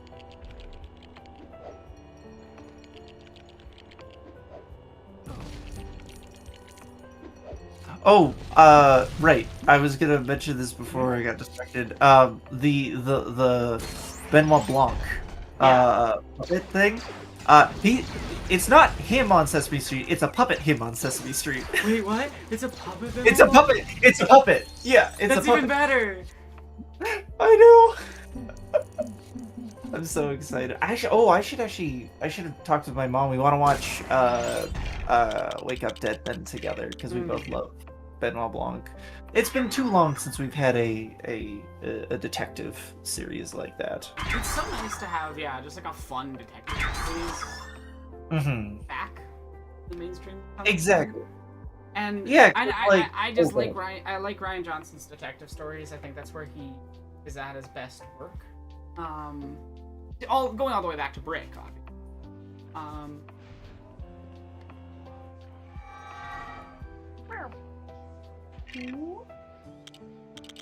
Oh, okay. Jesus, all right, Sid. What's going on, baby? What did Sid do? What's going on? Oh, I went to pet her and she went ring. She was not stoked about that. Yeah, well, she like shrunk away from it, so I was like, oh, okay. That's yeah. She wanted to jump up on the desk, I think, is what she wanted. So now she's up here with me. Brick's Say a good hello. Movie. It's like the reason Joseph Gordon-Levitt has an acting career, and it's a good reason. Oh, I don't think I've seen that. I will look into it. It's from the 2000s. It's like a weird little detective noir, but set in like a high school. And yeah, I don't remember it super strongly because I haven't watched it in a while, but I found it interesting.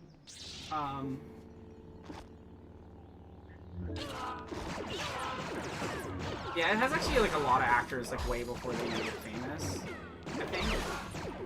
Or at least nice. a few. That's always It's also probably why Joseph Gordon-Levitt is in Looper, which is like I enjoy Looper. I rewatched it semi-recently and I was like, it's kind of fun. I kind of love that Ryan Johnson's very just like, stop fucking trying to logic it. Like that's honestly the message. The message I would say of Looper is stop trying to apply logic to time travel stories and like actually feel the themes. And I think that's really funny because it feels like a message that like gained relevance even more so after it was initially done than when it was originally put out. Because, like, truly, that's sort of like CinemaSins style criticism. It's great. It's a great response to it. I hate CinemaSins style. Sorry, I worded that poorly. What I mean is, I hate the CinemaSins style thing. It's a great criticism, where it's just like, no, that's not the point. The point is the emotions and the themes. Thanks, it. No, she's just gonna now she wants to go outside. Damn. Oh, I don't really watch a lot of movies anymore. I think the most recent one No, it's yeah. They cross-reference the titles for 7. So in Europe it's Biohazard 7: Resident Evil, and in America it's Resident Evil 7: Biohazard. Oh. Which is really funny, honestly. Sorry. This is perfect. Oh, I was just gonna say, like, I think the last movie I watched was like on Halloween. Me and my Monday Numenera group watched Evil Dead 2. Good movie. That's such a good movie. I forgot how fun it is. On Thanksgiving, we watched a couple horror films with Ben's family, and that was really nice. One was the super old made the Lord of the Rings movie. Oh, Peter Jackson. Peter Jackson. Yeah, it's it's like this Peter Jackson zombie movie that is buck wild. If they remove the first 20 minutes, I would wholeheartedly recommend it. With that chunk of it, I'm like, caveat, there is an unfortunate amount of racism. There it is. But after that, it's a very fun, very weird film that is just unhinged.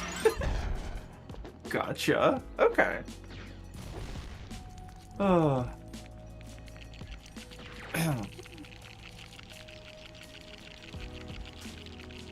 Oh, Evil Dead 2 and Army of Darkness.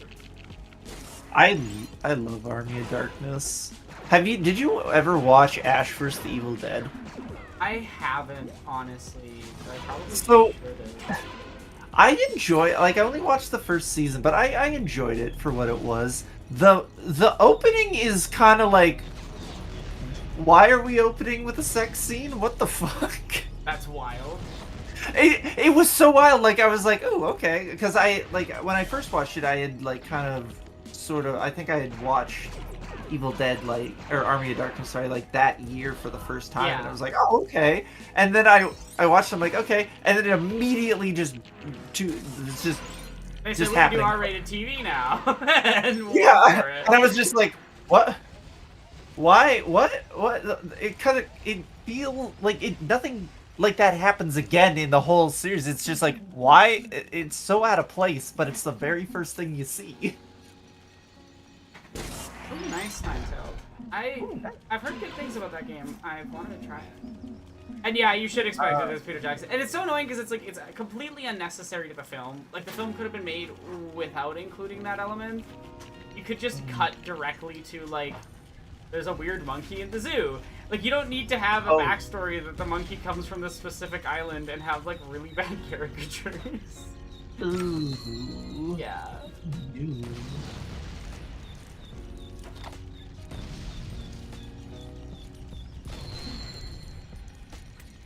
It's definitely a choice. Oh. Decisions have been made. Not the right ones. But they were made. And you're gonna have to deal with them if you watch the movie. What is the name of that film? I'm actually very curious. It has two. The problem is I'm trying to remember the name, and there's also technically two separate.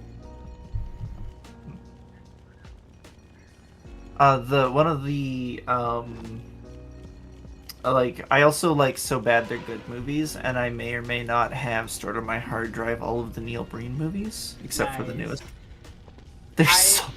They're so bad. They fascinate me.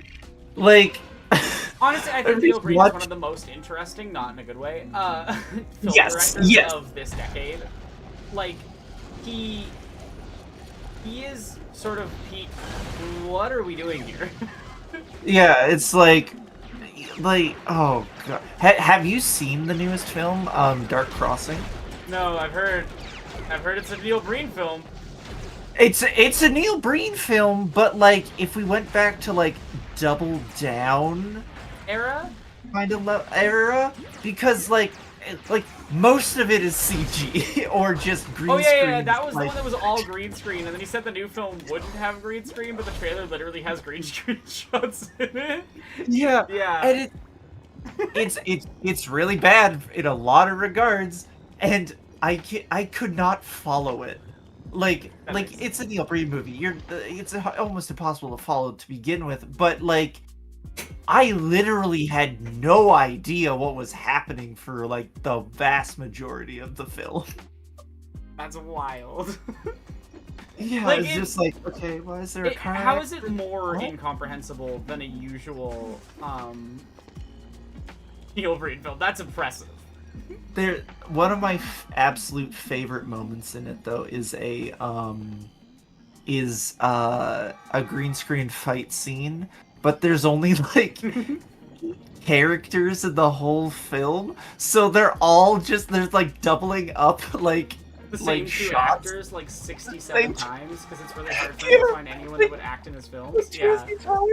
And they're just looping the video of them throwing punches. It's very funny. That's kind of incredible, honestly. I Yeah, love like it. if I didn't know he was serious, I would swear they were satire. That's the thing about Neil Breen. Neil Breen, more so than any other human being in history, is the most incomprehensible. Like, is he serious or is he not? And I do truly think that he is sincerely this wildly egotistical and unself-aware. And it's... Oh yeah. But it's fascinating because sometimes you're like... No. His- He's got like it's set in like this like draconian like hospital for like where we used to put people with like mental stuff. Asylum. Right? An asylum. Yeah, an asylum. But we're talking Ableism Central. like oh, but it's like Resident Evil style, so there's like rusty hooks and like mattresses and everything's dirty. I'm just like, what the fuck is this? Like, because it's supposed to be set in our time and in our world, I think, right? So it's like, Yeah. where is this? What is happening? Like, what are you? Oh, it was bad. It was bad, and but it was a time.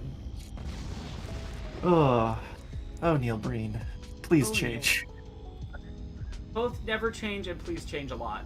Yes. But honestly, I will give him this. Like, as much as we're joking, like the fact that he is a creator that is making the things he wants to make is good for him. Like, for that one element. For the everything else that he makes, not so no good for him. Bad for him. I'm happy Stop here, it. but jeez. Oh god. Oh. Ooh, ah. I hate that this part is just fully broken, and you just have to have a second controller to try to get up here. Oh, for real? Oh. Yeah. Like, it's fine for me, but I'm just like, man, if someone was trying to play this solo, that would be torture. We watched through Kevin Smith and Zack Snyder's entire filmography this year. I don't know if Clerks 2 or Watchmen killed my month more. Oh, Clerks 2! Oh god. I can never decide if I like or dislike Kevin Smith as a creator. I truly... I think that's fair. Like, he'll do stuff that I just cannot stand, and then he'll also make, like, a weirdly good Masters of the Universe show that's explicitly about how the monarchy shouldn't exist and includes, like, monarchy abolition. And you're like, oh, sick! Thanks, Kevin Smith! That was awesome! Oh, there's, like, central queer characters, and, like, characters that were very queer-coded in the past were made explicitly gay, and, like, He-Man gets decentralized, and that's, like, a central key point, is that he, like, he gives up the power, and while he does that, it, results in, you know, the power being given to the people. Like, that is an explicit theme.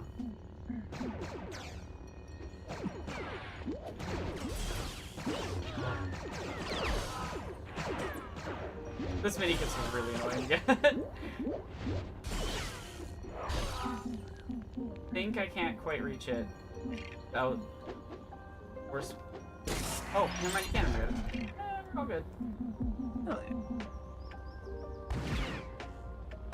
Let me switch. Oh, right. Here.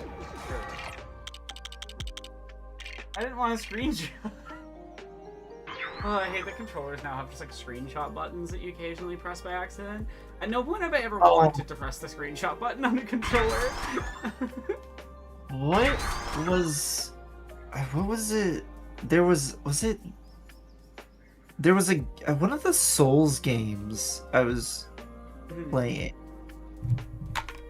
For some reason, like the motion controls on the controller activated emotes. Oh no. So like if you move the I controller too much, it would emote. Yeah, so middle of the fight you just like suddenly wave and then get absolutely rolled. That's really funny. What was it Dark Souls 2? No, I don't think it was 2. Probably 2. I feel like it was either 2 or 3, I think. I just remember being like, what the hell is this? I find Dark Souls 2 is particularly buggy. Oh yeah. Like Dark Souls 2 does some things really interesting and they really tried with some stuff and then you're like, okay, but why did you tie targeting to the lighting system? Like it's bad. Don't do that. Oh, so wants my attention. I'm muted. I don't like Dark Souls too much, honestly. I mean, that's totally fair. I actually I had to really force myself to play it. Um, and I, I only did at a that because I base level, just wanted don't to. like the feel of the controls. Is the problem for me. That's totally fair. Yeah, again, I literally just went a full mage build and was just like, this is the only way I can kind of not want to Yeah. I think part scream of into a it's the way pillow. I like playing Dark Souls games. I like running around with no armor on, moving super fast and dodging a lot. And Yeah, you Dark really Souls have to 2 like, is like, your dodge sucks, don't use dodge. Also, parries suck. Don't really use parry. Just block. just yeah, and Which that's totally fair. is That's the part of it. worst feel for these games IMO. Which is Yeah, unfortunate. so I want to like it. mhm. I know. I right. like it when I'm watching H-Bomb's video about why it's good, and wish that I could feel that way when I play it. Yeah, it's very much a you really like it or you really don't, I've noticed. And but recently there's a YouTuber I like watching, Miss Chalice. She did it a year ago now. And watching her kind of play, I was just like, God damn, is this what it means to enjoy the game? Do I want to try and find that joy in this game? Yeah. I, Uh, I I think Dark Souls 2 has a lot of cool visuals going for mhm. it. The It has story good is interesting. atmosphere, and I've heard good things about the story.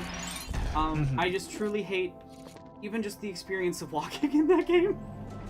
That yeah, it's Unfortunately, like everything it feels so feels slow. bad to interact with anything in that game. Hmm.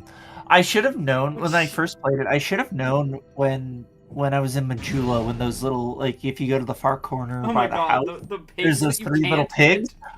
I should have known when I first played that, the first time I played that I was not going to enjoy the game because It's funny is oh that was the moment where I was like, okay.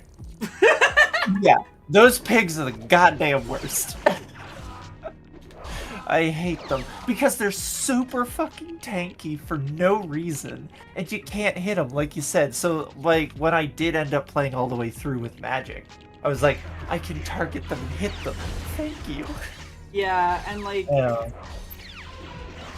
I'm just, I could find a build that I may be enjoying that game, but I don't like the animations. I don't like the feel of the movement. I don't, and it sucks because I would like to. I want to like that game. This game has a tendency to spawn an enemy right as I'm in the middle of doing something, so it just perfectly shoots me in the back and halts me. No.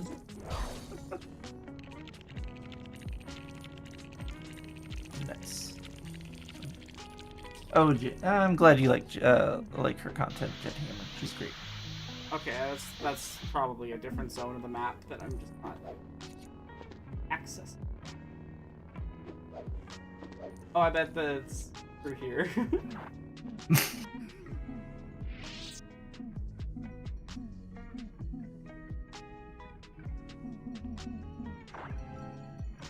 Stormtroopers can open this door. Or I guess they're clones at this point still. I find it funny that they just didn't bother changing it out for clones for the prequel stuff, and they just kept it as Stormtroopers. Yeah, I did notice that. I'm like, those are the wrong, this is the wrong look. Oh, actually, kind of watching this makes me want to play Republic Commando again.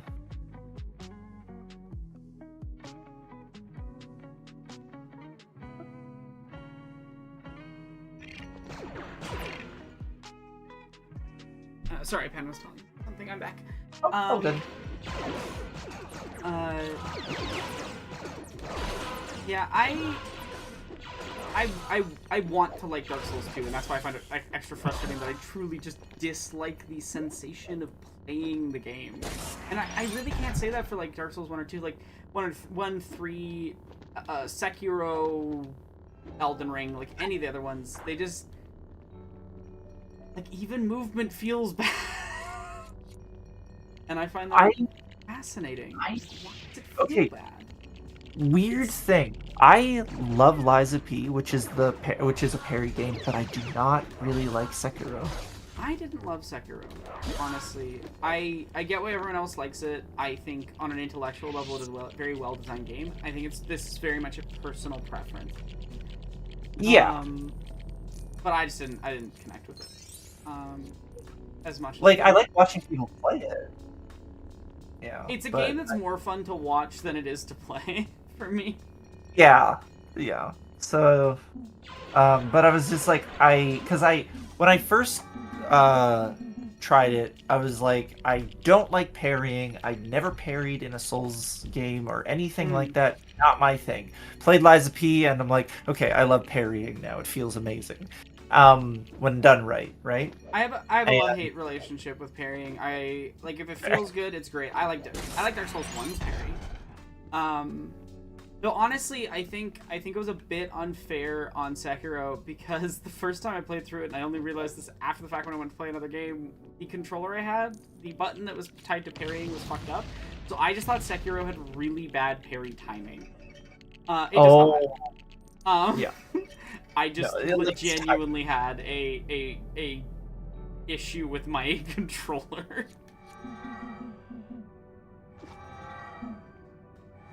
But thankfully, I went back and played it again and realized it was on my own properly. Yeah.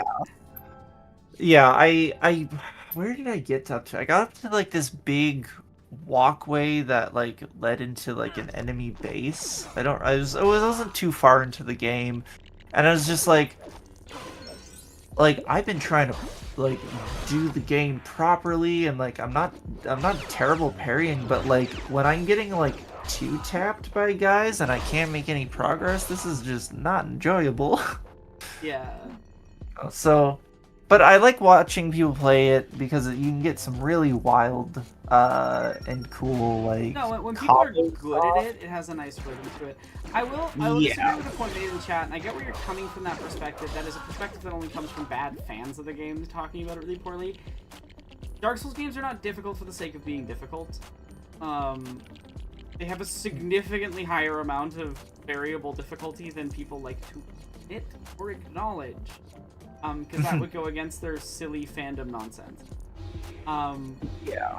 Dark Souls actually has a lot of like optional stuff you can engage with to make the game easier to play. And it's never difficult for the sake of being difficult. It is difficult as part of a very specific ludonarrative experience it's trying to have. The difficulty serves the narrative. Now, do I wish that these games had more options that like would allow players who struggle with their very specific design style better access? Yes, and I've talked about that very publicly in multiple videos now. But I think that criticism is more fairly put at the feet of like the fans not getting the point of the difficulty, than the difficulty is just there to be different. And I would also like, I know I've talked about Liza P a lot every time I've been on, but if you ever do want to try a good Souls I recommend that one because of like the devs added the difficulty levels of difficulty into it, which I like a lot because like sometimes I don't want I want like a little more of a relaxed time in it.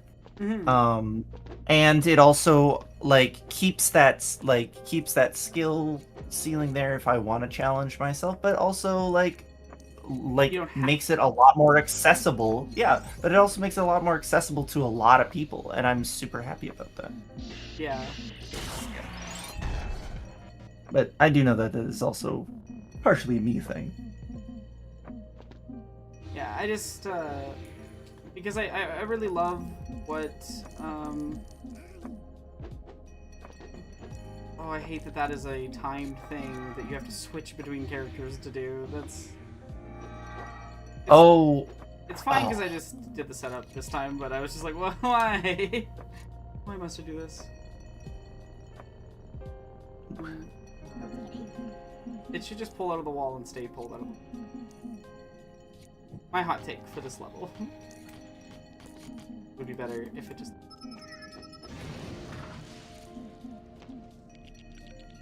There we go.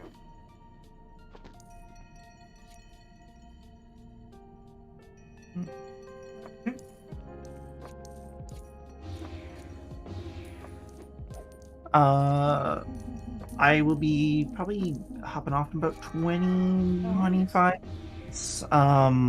I kind of forgot that me and one of my partners were going to play Stationeers tonight. Nice. Well, what Stationeers? I've never heard of that. It's like it's so you're like an astronaut and you're trying to survive like on various planets in the solar system. So like we're playing on the moon, and like it's yeah. I'm just gonna pull up the damn Steam page because I'm terrible at explaining stuff. Sorry. No, it's okay. I don't want to like hearing about new co-op games.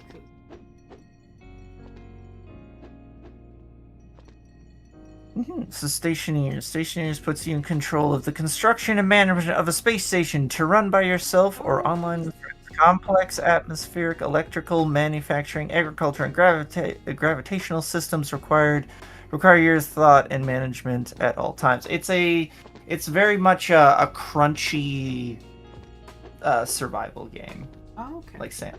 Yeah. I wouldn't be playing it if I wasn't playing with her. But that's just because when I like my like survival games, I like Conan Exiles. That's like my kind of survival game. I've never really played a lot of survival games, honestly. So I used to not like them, and then again, Maddie got me into Conan Exiles, and I was just like, okay, this is a lot of fun. Nice. I don't know. It's also the Conan universe, which is just that absolute ridiculous atmosphere of the Conan universe is the one time where hypersexualization actually works, because yes. they don't just sexualize the women. Everyone's getting the treatment. Everyone is wearing some form of armored lingerie. Like Conan is literally just in a loincloth and everything is there. Like it's yeah. So yeah. But yeah, it's fun. I haven't played in a while because it's absolutely massive. Like how big is it? It's like over 100 gigs. Oh yeah. Yeah. So, but I did order a 2 terabyte hard drive on Friday for the sales. So yeah, I got it for like $60 off. It was awesome. So I will be installing that, and then I can put all of the Steam things on there. Yeah, I have a 2 terabyte SSD, 4 terabyte hard drive on my computer. But that's because I have to edit. And yeah. Editing, you want a lot of sources. Like you want to, like, because I need to have a lot of film and stuff downloaded, and then 2, you just want a lot of memory for stuff that's being rendered. So long to see photos. You're good. Yeah, I started recently recording footage for videos I want to hopefully start making for the 3rd time. This is my 3rd attempt. So I found my old terabyte external. That's where I store all my stuff currently. But like, yeah, not very far in. I'm just like, wow, these things do not last long when you have video you have to put in. Oh my god! So yeah. I can't imagine what yours looks like. Let me go check. So, like my PC. Oh, sorry, no, I have an 8 terabyte hard drive. I have a 4 terabyte SSD, and my 8 terabyte hard drive has 2.44 terabytes left. Oh my god! And most of that is probably just the video folder, which is just hundreds of films. Yeah, I'm looking at the properties, and I'll let that run for like a minute or two to figure it out. Okay, there's 2 terabytes of video, and then there's probably another, like, I don't know how much from projects and.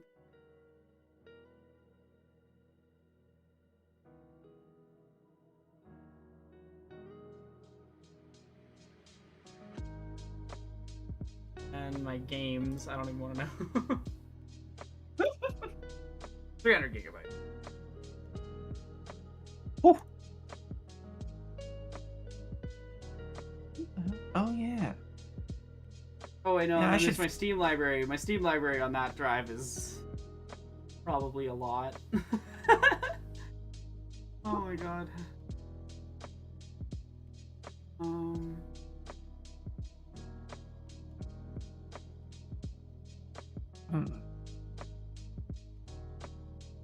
Just looking through my library now. Is there any games? I should finish Cyberpunk. I never did. I should. Yeah, there's one in that opening jumping area I have to get to somehow. So I was like, I bet I missed that minigame, and I did.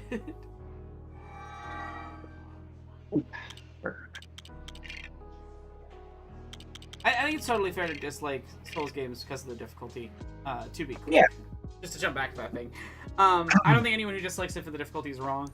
My issue always comes when people start saying it's difficult without reason, and I'm like, any intimate specific reason? Like, it's very purposeful design.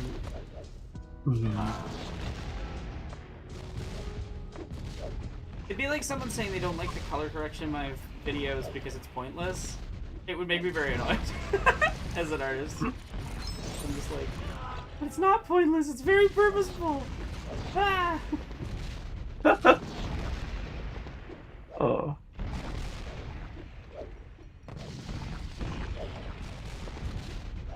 Okay, I can't. It's not there.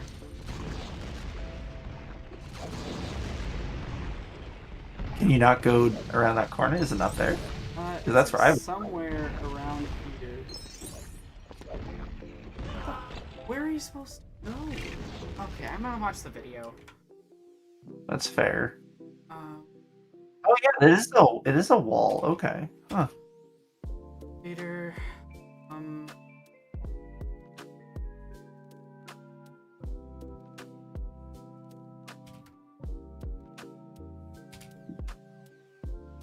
I should revisit the Rise of the Tomb Raider, like the new Tomb Raider games. Mm-hmm. I really enjoyed it when I played through the first one. That was a good time.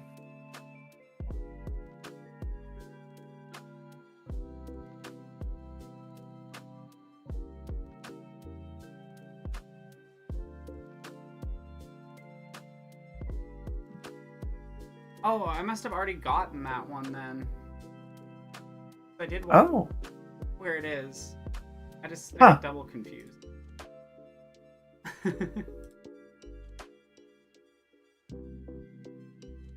Okay, we're good. I think it's showing me arrows for another part of the map. Because it's like really obvious, and I must have gotten it playing story mode.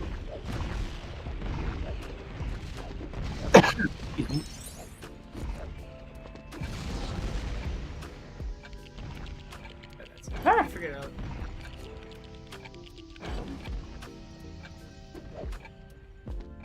Oh.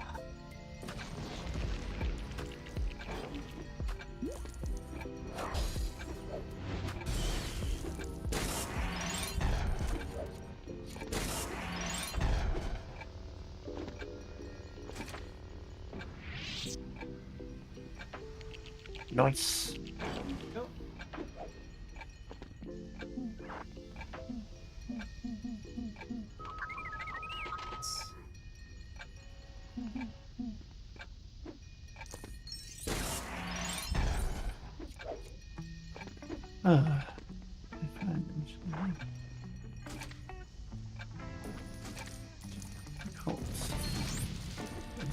Relaxing.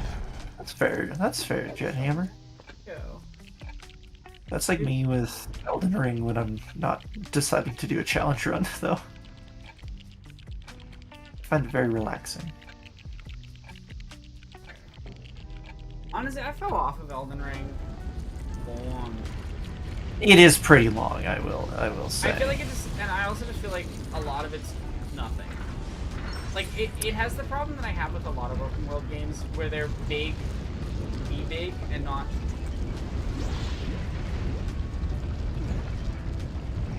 Like, I would much rather have the more curated but very specific areas for Dark Souls 3 than, like, 30 of the same boss fight. I mean, it is big. I don't know if I can speak to, like, the intentionality, if it's big to be big, or if there's a reason. Yeah, I don't know what the intentionality is. I'm just saying that personally I prefer, like, I feel like a lot of it, the experience of it is padding, you know? The experience of a lot of the content is, oh, this is just here to have stuff in this area of the map. And I think if you condense the map like 50% and cut most of the really boring repetitive boss fights, that game would be like a 10 out of 10 for me. If it was just like, if you just took the interesting areas and cut out all the fluff in between, I'd like it a lot more. And yeah, it's totally a personal preference. But you see, you have to have I don't know where I'm going with that. Ignore me. No, but I really don't like design that's like, it's big. Be big. And that's Look how big it is. It's so big. So much stuff in the world, and I'm like, okay, but what percentage of that is interesting? I suppose, like, I'm... Like, where I come into that is, like, I've played through it so many times that I don't even... I'm able to beeline pretty much to where I, like, want or need to go for whatever I'm doing. So, like, I don't really feel it as much as probably other people might at this point. So I think that's fair. Coming at it that way. It's just that, like, for me, when I play an open world game, I want to do all the things, and when 90% of the things are boring. Yeah, that's fair. Oh my god, it won't let me pull this lever. It's just like, you know, you're gonna do force on this object through the wall. No! That's fine. It's one of those funny results of, like, any game where, like, we're gonna put,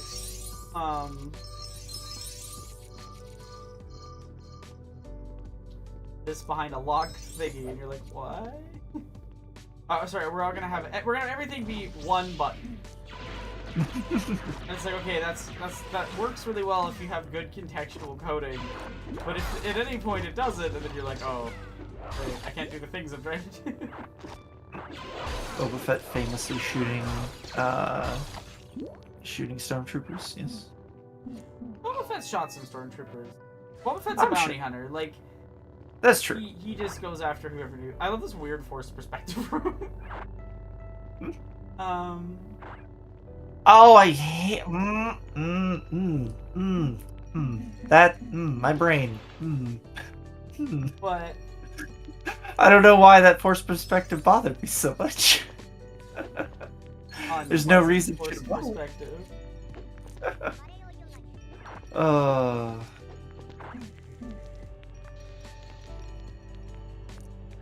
The mini kit. Which did you have to? Is there like a? Oh, no. This is not. You have to activate the. I think I know how to. Oh. It's just fully not how you get to it. But it looks like it should be. There's that bomb right there. Hi, beef.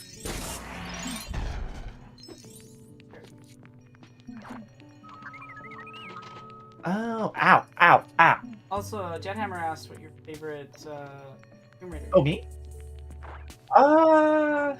Like of the new ones?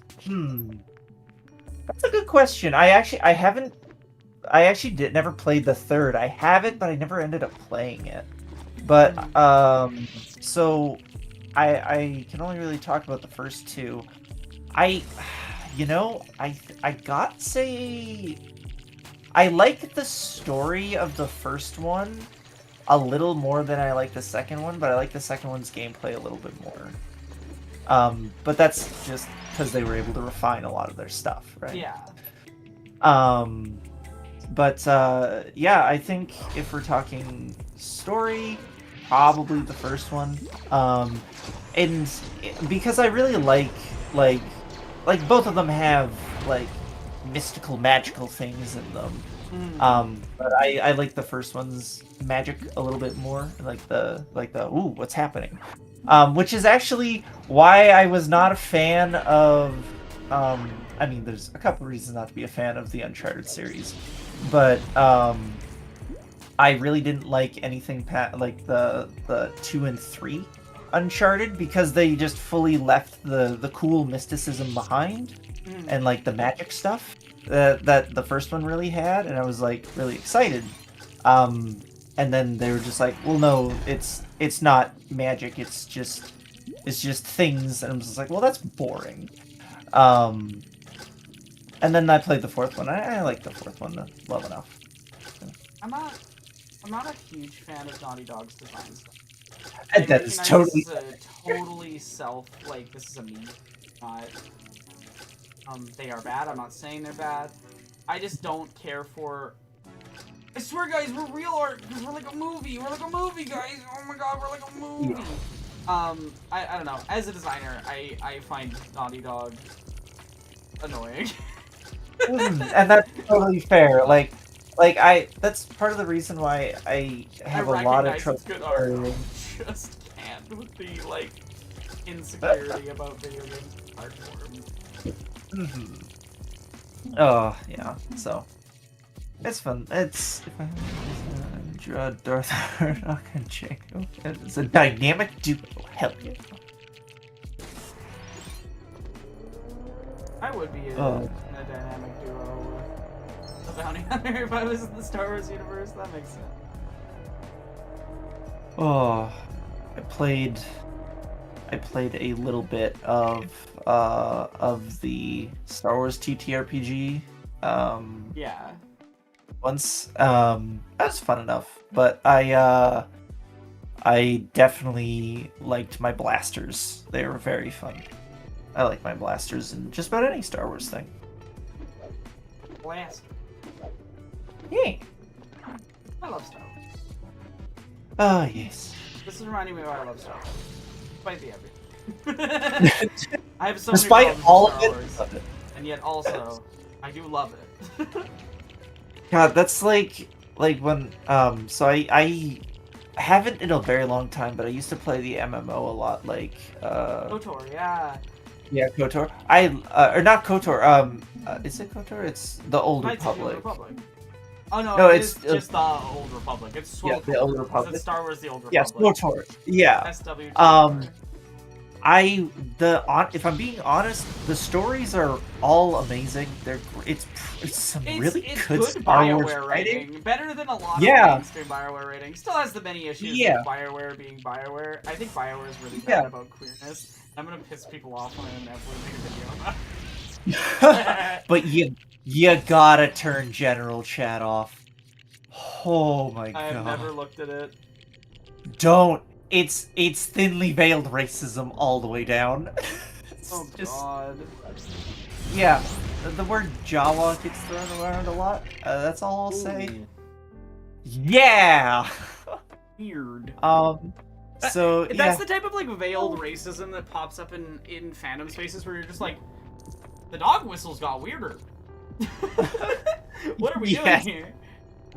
Yeah. So yeah, it's pretty bad, but if you just ignore all of the people in the MMO, very fun story writing. Highly recommend the Imperial Agent story. It's just super good. I still need to finish playing through that. What, SWTOR?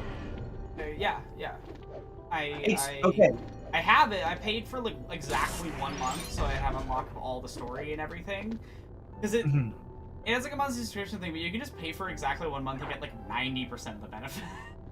Yeah, so you Forever. get like So I spent, 90% like, of 8 like you months. said. And now it's free to play for the most part. And if you spent money at any point, you're like it's not a legacy account, but like you get all the benefits of like you said, like all of it. You get Pretty much. access You to get all all of the late game stuff. yes. Because all the later game narrative stuff, which a lot of people consider is the best narratives stuff, is all the Revan stuff. Oh. If you like KOTOR and you want more Revan, Yeah. that's Oh where to yeah, get it. Shadow of Revan. Shadow of Revan introduces my 2 favorite characters. I won't spoil it, but like it's have I any know. because BioWare sucks about queerness. I sucks hate so much, that and now BioWare you has can this be the reputation of being this like woke whatever when I really don't think it is. yeah. I mean, as soon as I found out you could romance Nico, I was like, oh, this is happening. Oh, are you Yeah. kidding me? Strong Sith lady? Are you kidding me? Let's go. Well, because And she's like a decent person too. Oh, sick! Yeah, when I played as a kid, I played my main character was a bounty hunter, and I got pretty Nice. far. And obviously, pre-transition, I always I was always too scared to play any women because I just thought like it would have put me into. I had terrible in a lot of ways,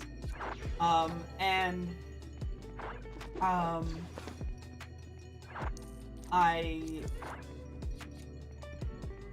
feel like it's saying it's in this wall right here, but it's not. I'm like,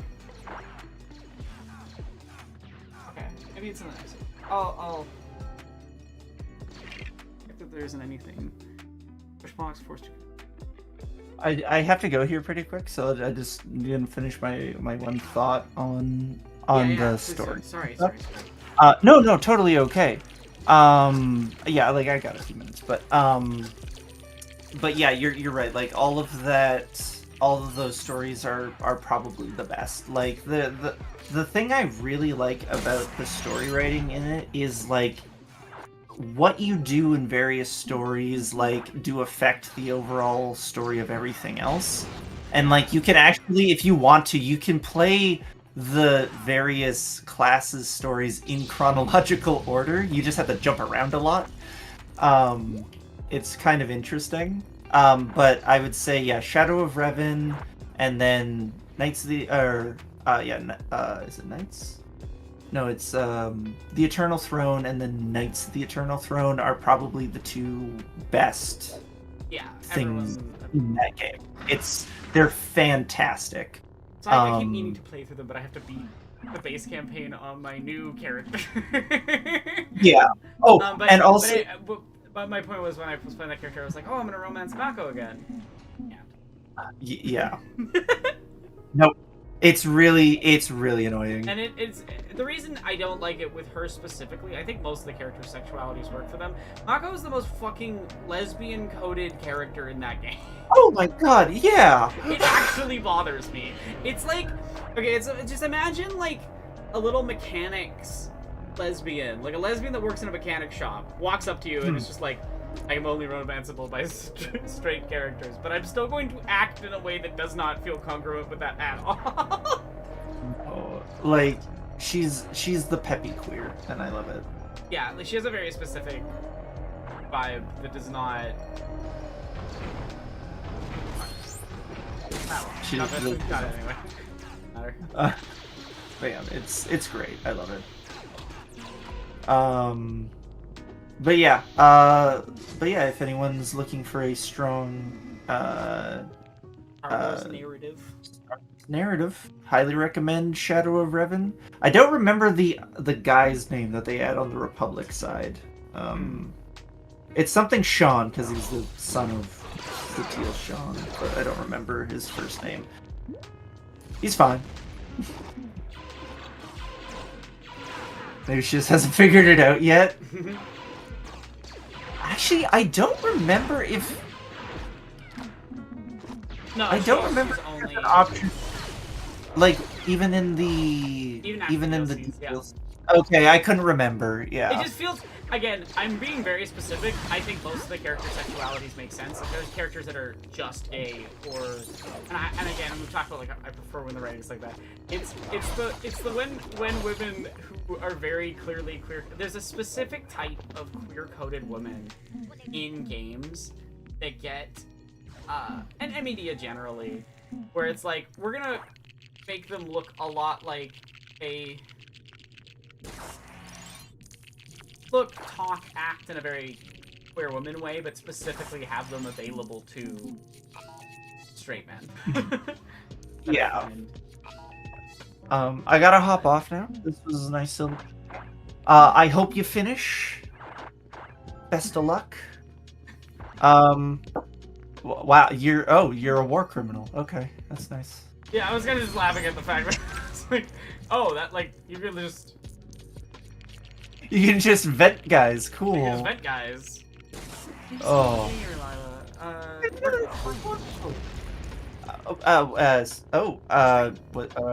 I wasn't expecting that. Valentine Productions. It's my wife's old account that I started streaming on when I switched from Twitch to YouTube.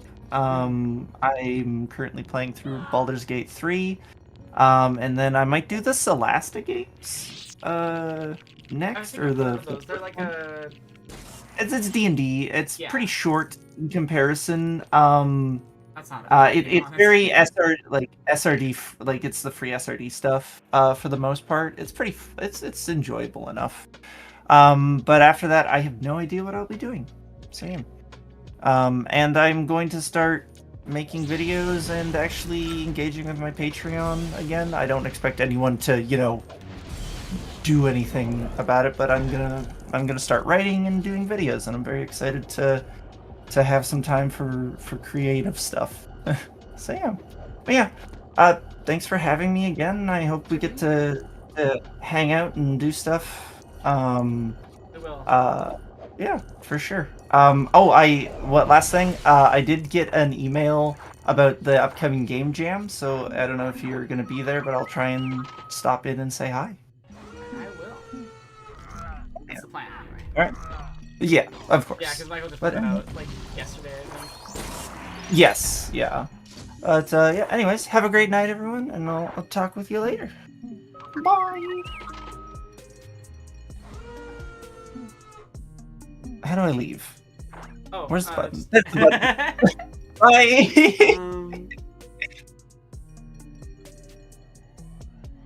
Circle. Where are you? Where's the rest of you? Oh, there it is. Okay, there we go. Making good progress. Almost done. We have a couple missions in episode 4, 4 missions in episode 5, and then we're done.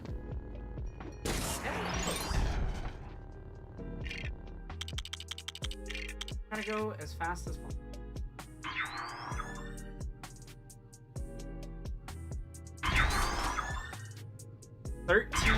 Sorry, 12 left to go. Like, that means I have 6 missions left. So, not that much left to do, honestly.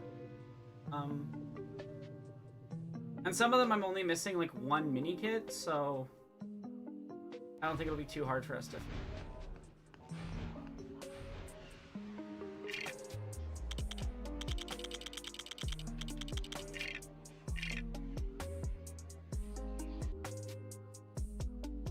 Baldur's Gate 3 is fun. It's just, I do think sometimes it's a little too big for its own good.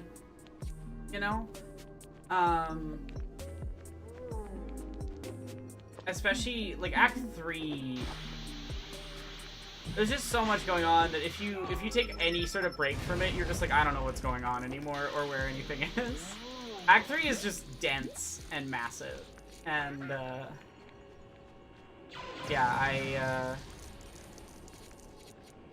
like it, but I wish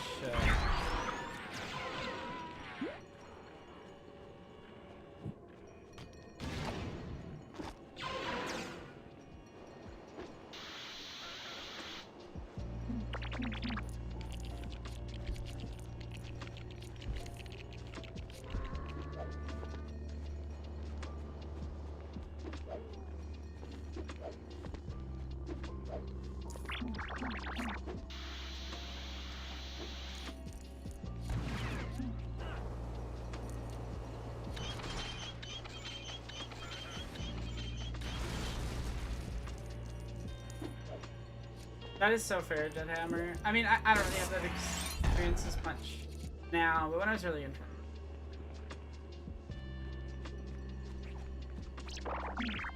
Times your clubs. Whether you're understanding. I feel like it would change where I just like accept it more myself.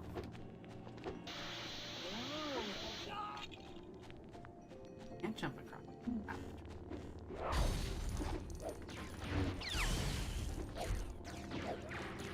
Oh, I can understand it, but it's like it's a very weird experience to be on camera and performing.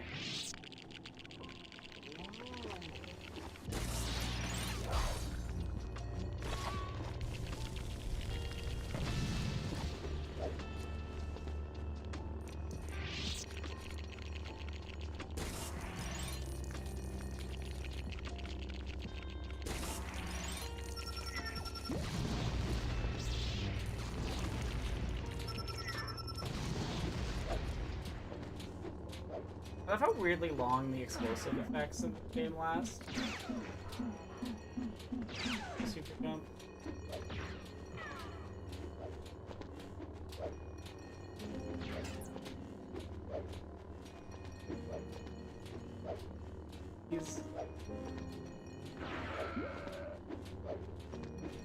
There we go.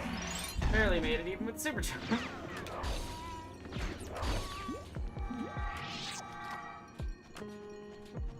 Trying to keep track of everything and talk at the same time is a lot. Yeah, it is. It is. It is a weird experience.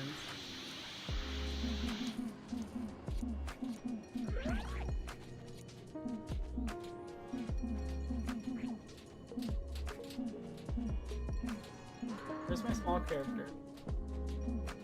There we go.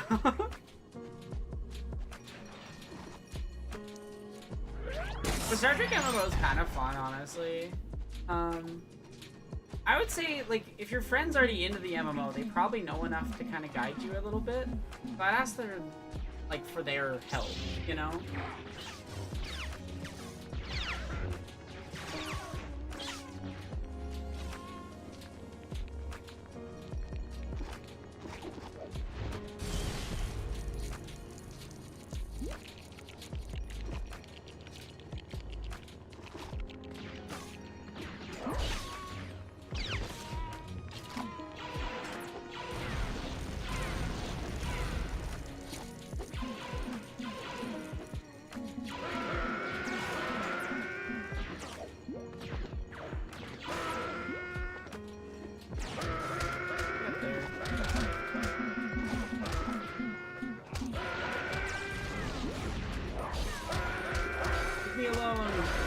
Caricature characters that George Lucas never should have made.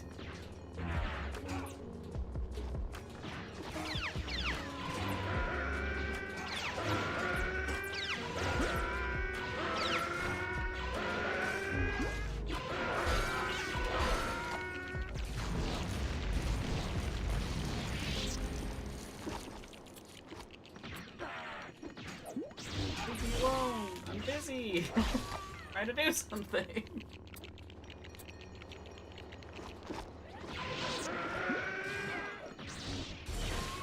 Play through max difficulty run where you're all playing only monks? That's wild. I feel like this also is like so unfitting for most of the characters, which is extra funny. Infinite spawning enemies in areas where you have to do builds is actually so evil.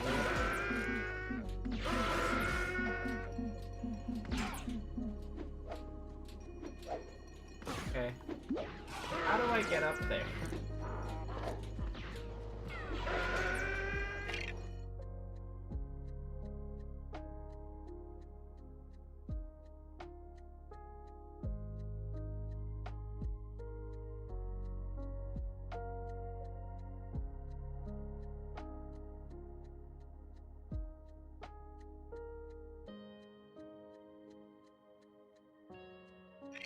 Oh my god, it's like way over there. Okay, wow, that's such a fascinating. I played LEGO Star Wars Force Awakens or just the I have played Force Awakens. I actually have like a 90% finished save on that. I honestly wouldn't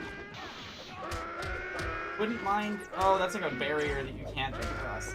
I wouldn't mind going back and finishing it because my Force Awakens Lego game is like mostly I'm most of the way there, Tom.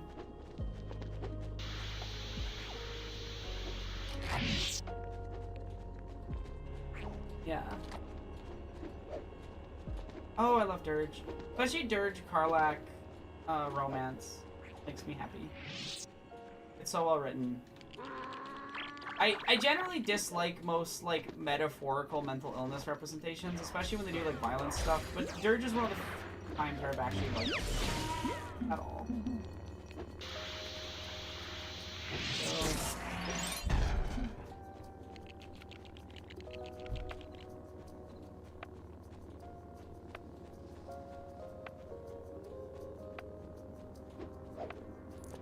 Definitely got one.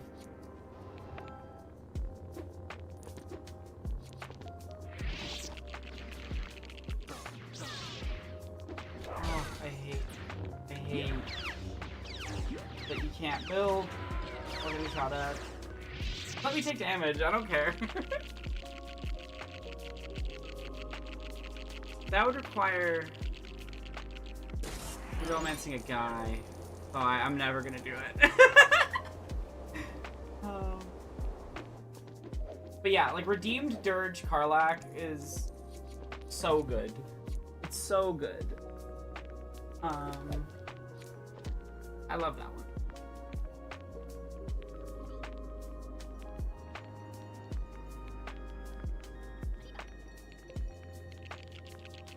That is probably my favorite.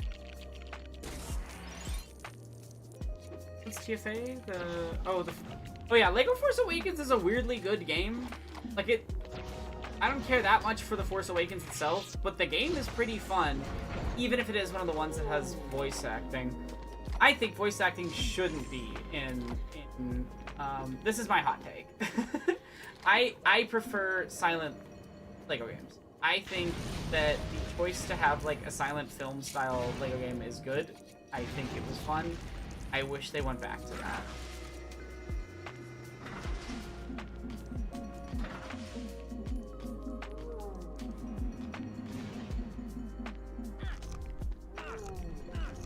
Stop it. Stop. There we go. I hate when the game does that. Nice.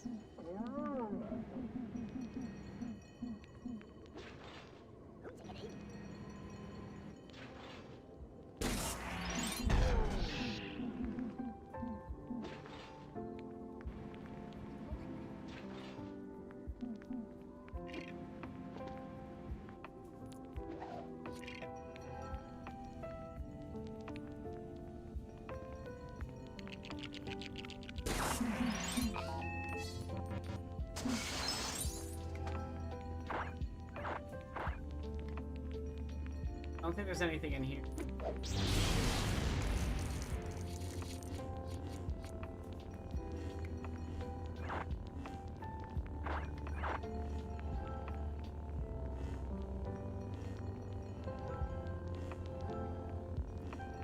Ah, stop. It's doing the thing where you press the one direction and then it's on the opposite direction and you're like, fuck.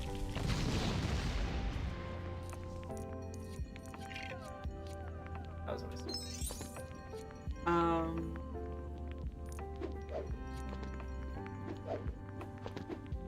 I mean, there's always other ways of accessing things on PC.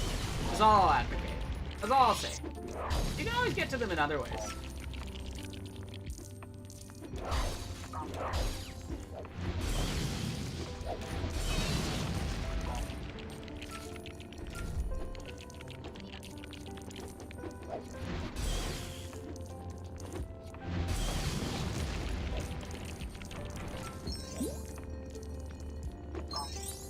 So they do go on sale semi-often.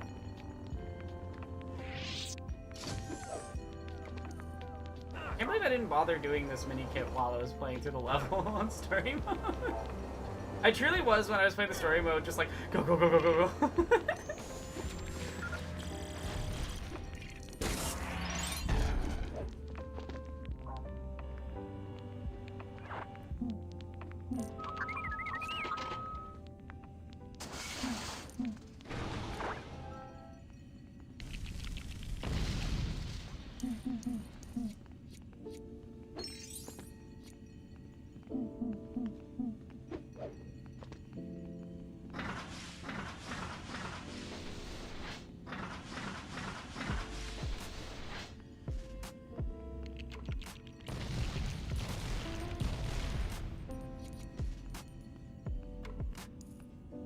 Oh, I see.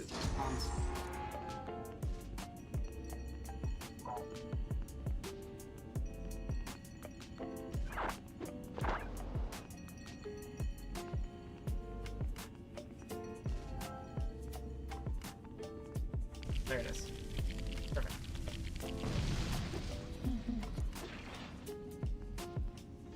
Well, I gotta have some sort of music, so I just went for something chill.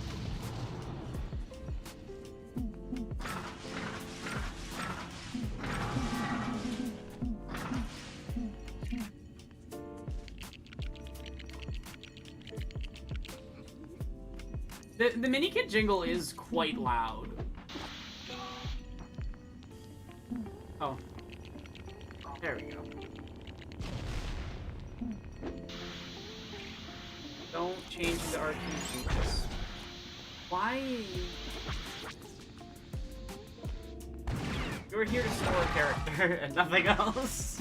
NPC. Not doing that.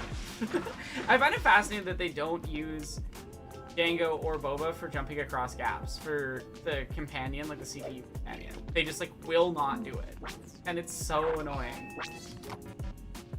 I forgot to kill all the people in this room. I hate that I'm sorry, Jawa. I'm sorry. You literally prevent me from progressing the game, so... There we go. Those ones are far enough away they won't get to me. The important thing is that it's lo-fi, but it's also not copyrighted at all. It's probably like a YouTuber guy who's just like, well, I'm sick of there being nothing for streams, so he made a thing called Stream Beats, and like anyone can use it, and yeah, it's great. Highly recommend.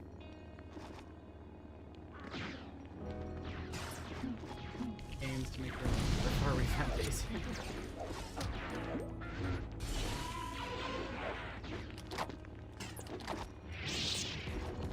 Yeah, it's just like fascinated. Like I'm like, what possible reason could the code have been written this way?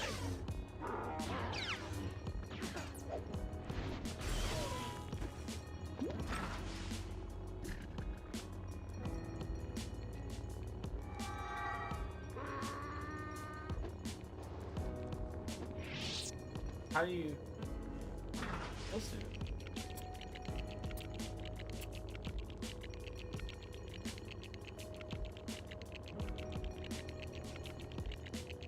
Oh, that's it.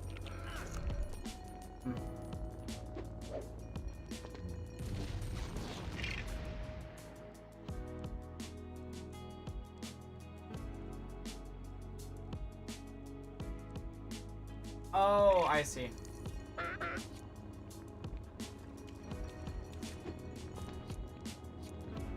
Gotta control this over onto.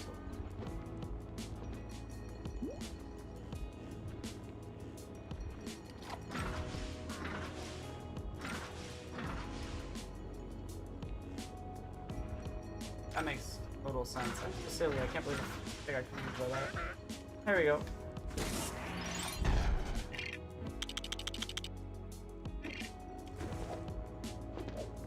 I only ground to have Aqualad and he's cooler because he's gay and has water constructs and water Betty's cooler than Hologround. Real.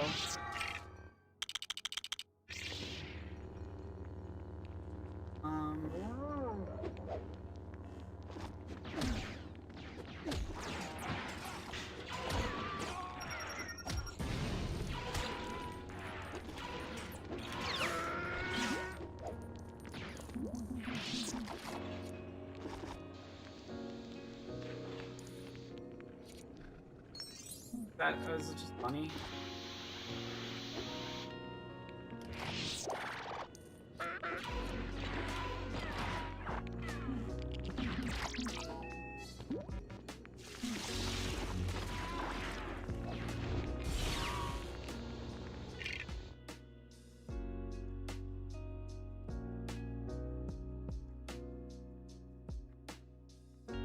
I already did that during story mode.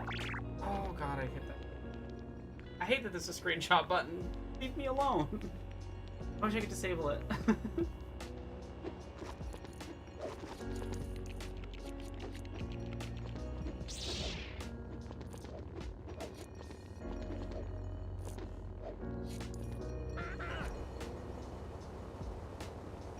Is there anything people want me out of? I don't know.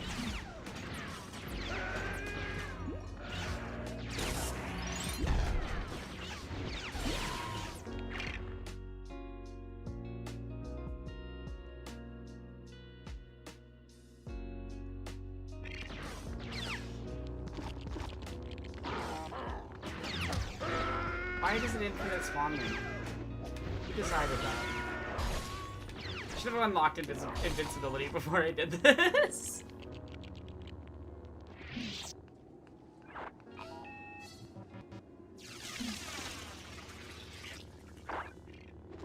I believe we're finally gonna finish the game. Looking forward to it. League Saga changed the pod race to an actual race instead of the LSWTV, where it's basically just a gauntlet of avoiding obstacles for seconds.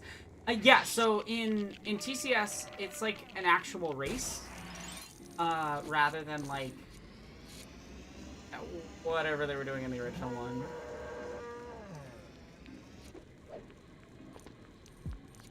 I'm fascinated by the creative decision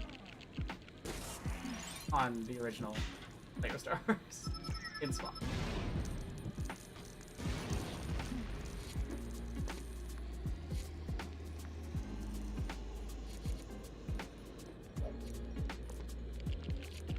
Weird that it's not the right color.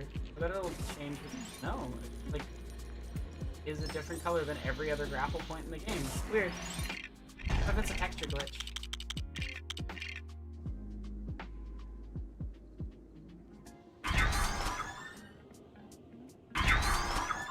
We can figure that out then. Well, 5 levels remain. We are so close to free. I'm gonna get it done. I believe.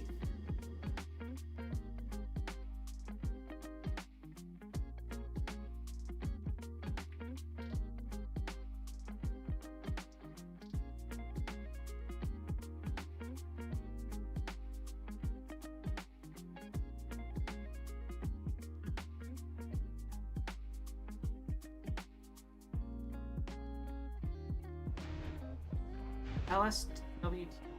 Oh yeah, like the original version? Like LEGO Star Wars, yeah. It took me a second to figure out what LSTW meant. Huh?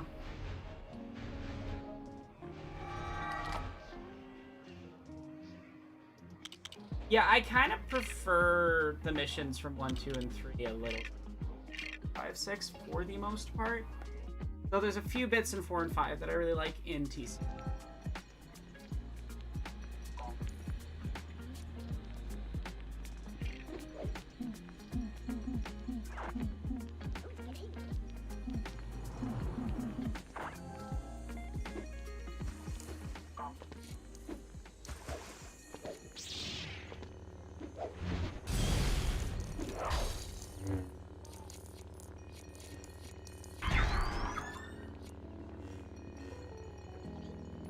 Oh, probably by doing this. There we go. Yeah, Jedi, I think this is why I did Jedi first. Jedi has the worst levels of any LEGO Star, I think.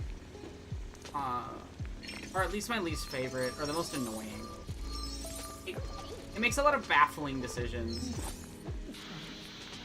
That include a lot of padding that are just like really unnecessary.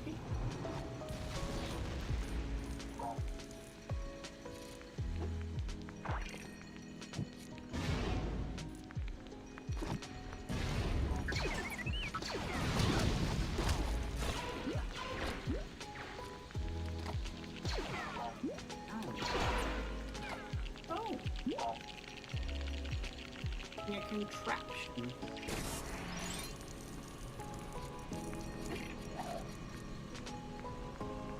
Okay. I guess other stuff I gotta do to have that work.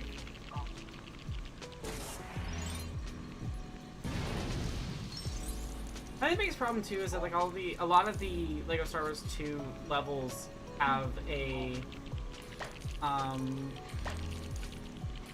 like they have a lot of the infinite spawning annoying enemy stuff, things like that. Like there's just a lot of weird decisions that don't quite work as well.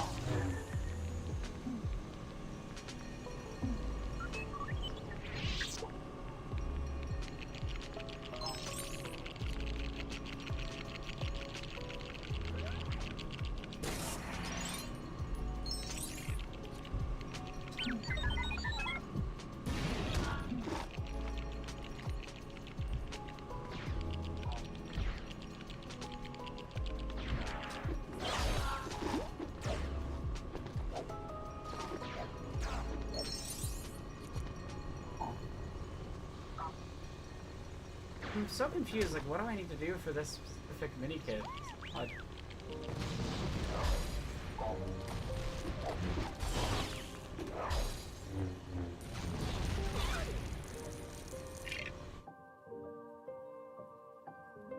With my other interest gaming studios, but on linear. The fuck is? I think that could work really well. Honestly, I wouldn't be surprised if we get a like. You can make such a good Clone Wars game. Make such a good Clone Wars game. Just do every season. Do it like a sort of remake of LSW3, but with a bunch of stuff from the season they didn't do.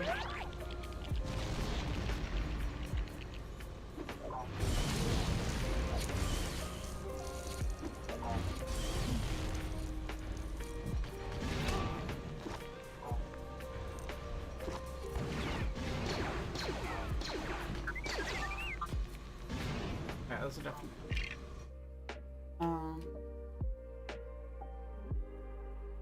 I'm just gonna go look at the handy dandy guide because I want to get through this fast so I can go make dinner. I don't want to do stream tomorrow.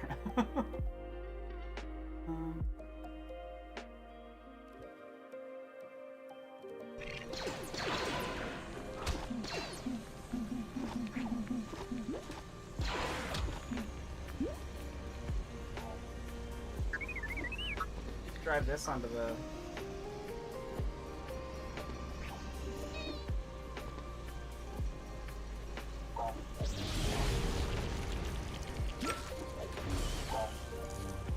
There's one of the carrots. I know I need to get that.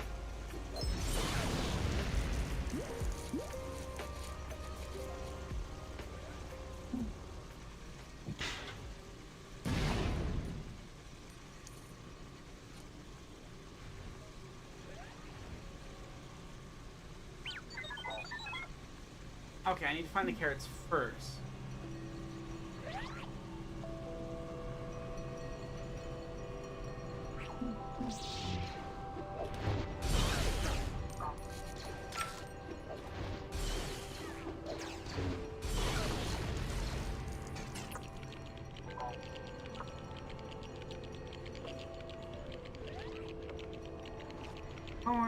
Oh, with Bad Batch bonus levels? Yeah, I do the Bad Batch. You can do a Bad Batch and Rebels DLC. I don't know, there's so much fun stuff you could do with Lego Star Wars games. I'm surprised they didn't do.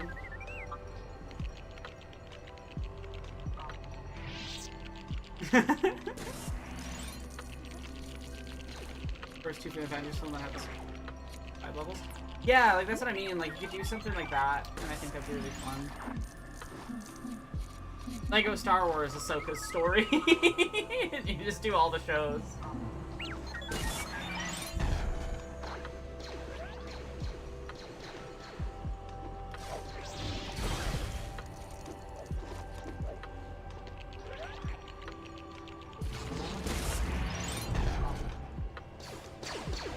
Find this carrot. There's 3 of 3. Let's go. The Filoni saga? No, for real. I'd play it. I'm honestly surprised Skywalker Saga didn't have DLC for various other Star Wars projects.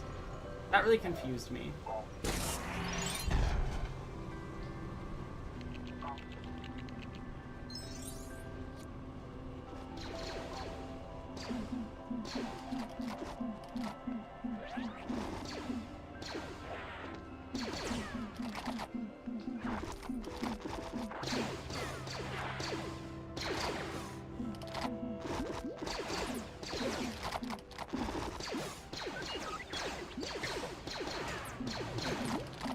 Oh, it has to restart the animation.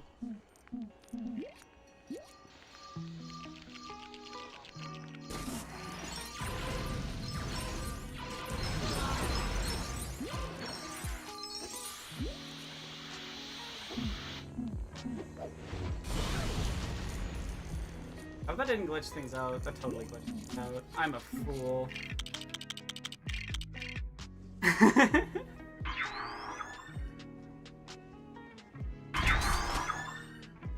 That's okay. We'll go back in and fix it. Comes with a bologna sandwich. You pre-order it.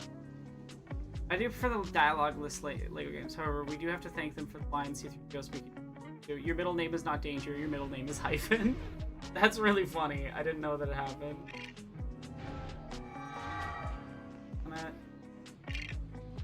Oh, I actually...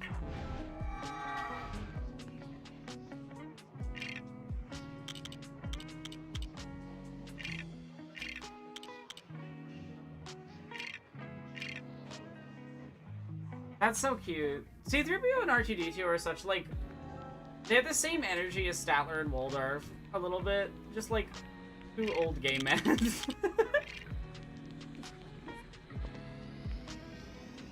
Got pretty good DL pictures. How about you? Getting close to finishing the game. Hopefully.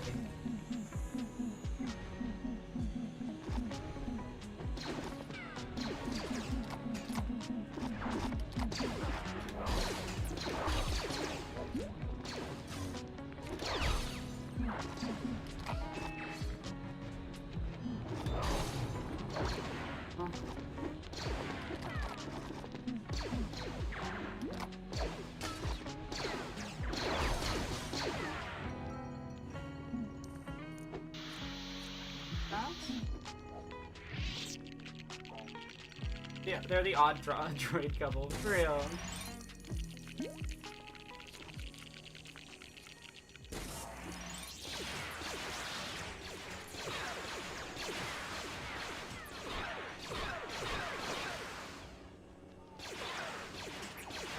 Womp Rats, my T-16.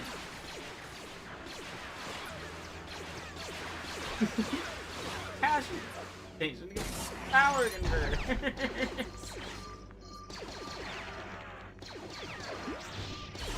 There we go. Sorry, Womp Rats.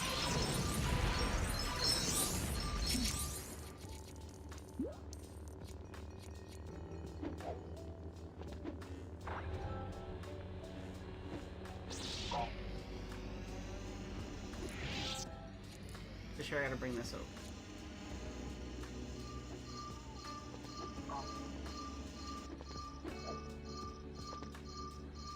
I just love this little thing. I think it's funny.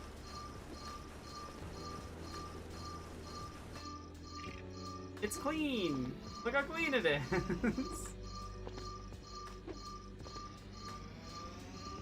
It's very silly.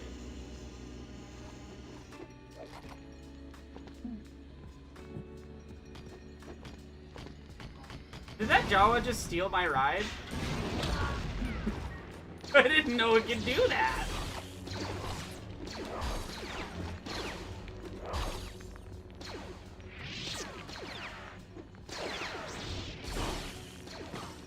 Oh, I hate the enemy density in these levels.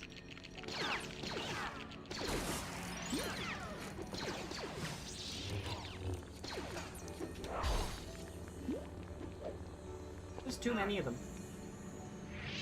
It's probably the free DLC for Force Awakens that just fully adapts the C-3PO solo comic because why not?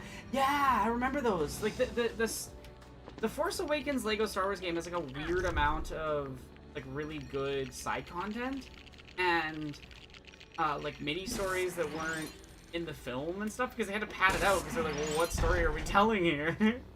One movie. And so you get like a lot of side stories or like perspective stuff you wouldn't have got in the movie or stories from other characters. And I just... Such an interesting creative method.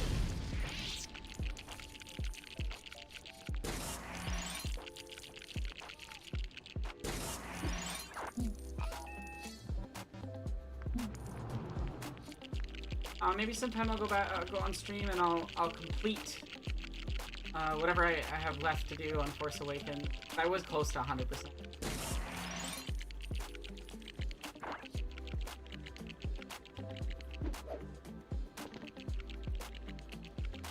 No, like, it's literally true. They just, like, didn't have enough content from it alone to do it, so had to adapt. There's also just, like, a lot of fun planet content in that one that I enjoy.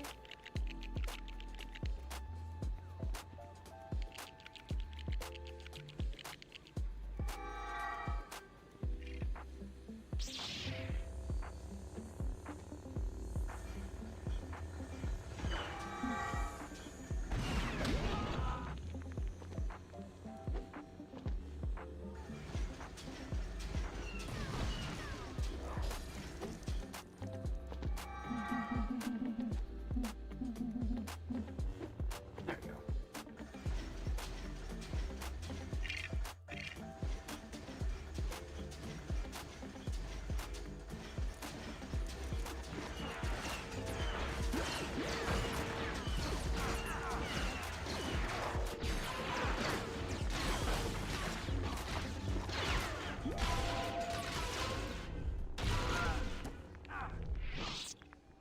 Back here.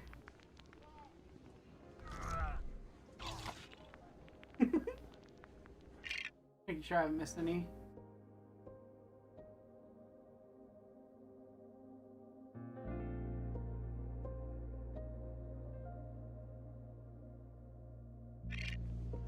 I got.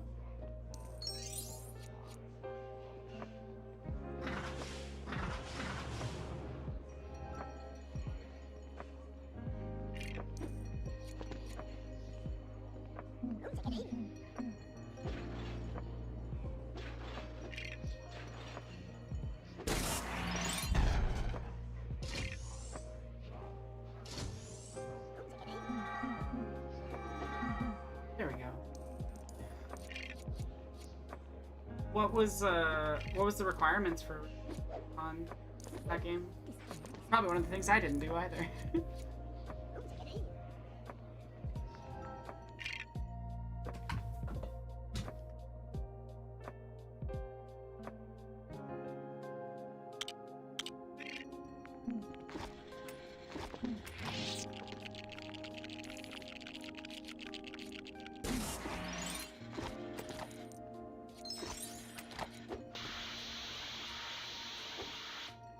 Making sure I didn't miss anything in this area before I...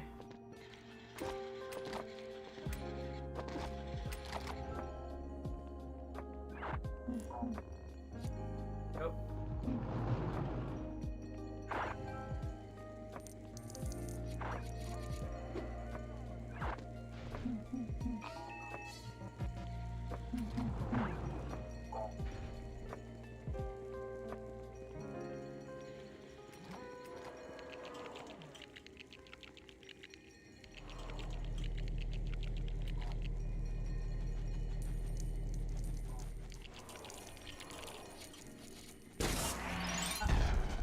Oh, Han Solo is beating a very punishing side-scrolling ship game where you're running from the striking backward.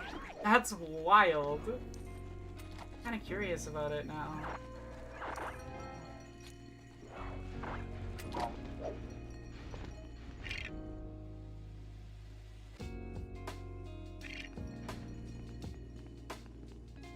Okay, I need to...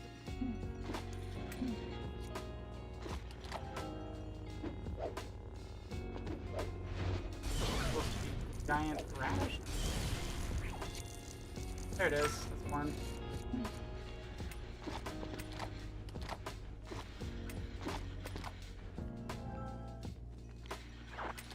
Back here.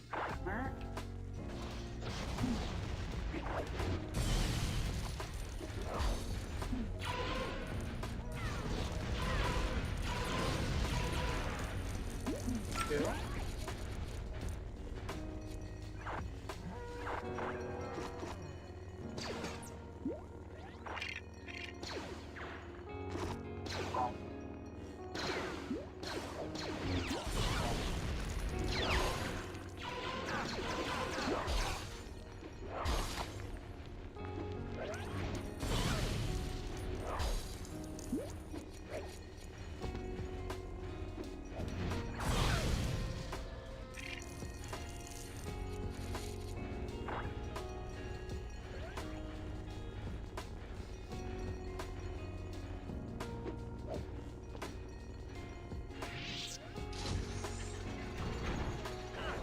Boa characters unlock behind weird unlocks like Captain Typho. That's wild. Captain Typho, like, isn't he like a minor character from episode 2 and 1? Fascinating. What are the unlocks for those? To be fair, a lot of people love Han Solo, so.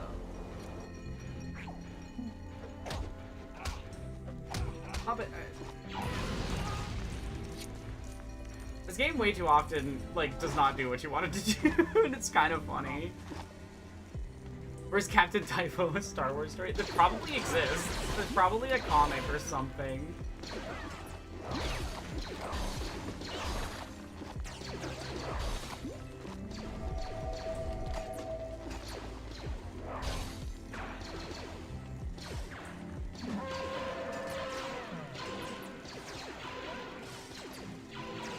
Please? Why is he running away? There we go.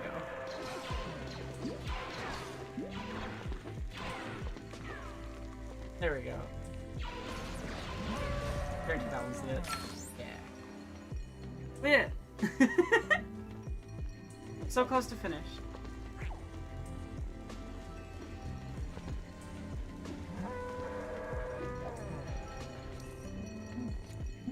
That's fair. I can definitely.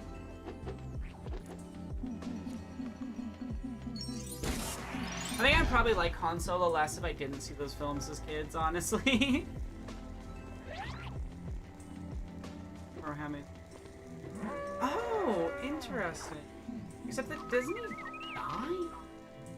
No. He survives the bombing of the ship, right? He does.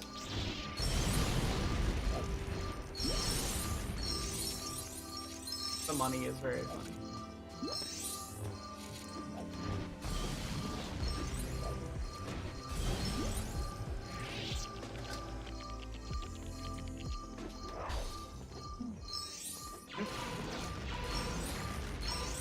It's such a weird choice to have this like black and white version of the intro animatic play here. Okay, we're good.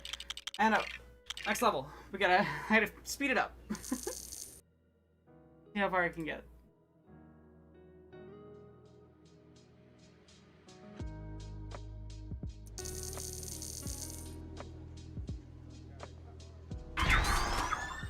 That makes sense that Typho would have been a rebel, considering the everything.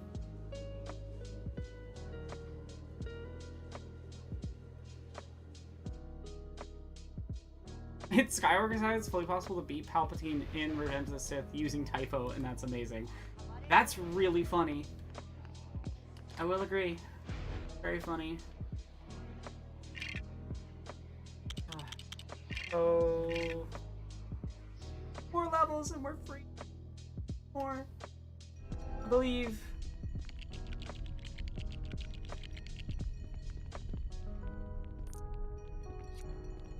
Exactly what that.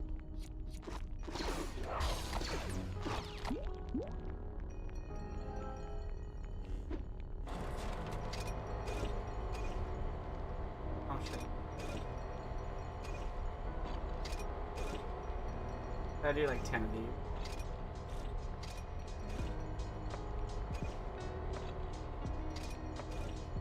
I love that these guys are just getting yoinked and dropped in a pit and no one is noticing. You can pick them up from right in front of their friends. They won't even notice. The claw. Han in Legends is more enjoyable. He's good in Force Awakens. He's good in A New Hope. Yeah. Here with them.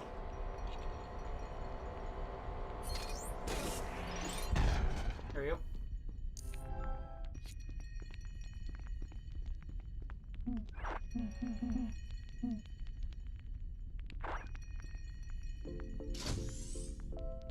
Just another day of the Death Star. Vader must be angry again.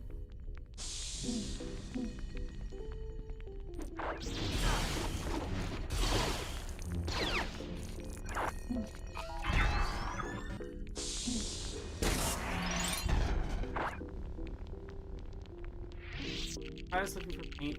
It was right in the middle of the desk, but not obscuring it. I hate when that happens. I lose stuff so easily, and it's always like right in front of my face when I'm searching for it, and I just somehow miss it like 6 times. So, like, it's silly.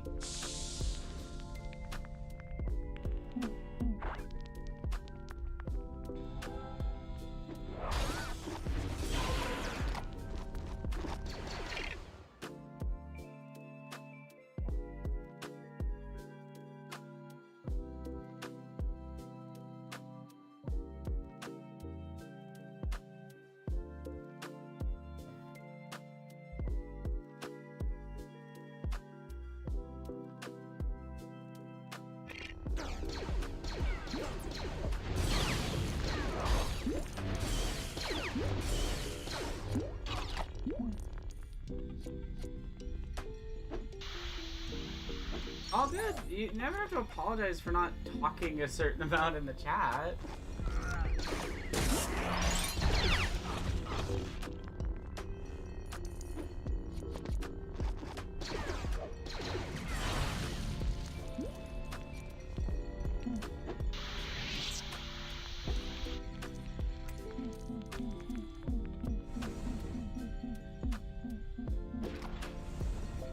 Oh, Skyver Saga, Mama the Hutt is the only Clone Wars character on the base roster. Quinlan Voss was left out despite being from Phantom Menace, and it's not because he was a background character. Star Singh also made it in. Weird.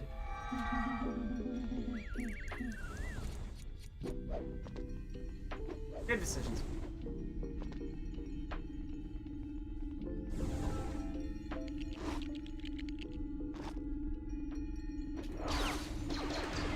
Did you see that guy fall off the cliff?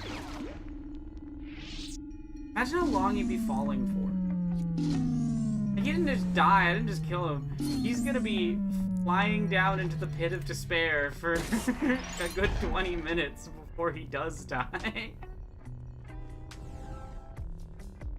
Honestly, kind of fun.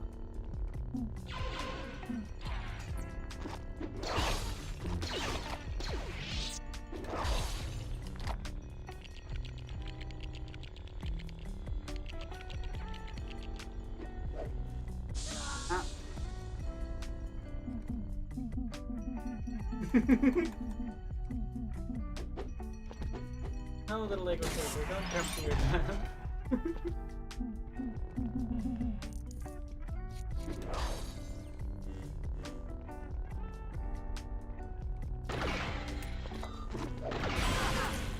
Oh yeah, Luke's Starkiller. Just we want to bring back the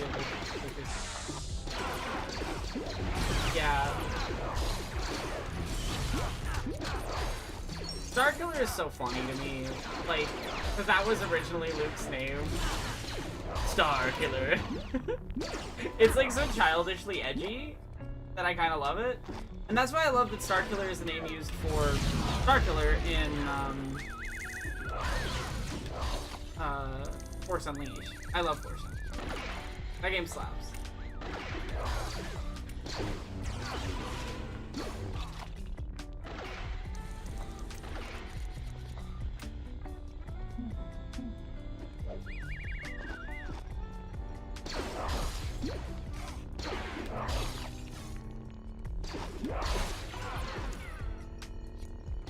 Grab this.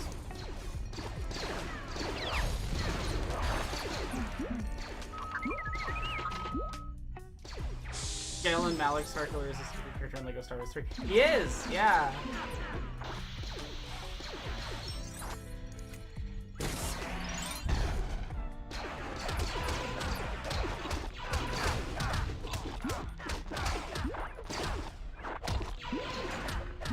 That is interesting. It is the only time where Anakin's Padawans meet.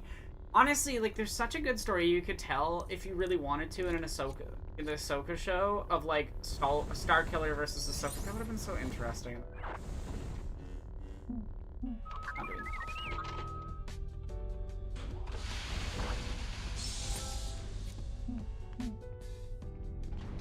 Oh yeah, this is just, like, a funny little secret.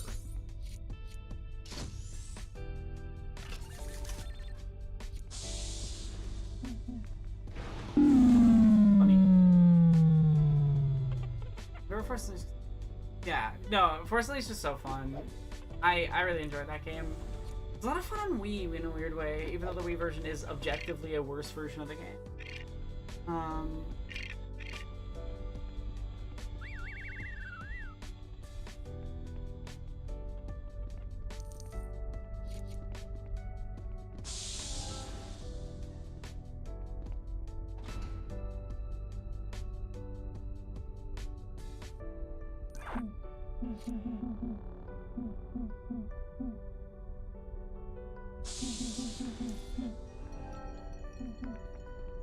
The BlackBerry version? I didn't even know that existed.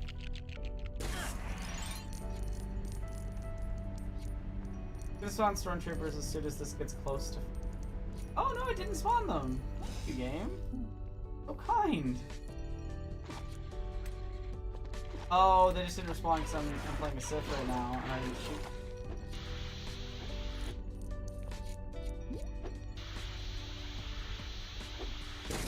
Don't turn into R2.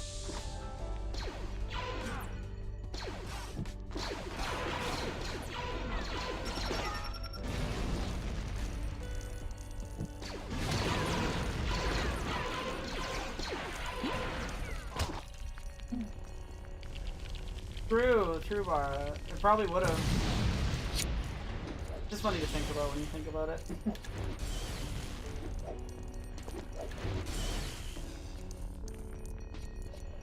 I built this.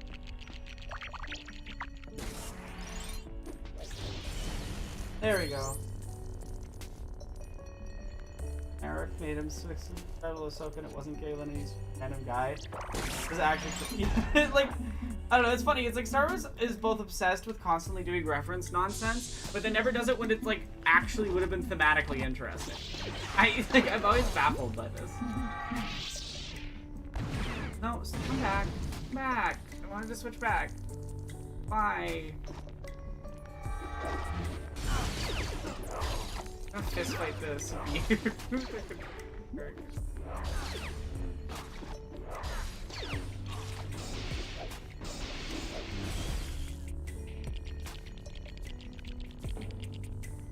Jaden's armor into Andor and Luther's shot. Yes, yeah, it's there. Specifically from the alternate universe ending of the game. From the DLC where you play as the like he goes full villain. So it's probably just random Sith armor, honestly, both in the original game and in Luthen's shop. But it's like the one time they've acknowledged it in any way at all, and it's such like a random piece of side content. There isn't. Funny.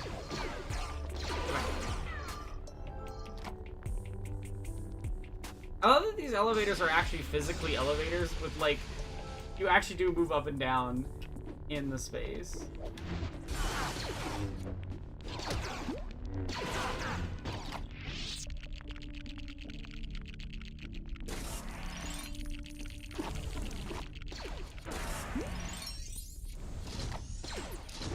The thing is, like,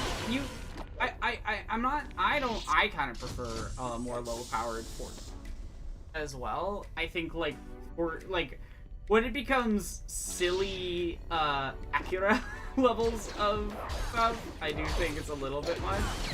But, like, I think you could take the character and do a lot with him, with Ahsoka especially, considering the idea of, like, Vader's secret apprentice versus Vader's original apprentice is so compelling and easy, and that's just a slam dunk. Why wouldn't they do it? Fascinates me. 6 gold bricks remain. So close. Yeah, as somebody, he can exist as character and completely intact as long as you just establish he's an Inquisitor and don't make him so powerful he can beat ghosts. Yeah, that's the thing. It's like, it would have worked. Well, yeah, there's a lot of weird choices with various elements of Star Wars, but I think basically Star Wars was on rails from the moment Episode 4 figured out what it was and they figured out how to do Episode 5. That was the only times that Star Wars was ever on rails.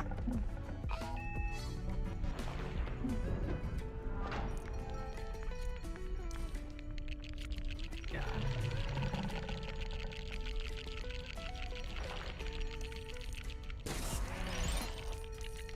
I mean, you can still have the backstory that, like, of how Vader finds him and everything, too. Like,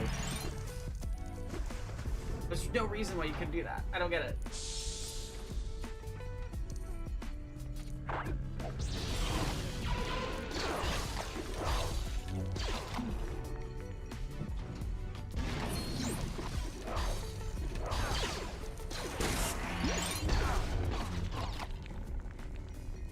Try to get through this level super fast.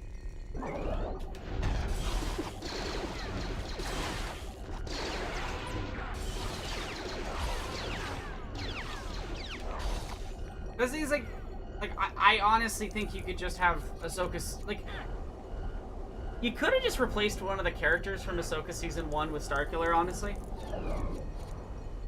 I haven't watched all of Ahsoka, so I don't know all the details, but that feels like a pretty easy thing you could have done. Just made the one dude Starkiller. The only change I'd give him is estrogen. I don't think estrogen would fix Starkiller. But I do think it's funny conceptually, so I'll allow it. As if it's something I can allow.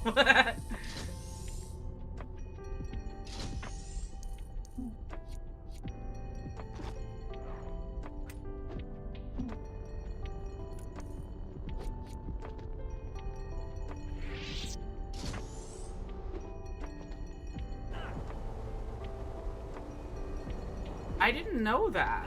Honestly, Ninetailed. That's a bit of Star Wars lore I didn't know. Interesting. So was, like, Vader in charge originally then? Briefly? Or...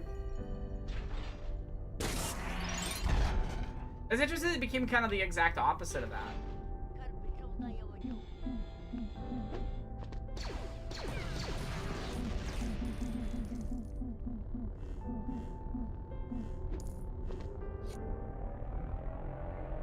I love the way that they drive like this. It's so silly as an animation.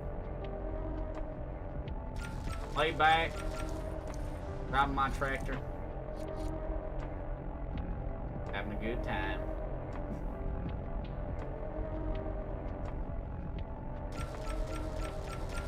Perfect. Is that Hayden's good in it, and the Punisher villain from RRR is really good. Oh yeah, Ray Stevenson. Yeah, rest in peace. He's really good in RRR. They are doing a second season. It's already been confirmed. They recast Ray Stevenson's character as well. Like, that's part of why I know.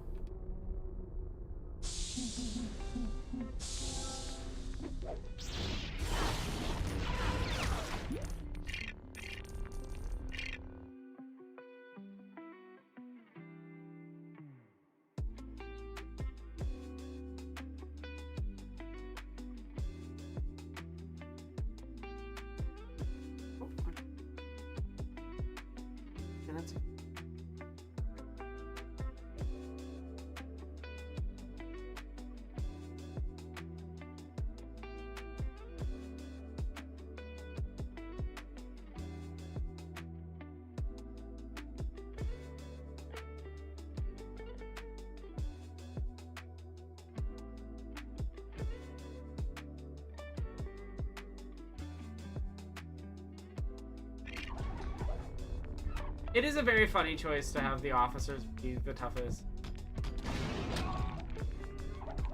Alright.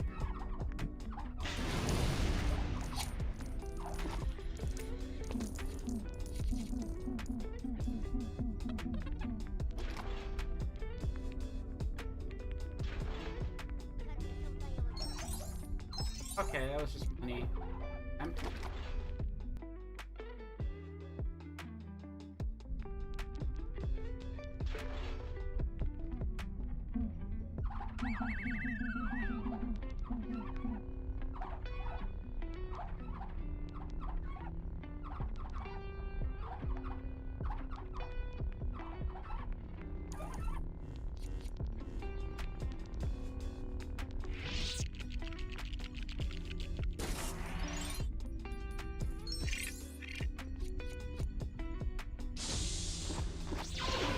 gave up hope on Disney Star Wars right around Book of Boba Fett. I mean, The Mandalorian, I mean Boba Fett. Yeah. I mean, I gave up on Rise of Skywalker. I almost gave up on Star Wars completely at Rise of Skywalker. Everything else has just been kind of there. I don't know. I think Disney's kind of bad at running Star Wars. I don't think they know what they're doing. I don't think they know when they're doing good things, and I don't think they understand why, like, Andor was celebrated.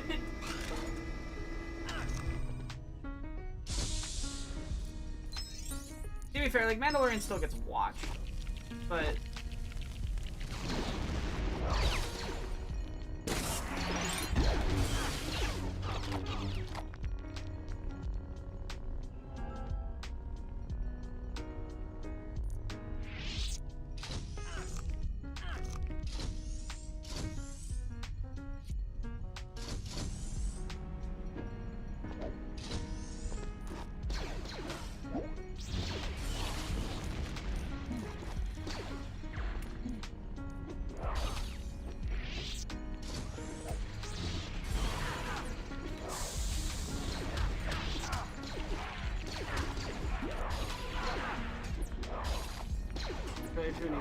The Revolution.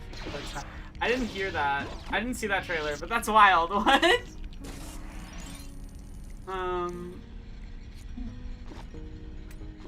Splinter of the Mind's Eye is a very weird original. So before Lucas knew it was gonna blow up, and before he knew like Star Wars would make enough money that he could just kind of make something like Empire Strikes Back, they tried to write a much more small key sequel that would be easier to produce. Oh my god, I hate fucking enemies in this level. Like, why does it infinite spawn them? Why? Ooh. I mean, it'd be fine if they didn't interrupt every action you take, but they literally interrupt any action you take. So you literally can't finish...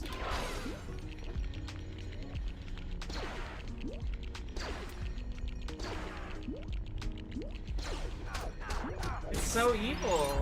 Actually annoying.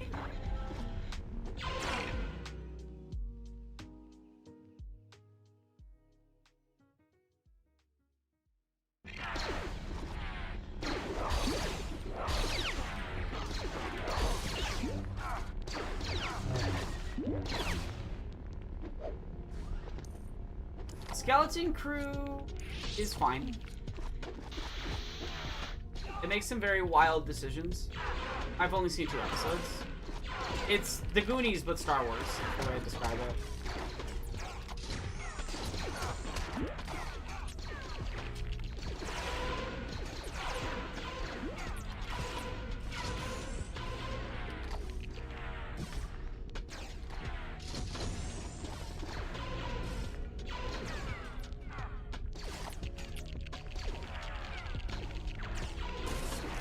Really, whoever designed the levels with all the infinite spawning enemies, I don't know what they were doing. I don't know what they were thinking. It wasn't good though.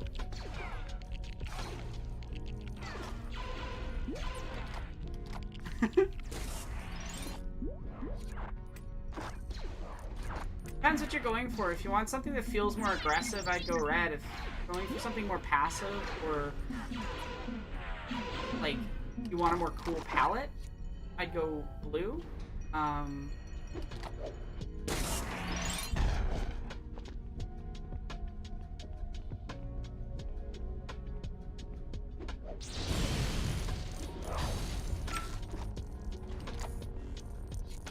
I knew it was grapes again. Have a good night. Oh, here. I've heard good things about Skeleton Crew, but it is a wild, like, I'm kind of I think it's a good thing that it's kind of like different and weird and atypical. The word.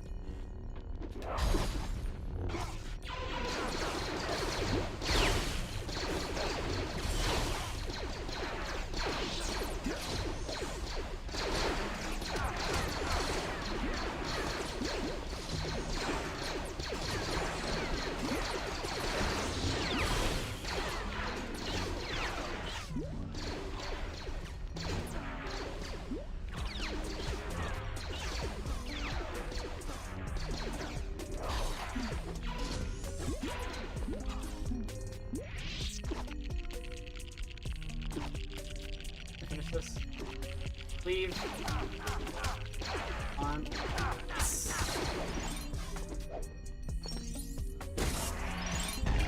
And.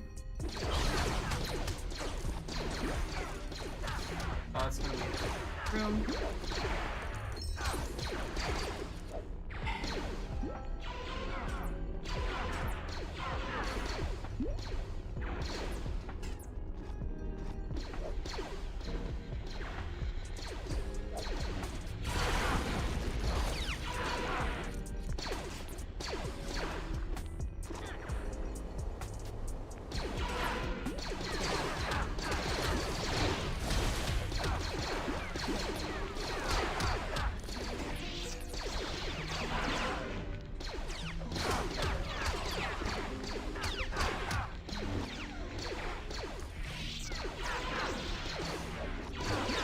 Why does an infinite spawn?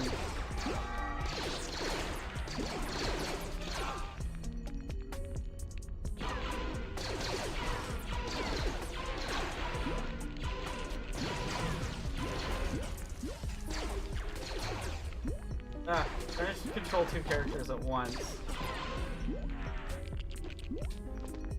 Hard.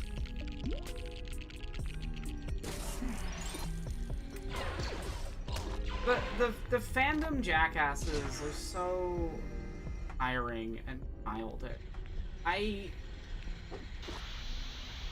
truly think the worst part of being like anywhere near Star Wars in any way as a marginalized person is the fandom. The fandom is just awful. By and large, unfortunately. Okay, I'm gonna go try to speed up the last couple of levels. I'm gonna go get this invincibility unlocked. I think we're done episode 4. I think it's literally just episode 5's like last mini kit is left. It's like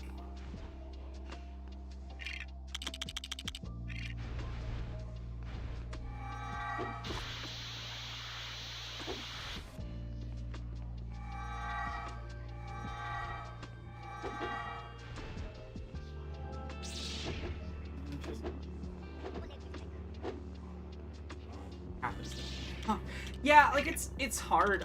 It's part of why I haven't bothered watching Acolyte. Is I like watched 2 episodes for work, and they were you know decent.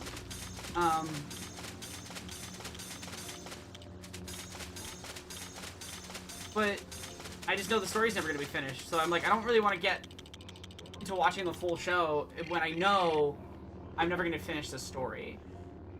97.9%. We're almost done. Like, it's the last percentages. We're so close. Okay. This should be done already. This is not done at all. I actually have less to do than I thought I did, because if this level has 2 bricks, that leaves 3 entire bricks left, and at least 2 of them are because I missed 1 mini-kit in the level. So we're very close to finish.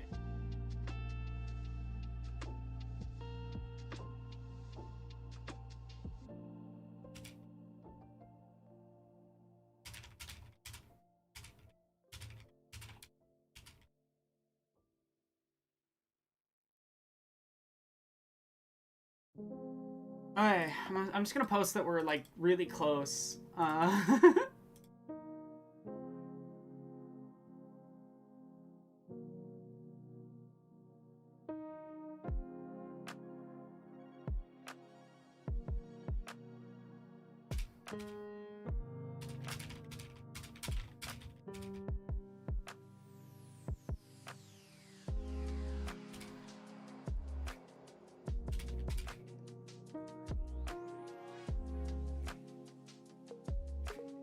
So close. So close.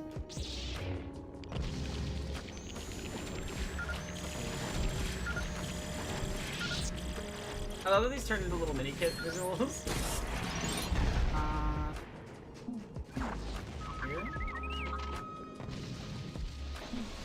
Just for the original Ren, whose lightsaber became the center of the Knight's Jin, which is wild to me as someone. Who's the stranger? There's the name. probably through a wall somewhere. Make sure that I follow the guide. Let me get through this fast.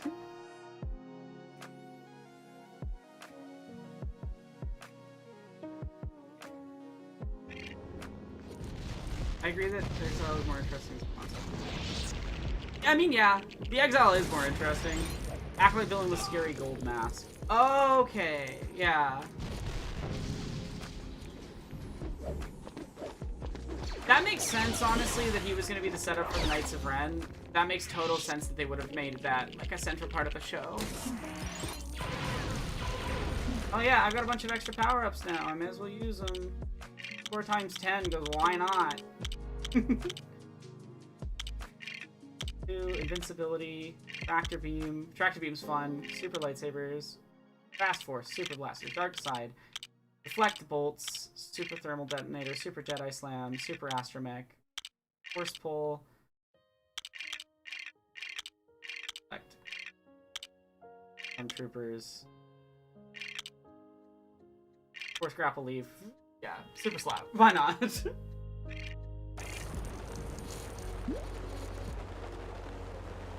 Last couple levels, we're close. May as well just turn them all on.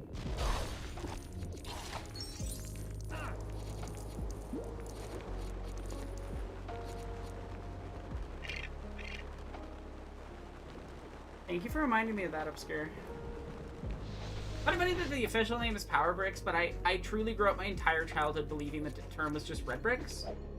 Because Aiden, that's what Aiden and I called them, I think. Probably why.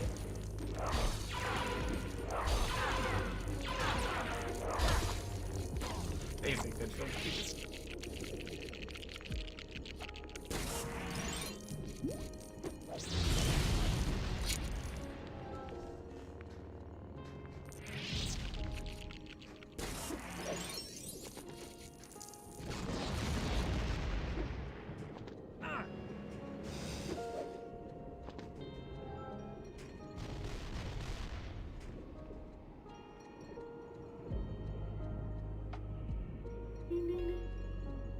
The mini-kit tinkle noise just never stops.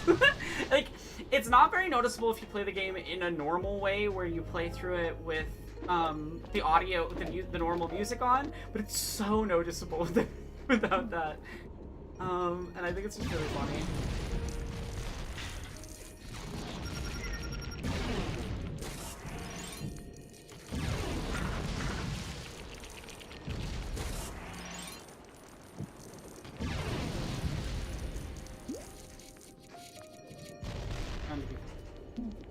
Maybe at least to make them interesting. Wild.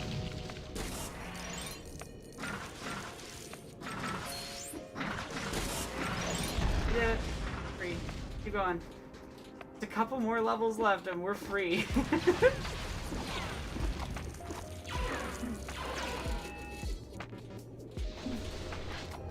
And I don't have to deal with things shooting me this time.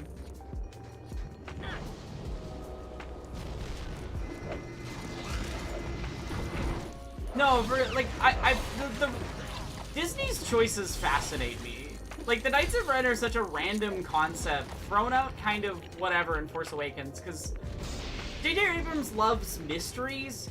He doesn't like writing coherent mysteries with a, you know, conclusion. Which is as a choice when writing a trilogy in the lore franchise.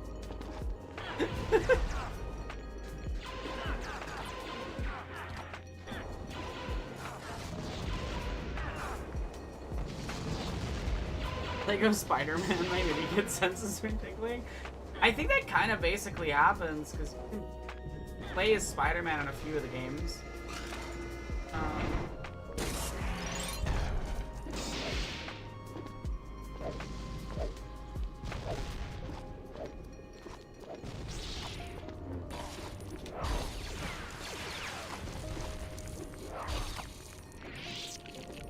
That's funny, I just reflected the bullet right back at him because it's perfectly fine.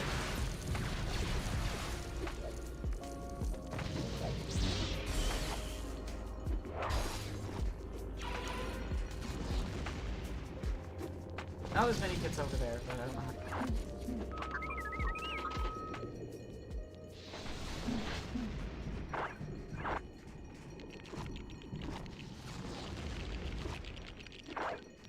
Let's build it. Too bad I don't have fast build. I think that might be like in this level specifically, but all good.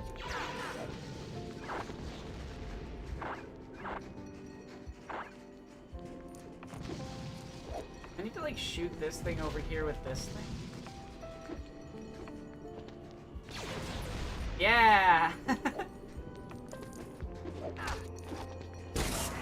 Try not to use the guide unless I need it. You know?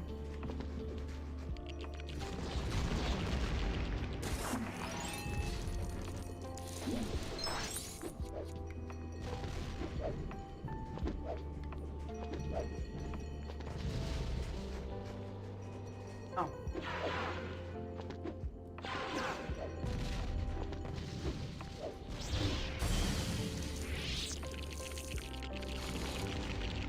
That's pretty. Let's build this thing. Jump off it.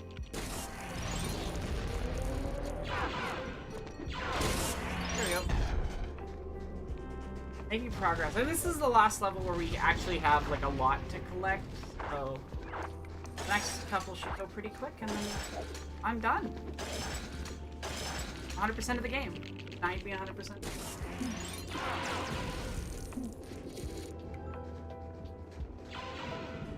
Almost. I find it really funny that you get to times 3,840 with all the multipliers on.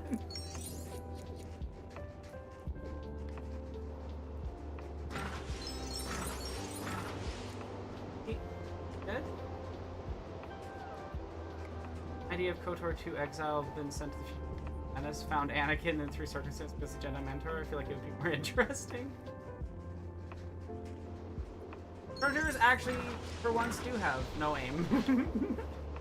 No, I bet it's so funny that, like, truly, it is a major plot point of Episode 4 that the Stormtroopers are purposefully not killing them because they want them to escape. And everyone went, oh, Stormtroopers suck.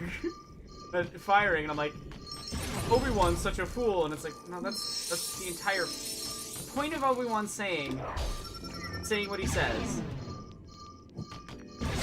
Is because it's a setup so that you realize when they're in the Death Star and they're not getting shot, hey, maybe that's on purpose. The only reason that, like, Darth Vader kills any of them is because it's Obi-Wan specifically, right?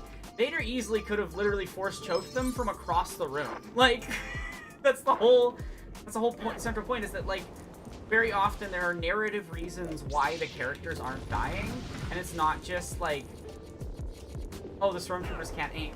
Because in both 4 and 6, they're purposefully doing setups. And then once they are allowed to aim, they do hit people. And it's so funny to me, because it's like, it's explained in the movie with the dialogue. Because, like, in Episode 4, the whole point was they let Leia get taken so that they can track her to Yavin, right? Like, that's why they find the base at the end of the film. That's why the Death Star is a threat. It's not because Leia told them at all. It's because Leia, by getting on the Millennium Falcon, which has a tracker placed on it, accidentally reveals the location. Yes, my favorite little spot. I love this thing. I think it's hilarious. There's just like a little winter wonderland out here. You guys ready for Winter Wonderland? Kitty! You can just run around on Tauntauns. It is a completely, like, mostly pointless little side area, but I love it. I think it's really cute.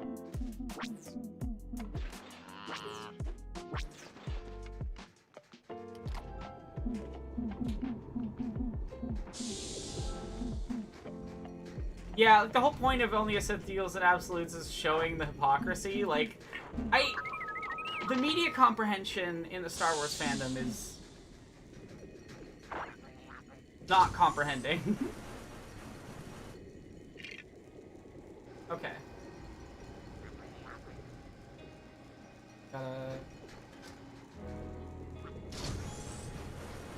Perfect. Your last 2 collectibles.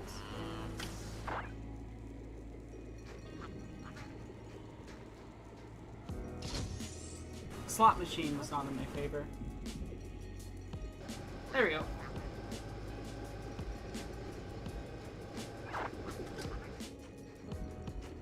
That's the thing, like, Obi-Wan being wrong is kind of a point. Like, again, it's just, I find Star Wars fans very funny. I find a lot of the fandom's conversations very funny. It's the same thing with, like, people who complained about Rogue One, because they're like, but what about the Bothans? Except that the Bothans are in Episode 6. The Bothans found the Death Star 2 plans. Also, fun fact, no! Oh, I gotta redo the level. Oh, that's evil. Oh, why is that even an option? I swear I pressed it only once. That's so evil. Well, at least I know where everything is, I guess.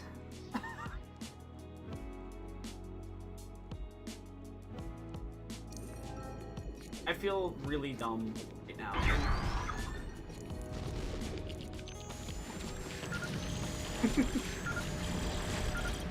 I can't believe I did that. I can't believe I did that. I thought earlier too, like, it would be so funny if that happened, but I hope it doesn't. I can't believe I did that. It's okay. We're gonna run back through. I know where they all are. It's fine. I'm fine.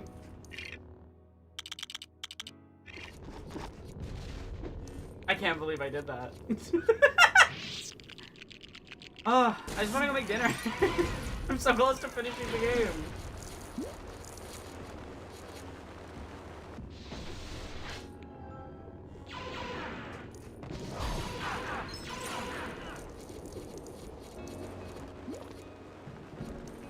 The Force was not with me there. The Force was against me for a second. We're gonna be more careful with the menus in future.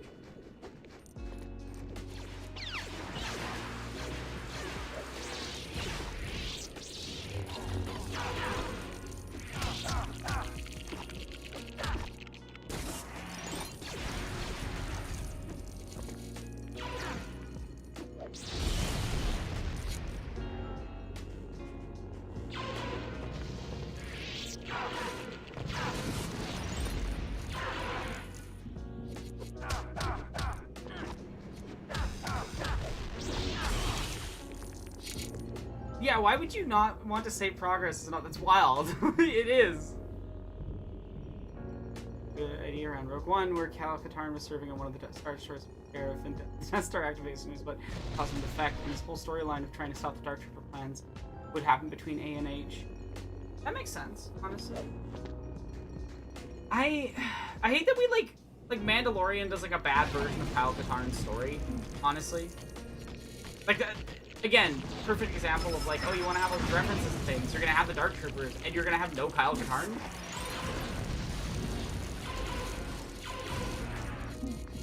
You're gonna have no Kyle Katarn.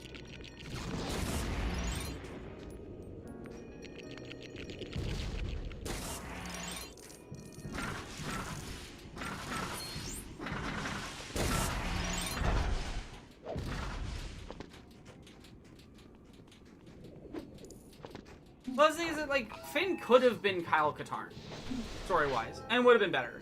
And they just, like, squandered everything with that character.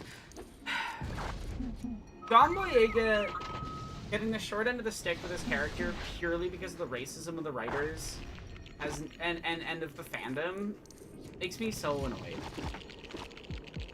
And I'm including Rian Johnson's Last Jedi with that. I don't think that Last Jedi treats Finn very well. And Force Awakens makes it even worse.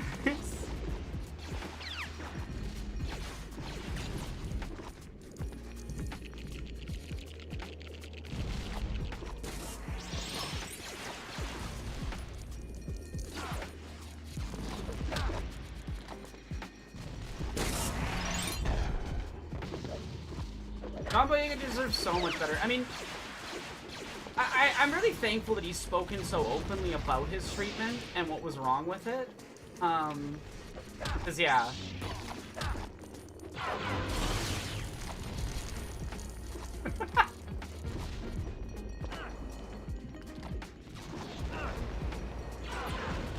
see how many stormtroopers there were?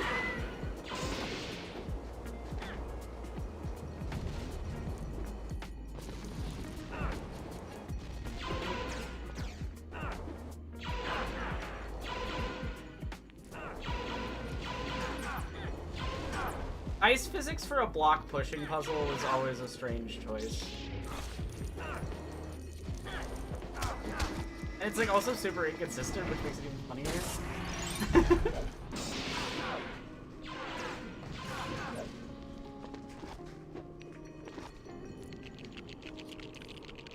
Yeah, they're just kind of hanging out there. Looking at me.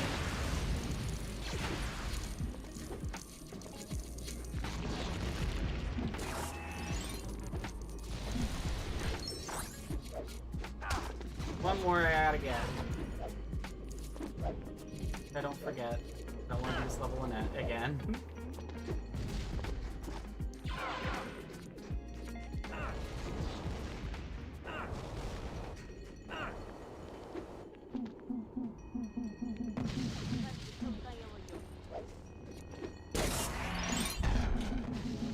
Yay.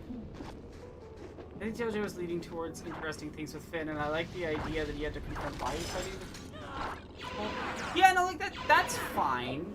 I just think he's also thrown into the worst storyline in The Last Jedi, and completely kind of sidelined from where I feel like he was kind of being set up towards. You know? Force Awakens sets him up towards becoming a Jedi. I think he should have... I don't know.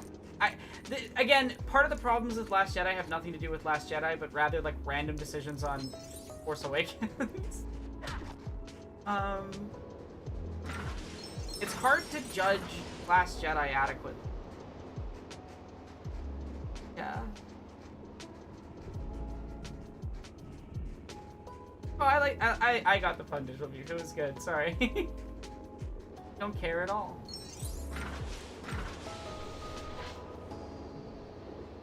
Trying to set up Jedi Finn again in Rise of Skywalker was a wild thing, but also not paying it off. Like, setting it up but not paying it off is so... It's a choice. I also just... I hate that Rise of Skywalker looks at Last Jedi's anyone can be a Jedi theme and went, no, Rey Palpatine. But then she becomes Rey Skywalker. I don't like the Rey Skywalker story point, honestly.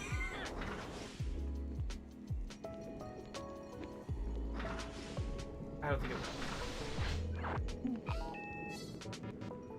Also, I mean, I talked about this in the video with Jesse. I think one of the worst things in Rise of Skywalker is that she buries the lightsabers, right? She puts the burial for Luke and Leia on Tatooine. Now, Luke doesn't have a ton of character traits. He's a pretty blank slate protagonist. One of his most defining traits is hating Tatooine. Luke despises that planet. And for Leia, Leia has been to Tatooine a single time. You want to know what that time was? When she got kidnapped by a fucking hut and made to dance, like to sit sexily for him. Not, I would say, a place that you would, like, cherish and love? Probably not. It's like the ending of a story that wasn't set up. Oh, I hate this hallway. Always so much.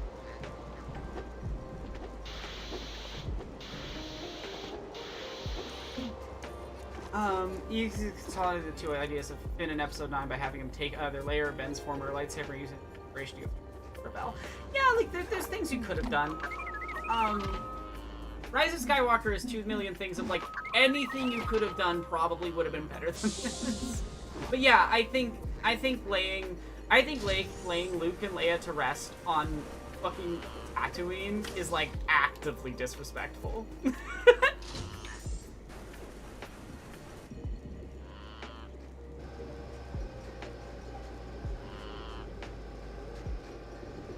And it also just shows they don't understand the characters or the films or the series. It's like, yeah, we're referencing old stuff, but they don't understand that old stuff. It's so baffling. I don't know why Star Wars is obsessed with Tatooine either. The thing is that, like, the 2 times we go to Tatooine in the original trilogy make total sense. And the time we go in... Yes, it's because of Dune. It is actually because of Dune. Nobody canonically likes Tatooine. The thing is that, like... So in Episode 4, obviously, it's where Luke starts. And because Luke starts there, it also sets up that, like, that's where Anakin's family is from. So you kind of have to... I missed something earlier in the level. Oh, I missed the little secret area. I know what I missed.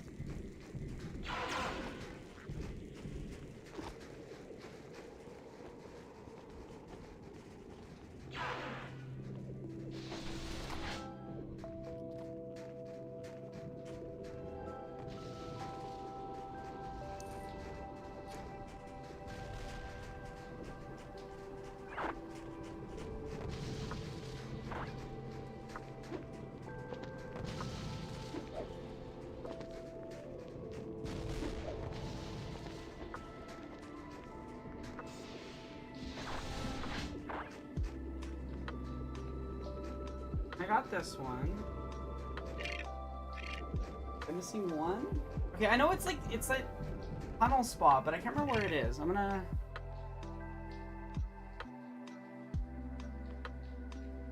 Okay.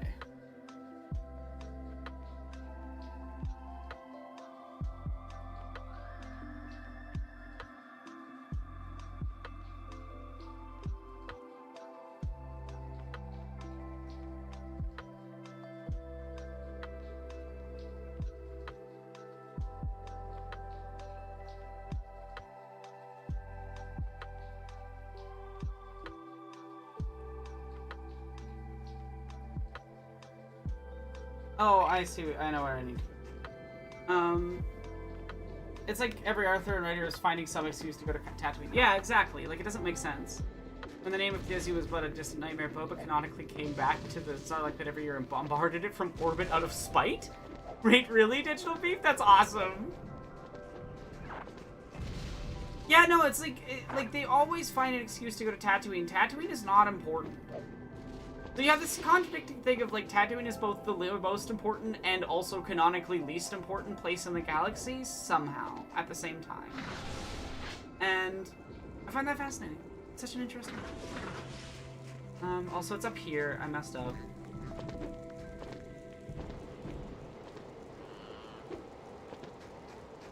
Up here. I think I just, like, didn't see it or think of it at the time. I can't believe I had to redo this level from the start. That was so foolish.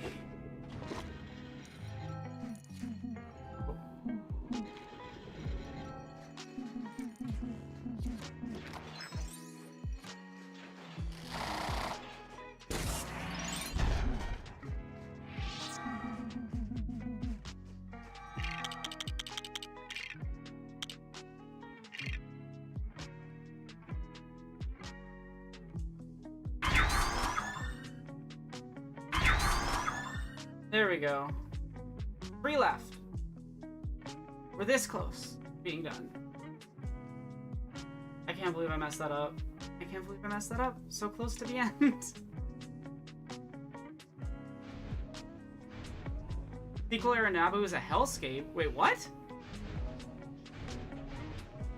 Also, that immediately made me think of that one character Shane Top plays sometimes. The fucking... or whatever the fuck it is. Okay. Now I need to remember which one I missed.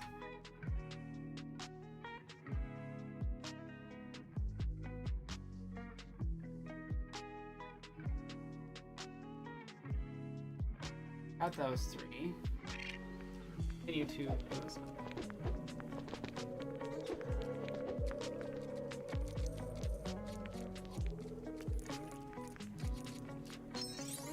You know what I bet I missed? I bet I missed the thing where you have to shoot open the 3 containers.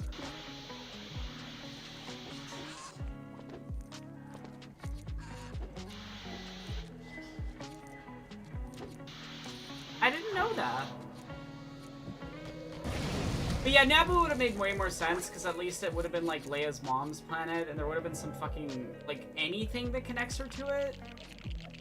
Like, Luke, it doesn't make sense, but it's, like, at least it is his home planet. I can sort of comprehend how someone who doesn't know the history would do it. Leia, it makes no sense. I mean, obviously, Alderaan's gone, so you can't lay Leia to rest on Alderaan, but it's just... why is it on Tatooine? I swear to God, if we get some other fucking project from Star Wars where they go back to Tatooine and get the lightsabers and nothing, I think that would be very funny, honestly. Airlock in the Alderaan asteroid belt.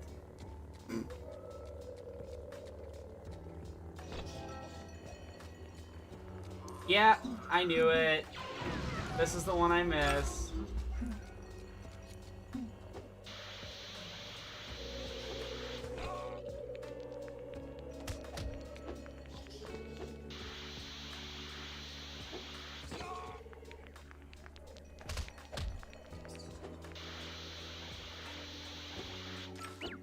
There we go. I knew I missed this one.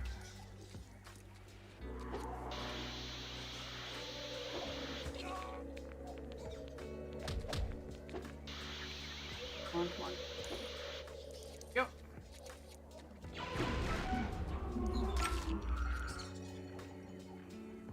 Ryan Gosling takes the lightsaber up and becomes Darth Starfighter.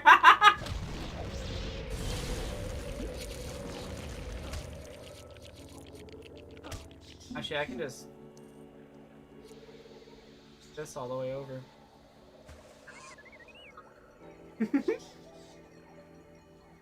Really, Rise of Skywalker is one of those films where, like, I don't think about it, because if I do, I just start being like, that's not how filmmaking should work. How dare? Okay, that's another one down.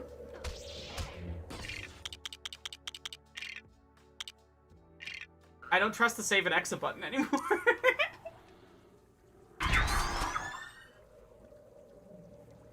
2 remain. 2 remain. And then we're free. I'm really sad I missed these minikits. When we ran through these missions earlier, I'd already be done. But we're so close. This is the end. Cloud City Trap, yeah. Trail of Rebespin. 2 remain. 3 minikits. 2 gold. So close.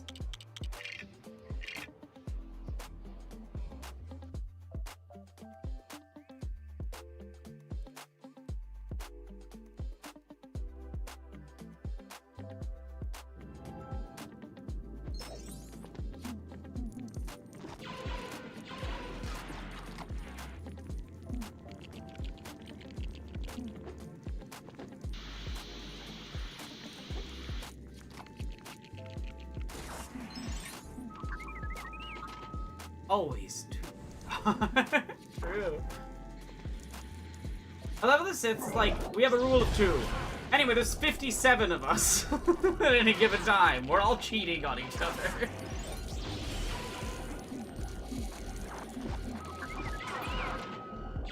Are the Sith just really toxic polycule? We're always like, no, you can't have another partner. And they also always have a complicated and submissive thing going. Is being a Sith a kink thing?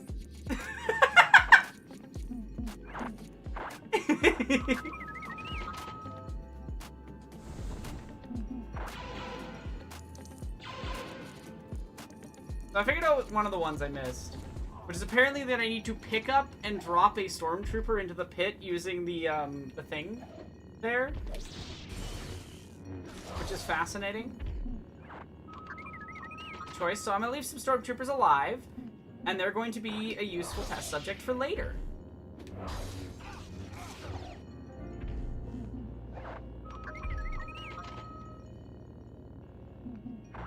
Well, the whole thing about the Sith is that they're always trying to sneakily find a way to kill each other, and so they're often preparing secret apprentices. There's like 67 different stories about, like, And then the secret apprentice. And I just think it's really funny. But yeah, this minikit is wild. The fact that you have to build this, jump in, grab one of these, and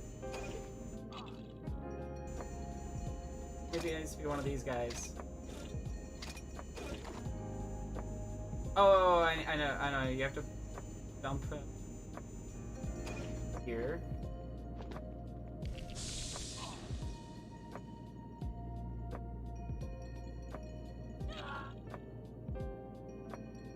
Oh, wait, I have to... There. Okay, I figured it out. Even with a tutorial, this is a confusing kit. Yeah, you have to open the pit, pick up one of those stormtroopers, and drop them in. There's also a limited number of stormtroopers in the area. This is called good game design.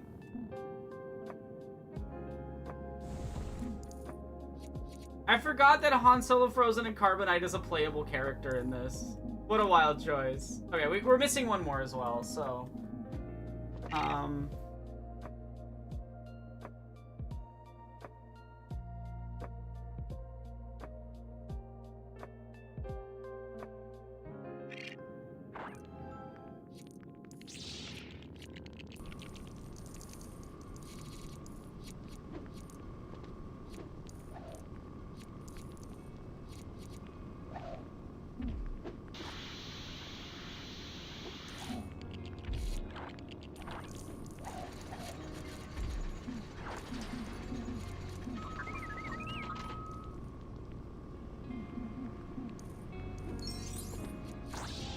Secret Apprentice is previously unknown. Order 66 survivors in it. Yeah. It's just like, it's very funny to me.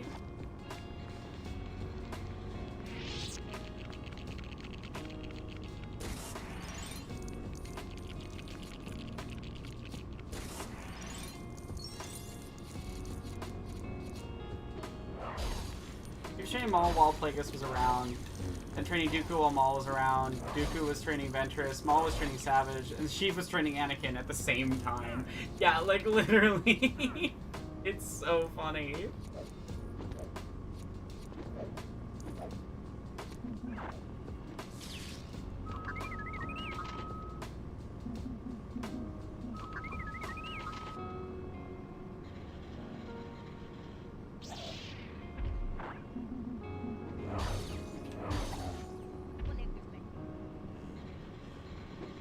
I find the Sith very entertaining. Star Wars Galaxy, the original plan for Jedi was to be a temporary.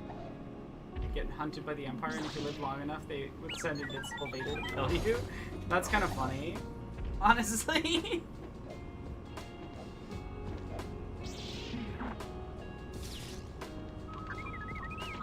Somehow Tatooine has returned.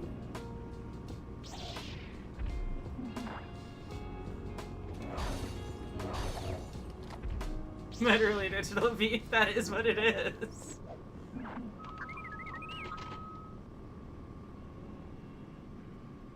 Palpatine's like, rule of doom, my Padawan. Kills Padme. In your anger, you killed her.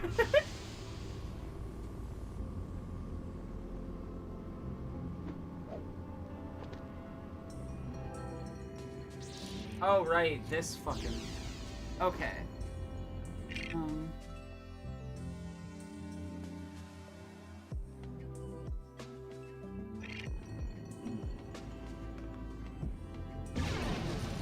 Oh, I just messed it up last time. You can actually blow it up. We're being very careful now not to have that happen again. Anakin was trading Galen and Luke while under Sheev. Ben was hitting on No, it's like... It's just very funny. It's just kind of a constant thing in all the comics and all the video games and all the extended media. Where they're like... It's... You know that bit in... Yo, this is the last level. This is the last mini-kit. I'm just processing that. We're almost done. This is the last thing. I don't even want to know how many hours this took me.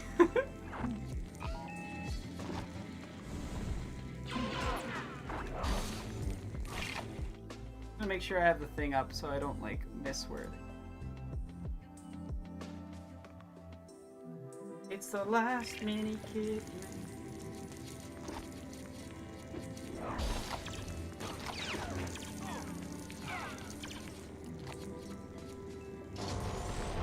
Okay. I get a judge that to suck all of them. Well, the thing is that, like, they're not healthy. Like, canonically, I think the Sith are a polytool, but, like, not in a good way.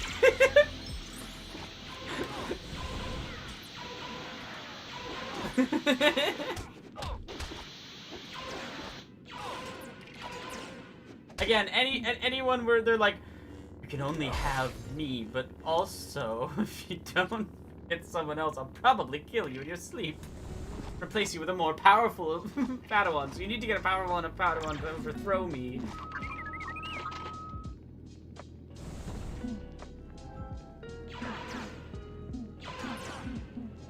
Just double checking, I'm not missing anything.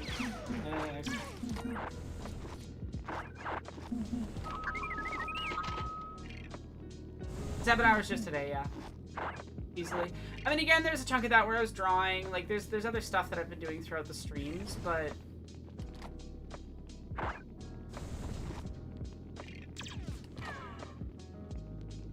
Yeah. They're almost... Making sure I didn't miss the,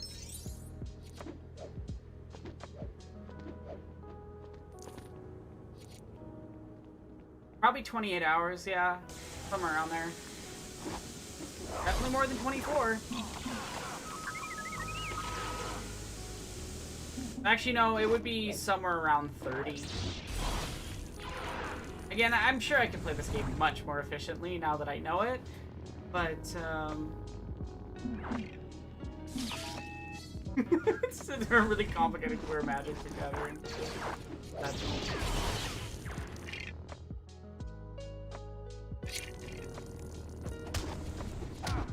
I'm just gonna double check something. Make sure it isn't the thing that I...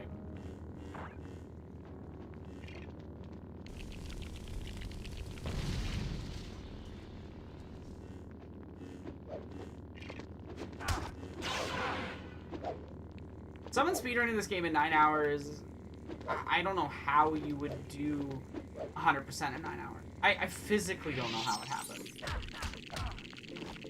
Because you have to beat every single level 4 times or so. I didn't miss it earlier.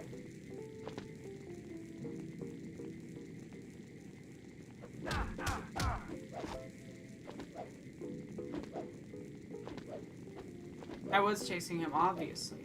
Menace to society.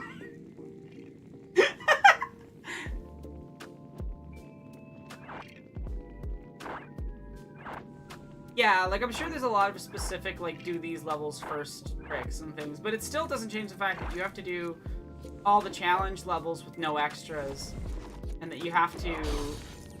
Yeah. I'm fascinated. Curious how they do it.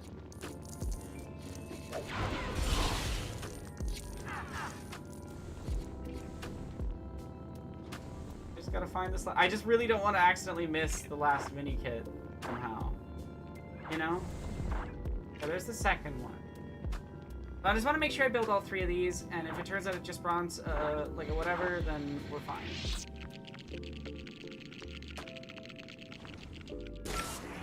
Two.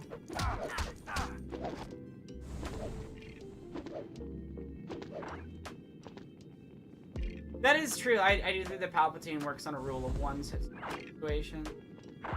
Probably.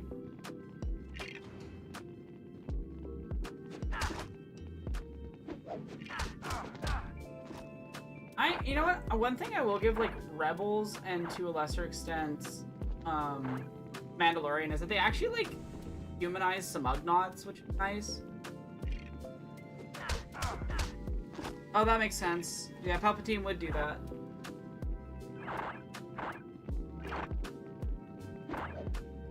That's what he did with Dooku and Vader and Maul. To a lesser extent. Like, Maul would have been killed off eventually by somebody. Probably by Dooku. Right?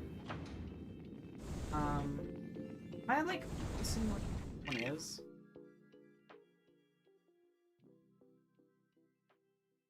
Ah, it's probably not here though, because it's not showing me like a spawn point. But we'll continue.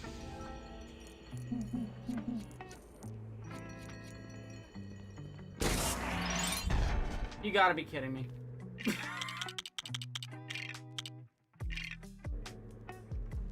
Okay, y'all. All mini kits built. 160 of 160. We're gonna go to the main area. We're gonna buy the last couple of things, and then that is official.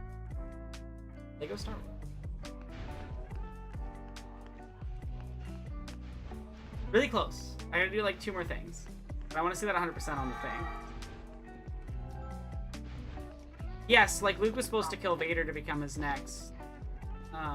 That's 99.9%. And then there's a red brick I'm missing.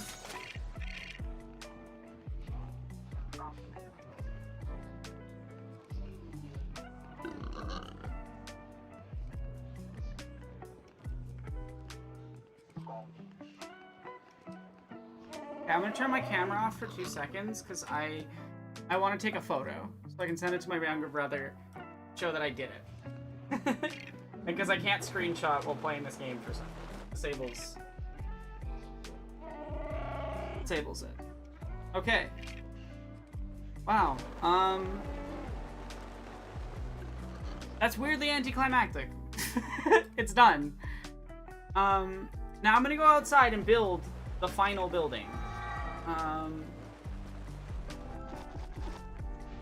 I'm glad that the people have been enjoying the stream. But yeah, I've never gotten to build this before. I've done and seen everything else in the game, but this is the one thing that I haven't done.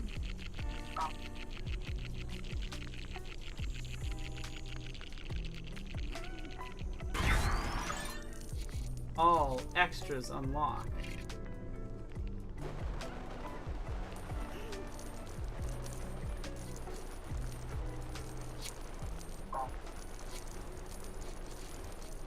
I guess there's nothing to do but just sit around here and collect all the money until it maxes out. At 4 billion, I think. Wow. I did it! I did it. We're done. Woo! I hope you've all enjoyed the stream. Thank you so much for coming and hanging out. And for watching, and for sharing, and for donating, if you donated. I'm hoping to do streams more regularly, and I hope that I will see you guys at those as well. Thank you so much for being here, and we're gonna keep trying to raise towards the goal, because I still need to raise towards getting enough that I can get bottom surgery, but we'll do that slowly over time. This marathon was fun. I hope it was fun for all of you. And yeah, I'm gonna head off. I'm gonna go spend my evening and rest, and I'm sure I will see you all soonish. Yeah, thank you so much for being here, and if you haven't already, please go watch the most recent video, which is partly about why I 100%ed this game, why I decided to do that, and yeah, I hope that you all have a really wonderful evening.